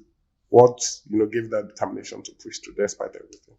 Okay, thank you very much. So, in our Taj Bank journey, it's been a journey of extreme difficulty, from trying to convince people to invest in the project, to applying for banking license at the central bank. And for those who have passed through central bank to obtain banking license, they know how thorough and how difficult the process is. So after that, we got our license. We started in December, the 2nd of December. And then COVID came. When COVID came, it was like a joke, and then nobody ever thought for 1 minute that the world would be shut down. So we started, in fact, at that time, some of our staff were expatriates, so they just came into the country. And of course, like I said, we started in December. Running, baby steps. All of a sudden, the world shut down completely. And the challenge was, how do we pay salaries? That became a major challenge because we were running expenses. Anyway, expenses in terms of salaries. That was there. And we were paying expatriates, and we were under lockdown. We were not generating anything in terms of revenue. So it was a very, very difficult experience. And for several weeks, we were all at home. And after, I think 4 weeks or so, 4 or 5 weeks, I can't remember, the market opened up, the federal government opened up And we started running. And lo and behold, by the 9th month of business, we broke even. Because we were very, very determined. And we went all the way by the time it was the world opened, working day and night until we achieved break even. And from then on, we've been consistently profitable. That is so amazing. You didn't, when the world shut down, you didn't pack up, or you were thinking, what do I do? How do I manage? What do I say? Yeah, and it was also a good time to reflect on the future, to reflect on our strategies, and to really also, it's I believe as a businessman, it's good to go into difficulty, because difficulty shapes you, shapes the man you later become. You build resilience. When you go through difficulty. Yes. Yeah. What part of growing Tide Bank required more patience than you expected? Okay, I think the part that required more patience is dealing with regulators. Don't forget that when we started, we were not executives. And to be honest with you, you need to be an executive to really understand 360 degrees the regulatory environment. Yes, so banking is a highly regulated business. And when we came in, I think we were still fresh. So the understanding of the regulations was, I think, a challenge. And where your power stops is where the regulator's power starts. So we needed to, moderate ourselves and be very patient, and also understand the regulatory environment better. And I tell you why. Because non-interest banking is different. It's on another tangent. You need to obtain several kinds of approval. If it's conventional banking, it's just one approval. But if it's non-interest banking, there are several layers of approval. For instance, after the central bank, you also have an independent board, an independent advisory committee of experts that need to vet all your approvals. And of course, they don't sit on daily basis, they sit on quarterly basis. So when you take your approvals, sometimes they are too busy, they may not consider it until the next approval period. So getting approvals is always kind of a big challenge. But I'm happy that the regulators are very, very supportive. Very, very supportive. I must commend them for that. For them to have created such a robust environment. And things are beginning to run faster. So I think that aspect really, it's one that really required more patience. So since you've gone far and everything, what would you try with Tide Bank or with your life if you weren't afraid of failure? If you aren't afraid of failure, is there something you've not tried that you have tried now? Or you try now? No, for me, I've always had an entrepreneurial spirit. Before I came into Tide, I set up other businesses. Those businesses, some of them thrived, some of them didn't thrive, but that didn't deter me. Yeah, so I think I have entrepreneurship in my blood. So even if I hadn't set up that, maybe I would have gone into some other business. But I'm not one to really sit and take things easy. I'm a very adventurous person. Yeah. So if the next 5 years of Tide Bank were a chapter in your biography, what would the title be? I would call it a journey of resilience. A journey of resilience. Yes, a journey of resilience, because I think the bank has been very resilient, because we've gone through several economic cycles. Don't forget that during the last administration, we had COVID, and then we had a recession, and then we came out of the recession, the economy started growing, and also this administration, when they came in, there was a lot of, I would call it in the first year upheavals, but now a lot of things have stabilized in terms of, so many challenges along the way. And well, it's part of life. There will always be challenges. And Yes, and if you understand how economies work, economies go in cycles. Boom and bust, boom and bust, boom and bust. Yeah, so that's how it is. Even in the US, they've had, the Great Depression in the 1920s. They've had the global meltdown, so the economy went down, picked up. So the same thing in Nigeria. So, but for us, it's been very difficult, and adjusting to a lot of difficulty. But now, we thank God that the economy is beginning to pick up again. And now that the economy is picking up, so we ride the wave. Yes, so the journey of resilience. Okay, so based on this journey of resilience, what legacy are you trying to build beyond profit? Yes. And how will you know that you've succeeded? Okay, I think a number of issues. One is to correct the perception that non-interest banking is only for Muslims. Yes, so it's a very wrong impression. Non-interest banking is for everyone. It's for people from various backgrounds. It's for human beings. That is just the best way to put it. It's for human beings. And that is the kind of legacy I want to leave. That is number one. The second is also to create opportunities for young Nigerians. Today, one of the major challenges in Nigeria is employment. Yeah, so the unemployment rate, as we know, is very, very high. So how can you create jobs as an entity? By direct jobs, which means Taj Bank recruiting people, and of course, indirect jobs. How do I mean? Funding businesses that thrive, that succeed, and create more employment opportunities. That is one thing I've seen in terms of impact that Taj Bank has made in the industry, because I know a lot of businesses that came to us when they were very small, and we nurtured them. Today, they have employed so many young people, and that is very heartwarming, and all across the country. So, and then the third legacy that I want to leave is also impact in society. How can we make impact? How can we nurture businesses? How can we grow people? How can we develop people?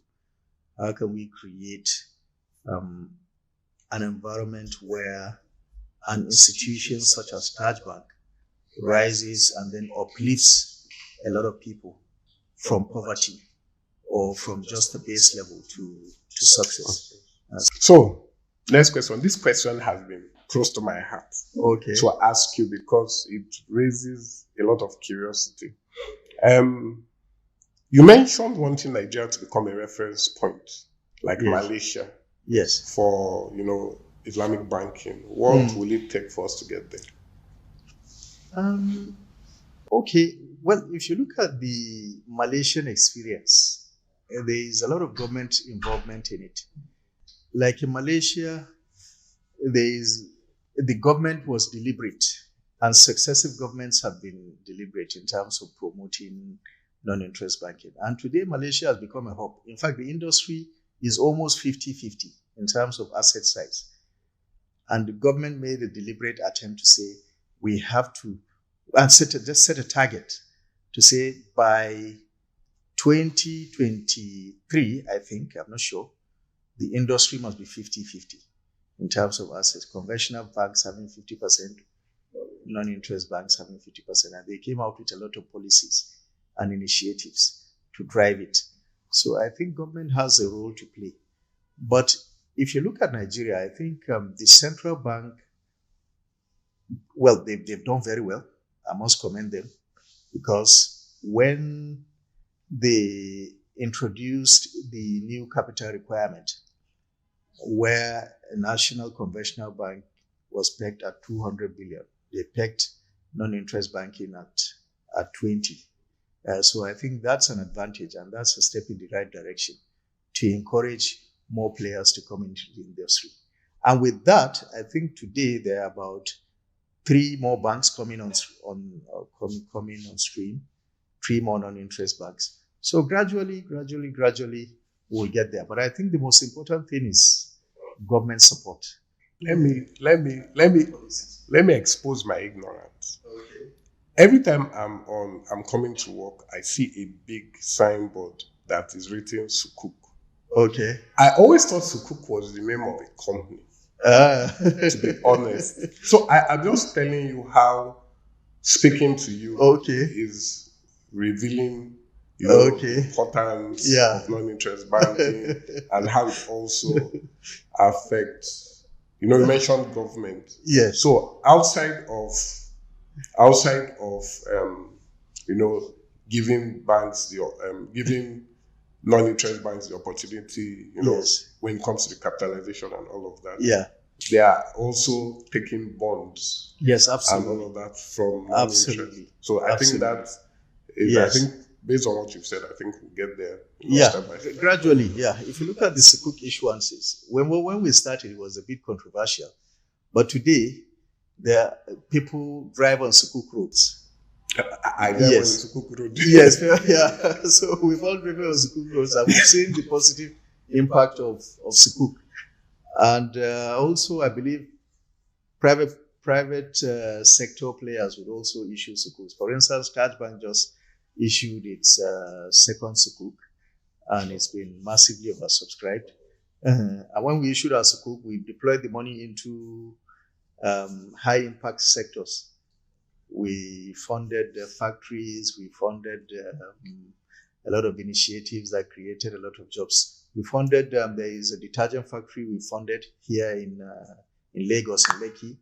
We've also funded some rice mills across the country. So high impact long-term projects, that's what we've done. And I believe that's what non-interest is really revealing, that it's really high impact. Okay, so on a lighter note, what hidden talent do you have that the world doesn't know about? And how do you relax when you're not running a bank? I can't remember any hidden talent. So to be honest. How do you relax when you're not running a bank? Because you can't just walk. You have to rest at some point. Wind down to wind up. To be very honest, what gives me joy is work. Oh my God.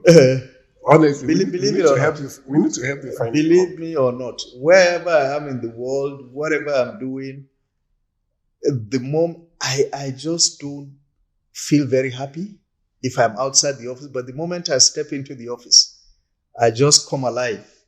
You're a real human being. Even when I'm not working, I'm still thinking of work. Mm-hmm. So it gives me the greatest joy. Coming to the office every morning, addressing the challenges, and so that's what makes me happy. I tried. There was a time I registered at the golf club. I went there once, twice. I just lost interest. I just got bored and left. So my life it wasn't challenging enough for what you were. No. It wasn't really stimulating enough. So I think my life is just built around work. No, it's fine because there are people like that. Yes. And it makes sense because you run a company. So yes, absolutely. So finally, what's the one thing that you wish someone had told you before you tried to build a bank from scratch? What's the one thing someone had told me it was really difficult? I wish somebody had told me it was really challenging. It was really, I wish someone had told me, look, building a bank from scratch and starting from ground zero and raising capital. I wish someone had told me how difficult it was. Maybe I would have said, no, I don't want this stress. Let me just be an employee. but funny enough, you're doing a great job at it. Yeah, you're doing a great job. Thank you very much. I'm happy with how far you've come. Thank you. And my personal prayers is that you keep growing. Yeah. You keep impacting lives. Thank you very much. And keep making a difference. Because for me, what's the point of being alive if you're not making a difference? Absolutely. That's why God brought all of us together in this world to help each other. Absolutely. So it only makes sense. It only makes sense. It only makes sense. Thank you And the so future much. is very bright. Thank you so very much You're for welcome. featuring our podcast. You're It was welcome. an honor having you. Yeah, you're welcome. Thank It was you. an honor coming on the program. Thank you. Thank you. Thank you. So, folks, there you have it.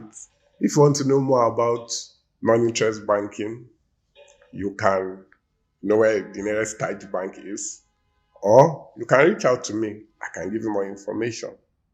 But while we wait for that, stay tuned for more episodes. And as we say at Triumph Against Odds, don't stop being resilient. Thank you.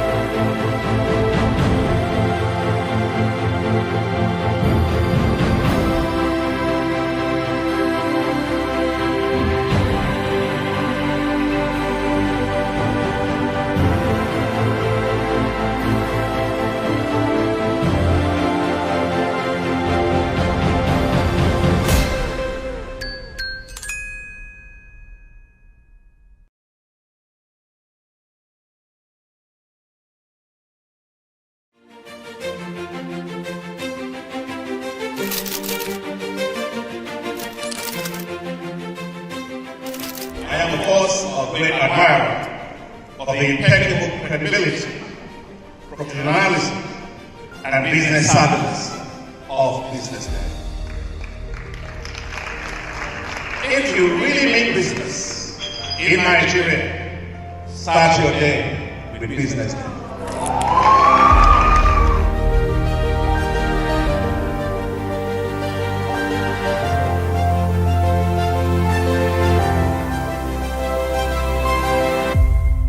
BusinessDay is West Africa's leading provider of business intelligence and information, delivering premium content across diversified media platforms, including online, mobile, and print. Since its inception in 2001 with a weekly newspaper production, BusinessDay has expanded its reach to provide exclusive content accessible through print, mobile, and online channels.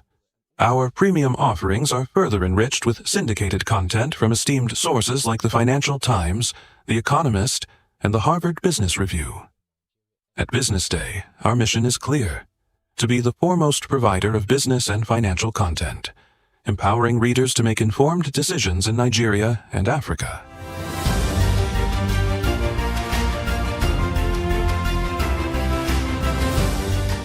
Since our establishment, we have been committed to delivering insightful, relevant, and accurate information about Nigeria's business and finance environment, while contextualizing the impact of global events.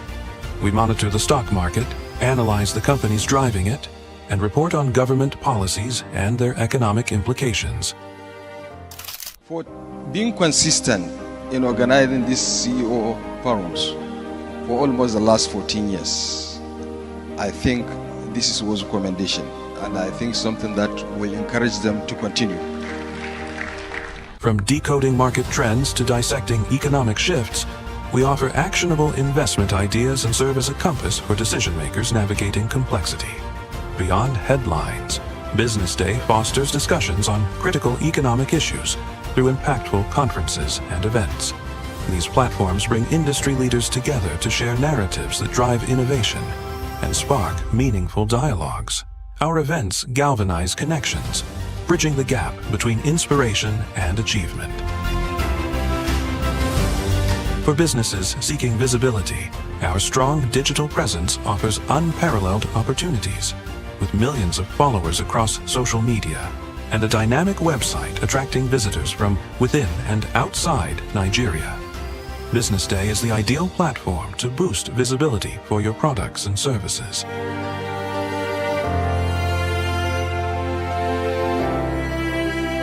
If you're looking for in-depth analysis and expert opinions on Nigeria and Africa's business landscape, BusinessDay is your guide.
everyone wants fast results.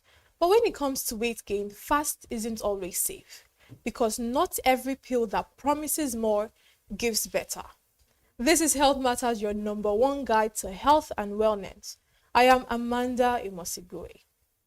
Some research say that about 20.3% of adults take at least one prescription medication associated with weight gain. Speaking on the hidden risk behind these weight gain pills with me is pharmacist Eberechi Ruth Obasi. She's a licensed pharmacy and a health coach who is passionate about public health awareness and empowers people to take charge of their health while breaking down complex health issues. Welcome, pharmacist AB. Pharmacist AB.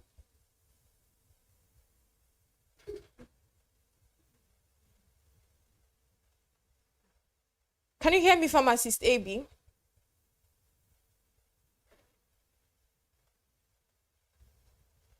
All right, let's take a very quick break, and when we're back, we're going to dive into the discussion with pharmacist AB.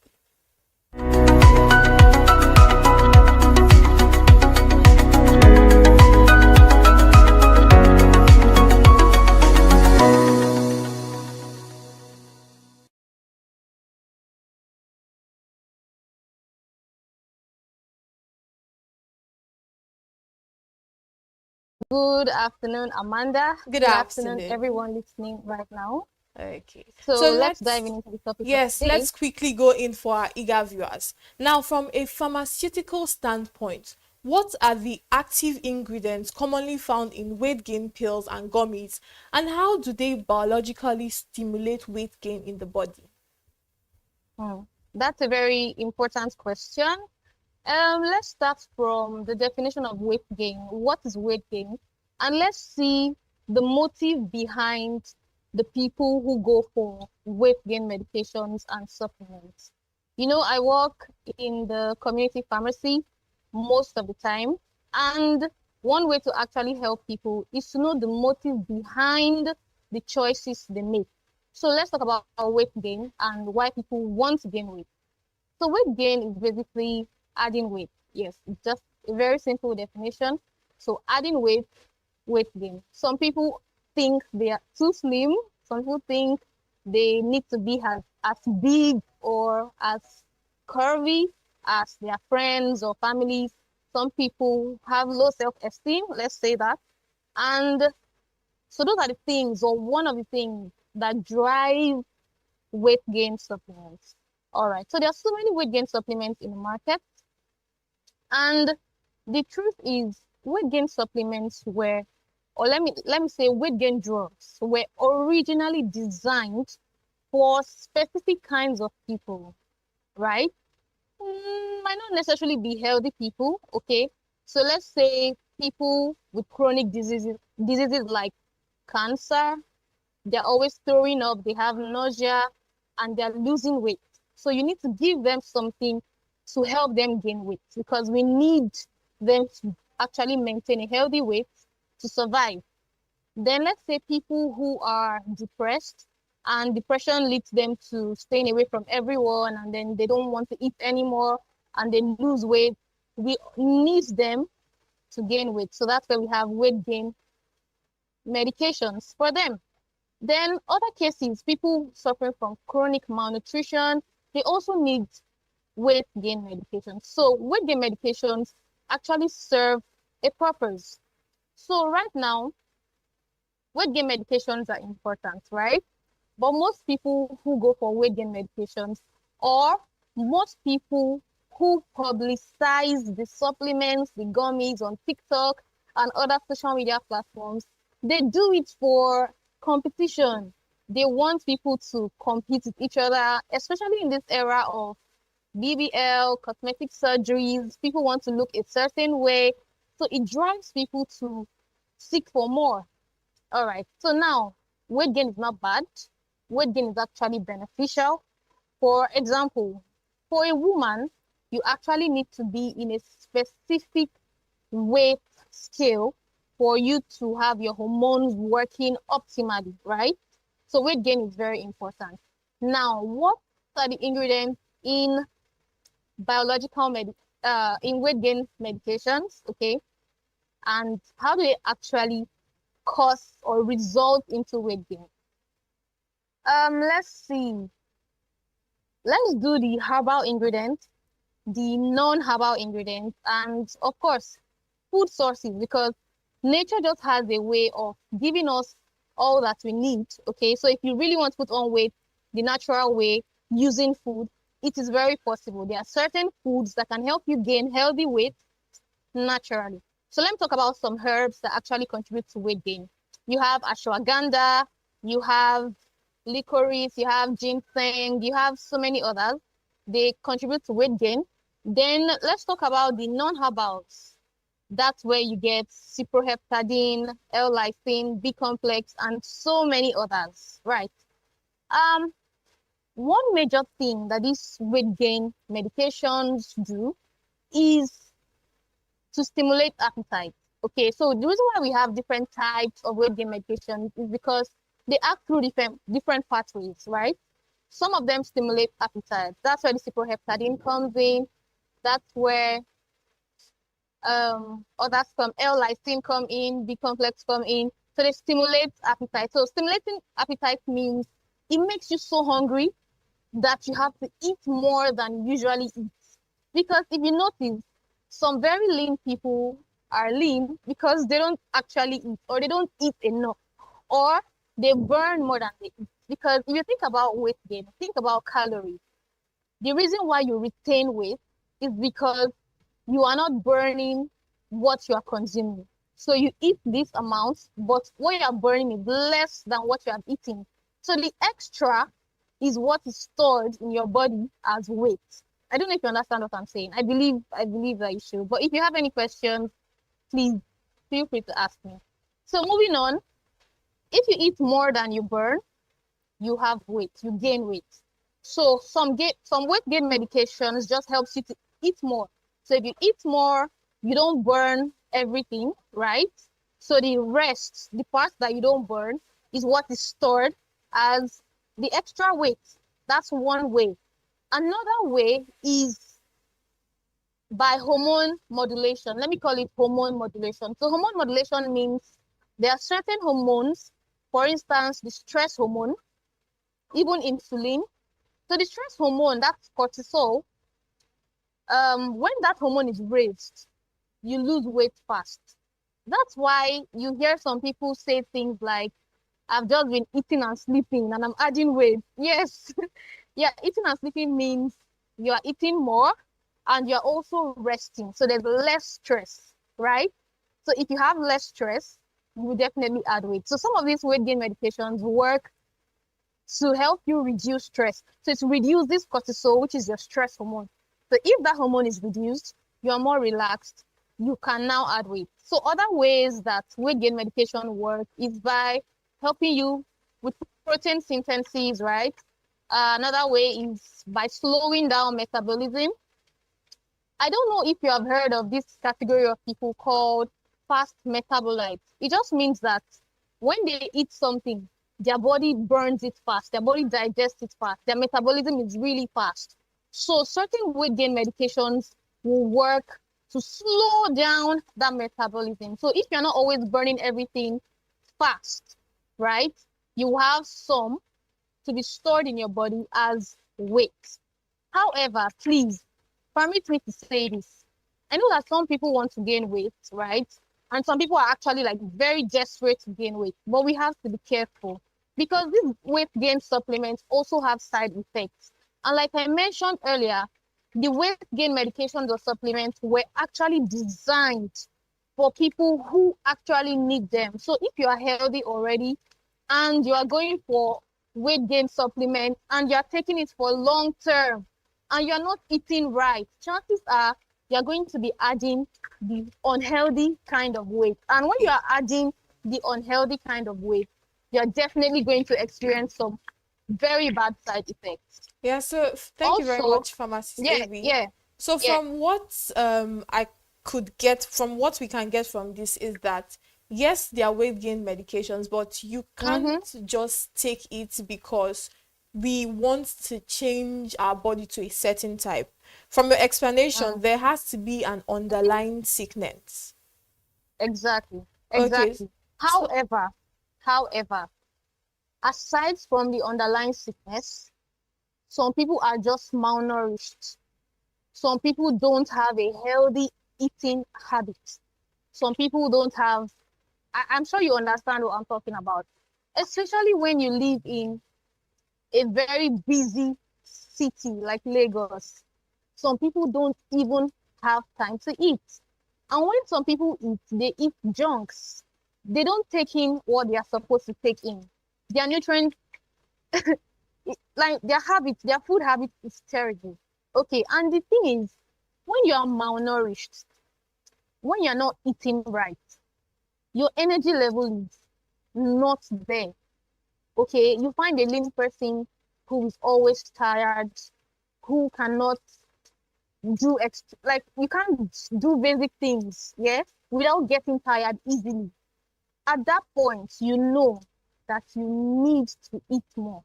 Okay, and in trying to eat more, sometimes you don't even have the appetite, right? In that case, the weight gain supplements come in. In other words, weight gain supplement is good for people with chronic diseases prescribed by the doctor. Yes. And can also be used by people with chronic malnutrition. Your eating habit is bad. Your eating habit is so bad and you need to work on it. Yeah. So you also use the weight gain supplement to support a better lifestyle. Yes. But at this point, if you know that your issue is malnutrition and you need weight gain supplement to support, that means you are ready to change your lifestyle and you're ready to start eating healthy. Okay, so now because okay. Yes, so now you have made a lot of emphasis, giving us so much details on these weight gain pills now. With consumption, what issues can arise when we take these supplements, these gummies, these vitamins without professional guidance or proper prescription? Thank you so much for that question. In recent times, I think there's this thing they call mau. I think it's a street slang. It's a street slang that most people use to buy weight gain supplements from the roadside. And these supplements that they buy contain steroids. Most of the things, like the major ingredients in this supplement that they buy, is steroids. And taking steroids, is not healthy for long term when you are healthy. Okay, so now let me talk about these steroids that people are consuming. So one of the things with steroids, taking steroids as a weight gain supplement, is you add weight like this. You add weight on time, very fast. It's like a wonder drug, right? It works very fast to help with weight gain. However, the side effects can be crazy. So the thing with steroid is, okay, before I talk about the side effects from using steroids as a weight gain pill, let me tell you about unhealthy weight. So there are two types of weight gain, the healthy one and the unhealthy one. So the healthy kind of weight gain is the weight gain that you gain from consuming healthy foods, healthy diet, healthy oils, the oils to be specific, healthy oils. And that kind of weight helps you, like the weight is added in right sides, but make sure that you're also exercising as well so that you have the muscles to carry the fats. So the good thing about that one is that if you add weight, the healthy kind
watching Business Day Television.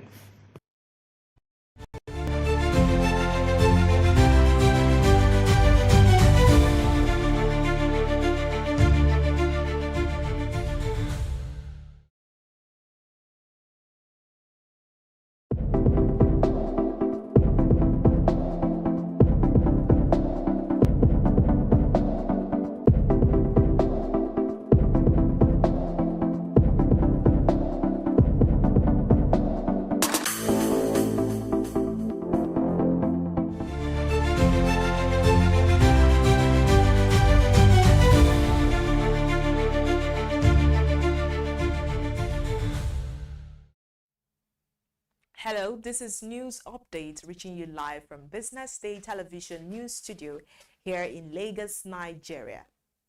Coming up, FATF exit and CBN's FX surge will continually propel Naira. Nearly $3 billion spent on real bond debt servicing under Tinubu. NGX bounce after steep sell.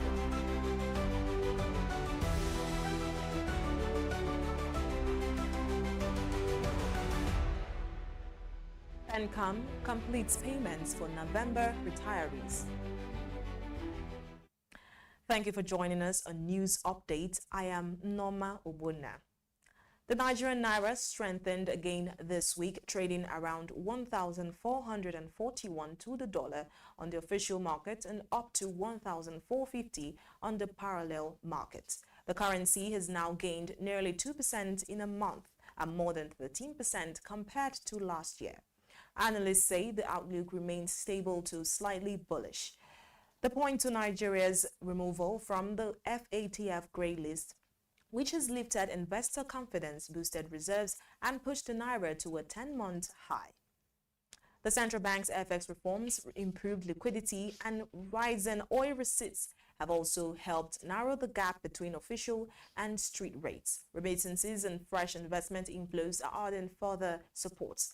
But risks remain as high inflation, strong dollar demand for imports and overseas payments, and global currency swings could still put pressure on the Naira in the weeks ahead.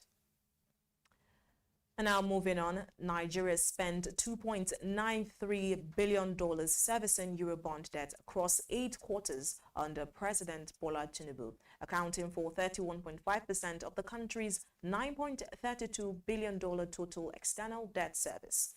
Interest payment consumed 83% of the Eurobond costs, highlighting the weight of commercial debt on government finances. The highest payment occurred in Q3 2023 when Nigeria redeemed a $500 million Eurobond and paid a total of $943.66 million. The country's Eurobond stock rose to $17.32 billion by June 2025. And despite the rising costs in November, the government raised $2.35 billion in a Eurobond offering that attracted $13 billion in bids, with proceeds earmarked for the 2025 budget and other funding needs. And analysts have offered mixed reactions, with some saying Eurobonds provide quick access to capital, while others warned that exposure to currency volatility could strain public finances. And also, the equities market fell sharply last week as uncertainty over capital gains tax triggered a 5.01% slump in the all-share index on Tuesday, driven largely by institutional sell-offs and block trades.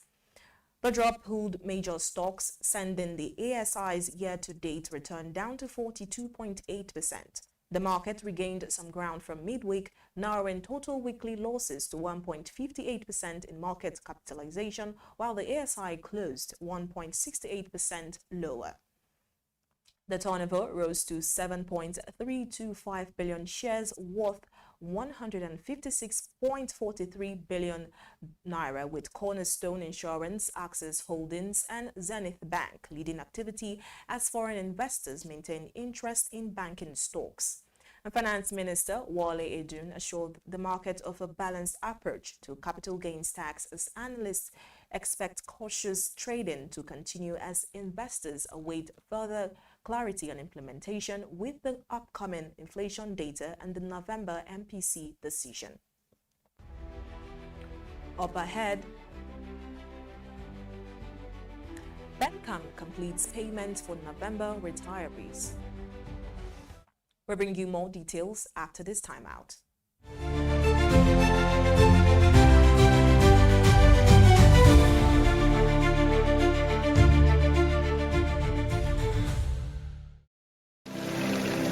They say money never sleeps. Wake up to clarity, insights, and the stories driving business in Nigeria and beyond. From the heartbeat of small and medium enterprises to the pulse of national economic policy, this is where business meets perspective.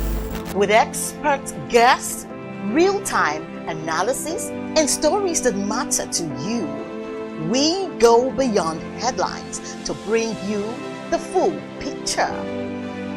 Join us every morning as we break down the numbers, decode the policies, and spotlight the people shaping our economy. This is Business Money. Attention business leaders. Want to make informed decisions? Join the ranks of the best with Premium Business Day. Access in-depth analysis and expert opinions to stay ahead. Subscribe now at premium.businessday.ng and unlock premium content. Plus, you get 50% off your first subscription. Don't miss out. Make smarter choices and seize new opportunities. Sign up now and elevate your business game. Visit premium.businessday.ng today.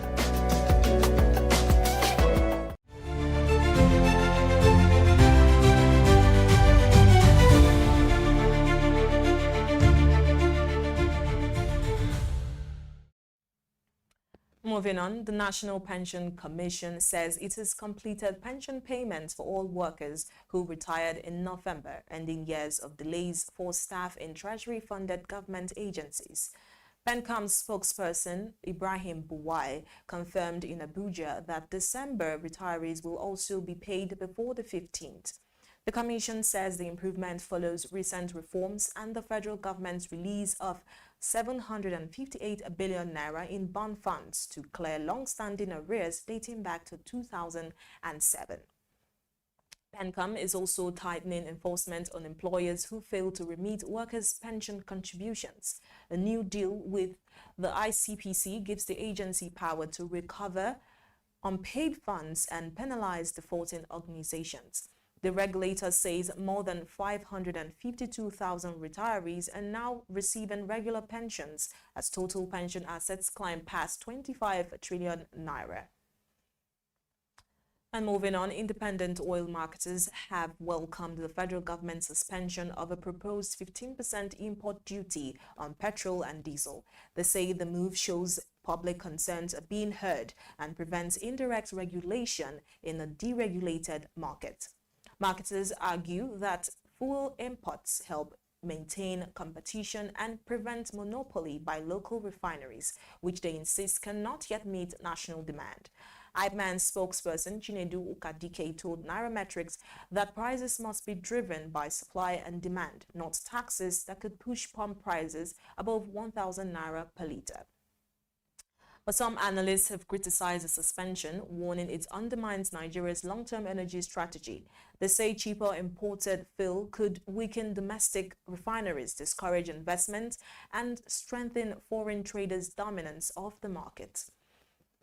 The import duty, approved by President Tinubu in October, was originally intended to support local refining and boost capacity. Its suspension has reopened the debate over competition, pricing, and Nigeria's push for energy security. And now away from that story, Trust Bank Asset Management has completed its Q3 2025 income distribution for unit holders of the Trust Bank Money Market Fund, paying out 286 million naira with an impressive 20.45% annualized yield. The fund's net asset value surged to 6.78 billion naira from 3.75 billion naira at the end of 2024, signaling strong inflows and investor confidence. Total distribution so far in 2025 now stand at 731.5 million naira, a 72.9% jump from last year. The management says the strong performance was driven by high short-term fixed income yields and disciplined portfolio management. The fund continues to prioritize capital preservation, liquidity, and fast redemptions, with withdrawals processed within 24 working hours. Investors are advised to consult the fund's prospectus or seek professional advice before subscribing. And still on, Fidelity Bank PLC has reported a 46% growth in gross earnings to 748.71 billion naira for the period ended June 30th, 2025, up from 512.86 billion naira recorded in the same period last year. Despite the revenue growth, the bank's profit for the period declined by 17.22% to 132.31 billion naira compared to 159.83 billion naira in the corresponding period of 2024. The decline was driven by a 59.78 billion naira derivative loss, among the others. Operational metrics, however, strengthened, with net interest income rising to 420.4 billion naira from 326.4 billion naira in H1 2024. And customer deposits grew to 7.2 trillion naira from 5.9 trillion naira in FY 2024, while net revenue increased to 444.4 billion naira. Fidelity Bank recently raised 127.1 billion naira through oversubscribed public offer and rights issue following the CBN's recapitalization directive.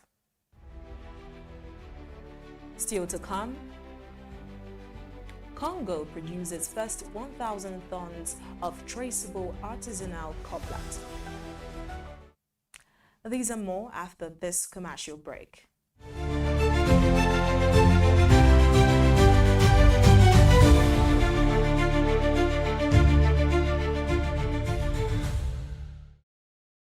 Meet Monica, your all-in-one financial solution.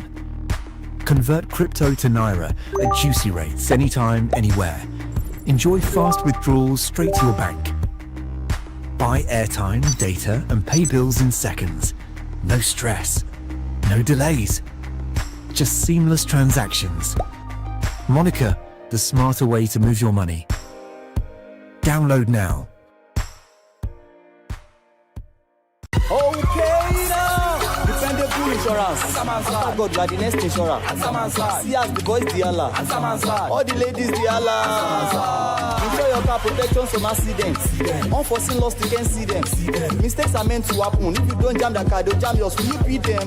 Ah yes, you will get them arrested. Your plans for that day is affected.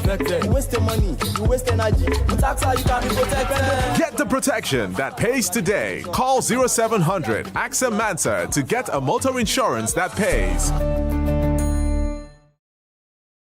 At Stanbic IBTC, we are here to help you grow with financing that helps you expand, expert knowledge across 20 African markets, trade solutions that open doors to 195 countries globally, and an online banking platform that works hard, because with us, there's possible, then there's more.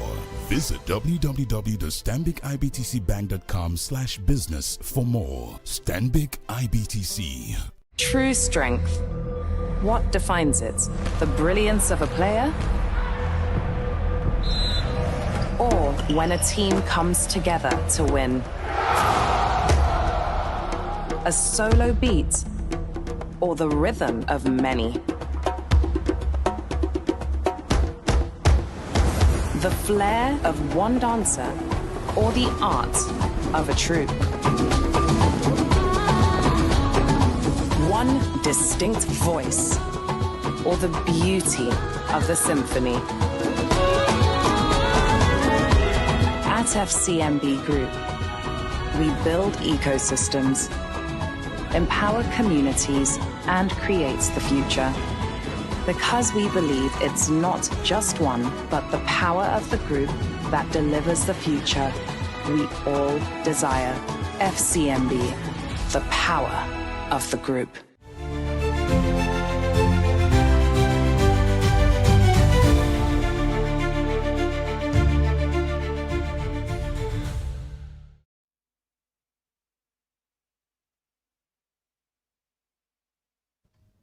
The Democratic Republic.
Welcome back to News Updates. We now head to Africa.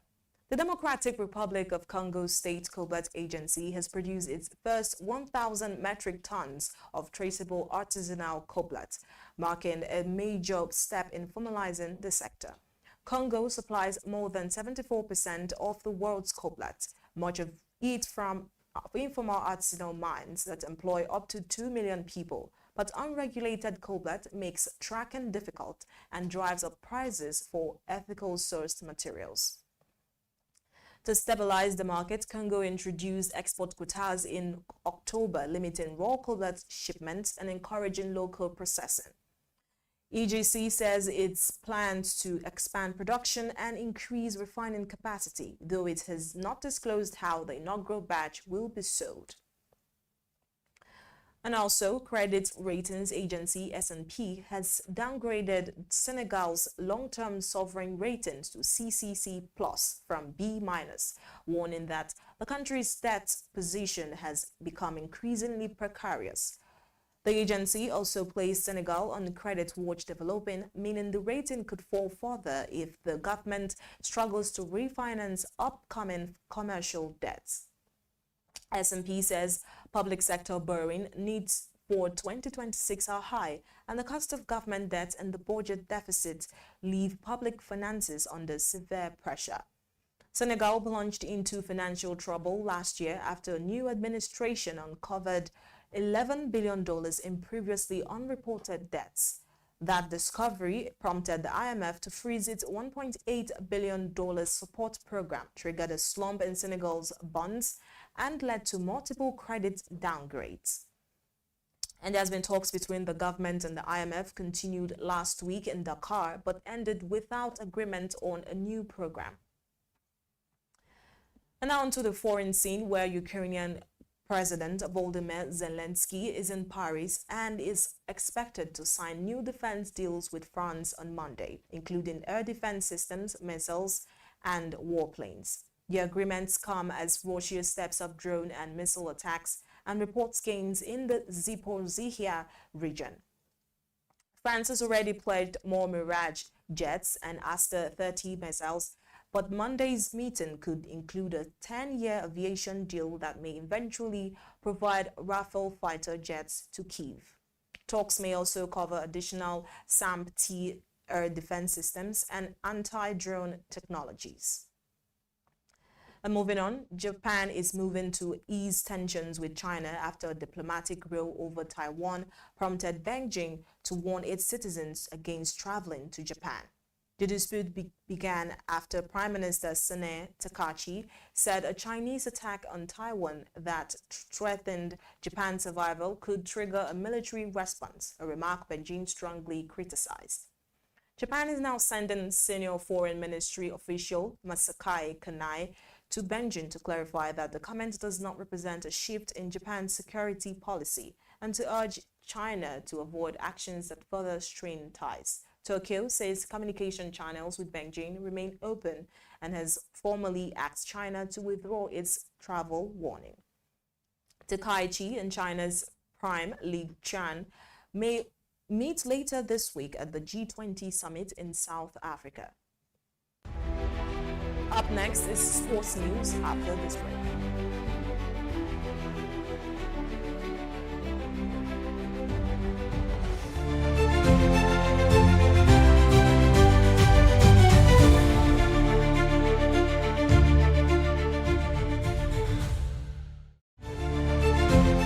Welcome to the Triumph Against Odd podcast. Most people go through their lives without knowing what their superpower is, right? But if you're lucky enough and determined enough to find your superpower before you get to a certain stage of your life, you'll be incredibly successful. Look, the first thing is you just decide not to look at the challenges, because if you do, it's going to end you. The closest thing I think is that I had a deeply military background, which is a bit of a never say die background.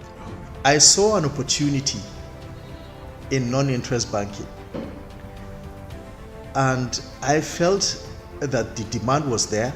There was pent-up demand for it. People were yearning for it, and I felt that if we did it properly, if we brought in professionalism into it, and if we brought in our experiences, our various experiences from various backgrounds into it, that it could succeed. Very few people do that because very few people explore their superpowers. They just explore bread and butter issues. I need to eat, and Yes, there will be challenges. This is a very difficult business environment. The government keeps working on how to make business easier. The first problem to overcome is really just starting, right? We thought about this idea for over 2 years before we even took the first step. You cannot ignore this country. No, and to be from here, I think is an incredible privilege. Nigeria will be ascendant in my lifetime.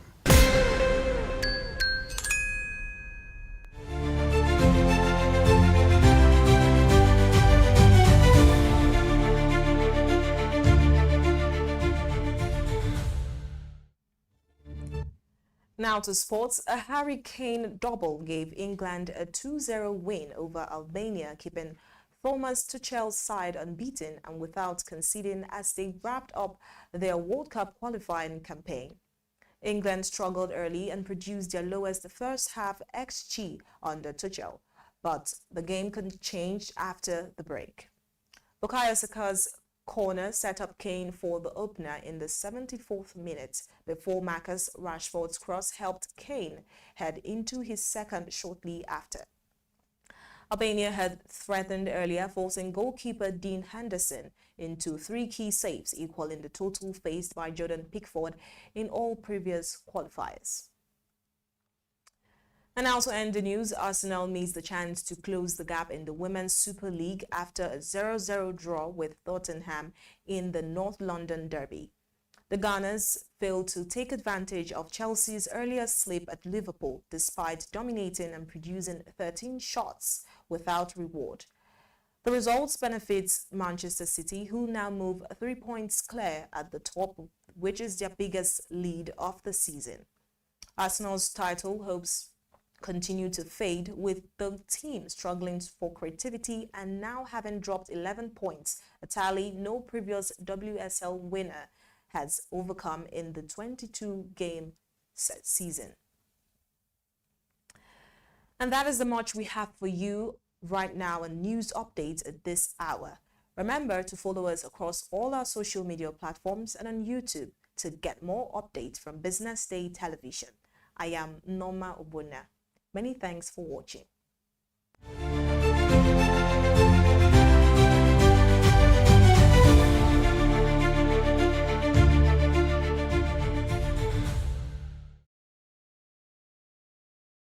From clean power to digital innovation, Schneider has continued to power the growth of Nigeria's electricity and energy sector with some of the best and forward-thinking solutions across the continent. And today, Schneider is celebrating 25 years of impact here in Nigeria. And today, it's all about innovation, it's all about automation, and it's all about sustainability. Join me as I walk you through the conversations we'll be having right here today. My name is Elizabeth Musa, and this is where innovation happens.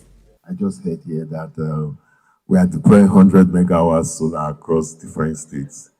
And I think that conversation should be had basically with the discourse if we are going to make such investments viable.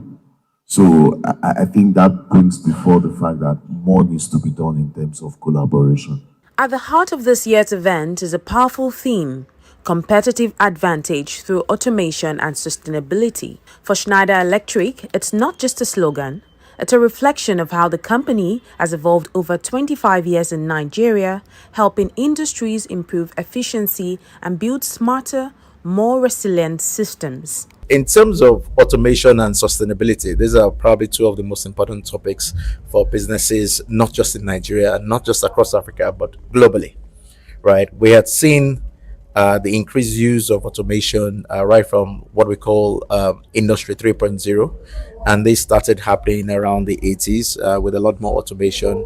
And the idea behind the use of automation is, first of all, to drive efficiency, to drive reliability and accuracy in business operations, and ultimately to produce, for people to produce more, and to also do that at a lower cost.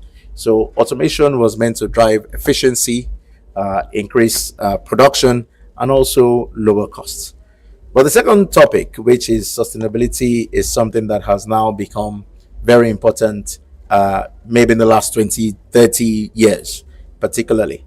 Right, organizations and industries are now very, very conscious of how their activities impact the environment. Right, so a lot of the global organizations have committed to net zero, net zero goals, and we are talking to them and helping them achieve these goals. Some of the sectors that we cover, and most of the sectors actually have some kind of environmental impact. And what we are then doing and working with this sector is to ensure that we're supplying products that are environmentally friendly, products that are not contributing any parts, that do not have any negative impact to the environment, even in the process of production, right? And when you look at Schneider Electric, we've been named the most sustainable company in the whole world for the past 2 years by Time Magazine. So it's not something that we preach, it is something that we practice. And that is why our customers, our partners trust us. And that's why they continue to rely on us for sustainable solutions. So for us, automation and sustainability are key topics that are pertinent to our customers today, that are important to industries today, and will continue to remain relevant. From manufacturing to energy, experts here agree that digital transformation is no longer a distant dream, it's a daily necessity. And as industries automate, the conversation around sustainability is taking center stage. What stands out most for us is our ability to create an ecosystem of partners in the region, in Nigeria, to drive access to energy, to drive electrification, and to drive technology into homes, buildings, data centers, infrastructure, and industries. The biggest ambition of bringing access to energy to everyone, the innovation landscape in Nigeria, the vibrant community, and the strive towards technology, innovation, and electrification has kept us in a solid development mode. The level of partnership we have created in the country and the growth that we have seen in the country have been exceptional. We've heard about the new act, you've heard about the Mini Good regulation. There are a number of regulations that support private sector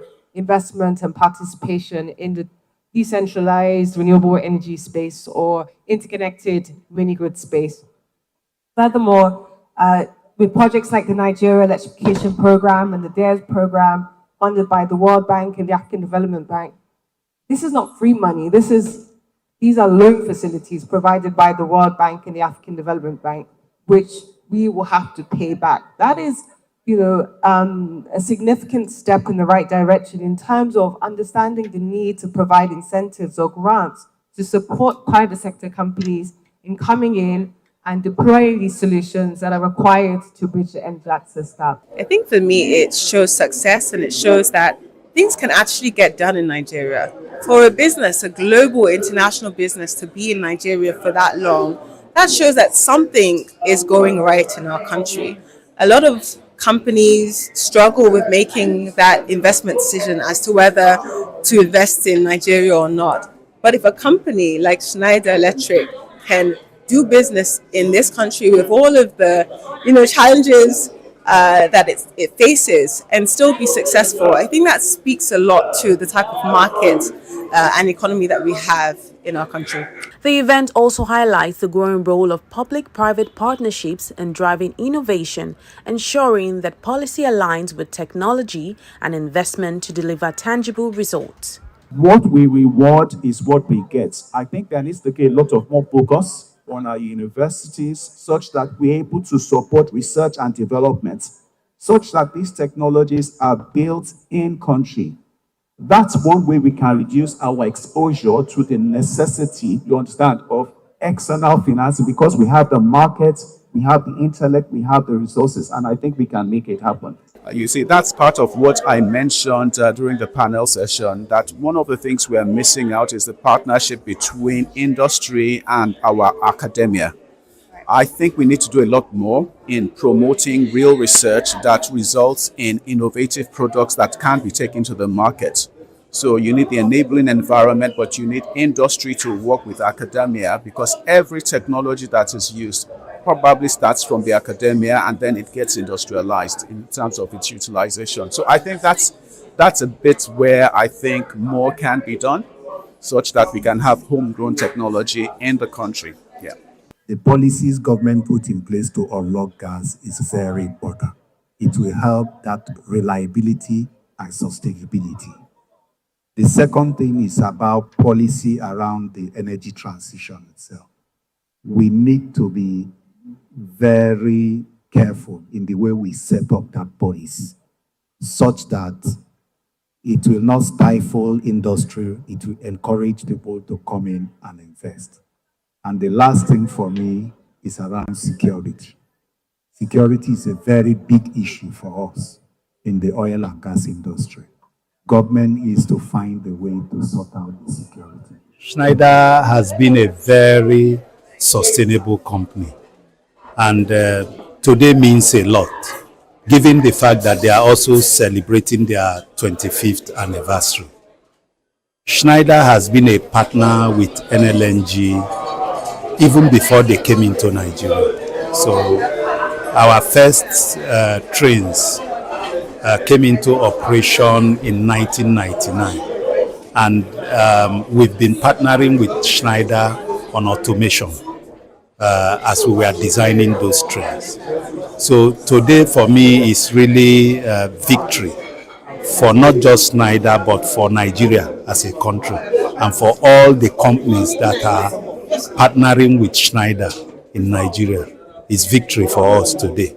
And I do know that Schneider is going to do more going into the future. 25 years on, Schneider's story in Nigeria is one of consistency, collaboration, and commitment to innovation.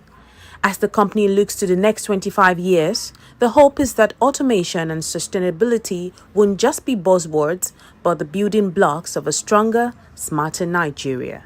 It's been 25 years of innovation, of automation and sustainability here at Schneider Electric, and it was lovely to capture some of the voices and some of the people who have been a part of this story for 25 years. My name is Elizabeth Musa, reporting for Business Day Television.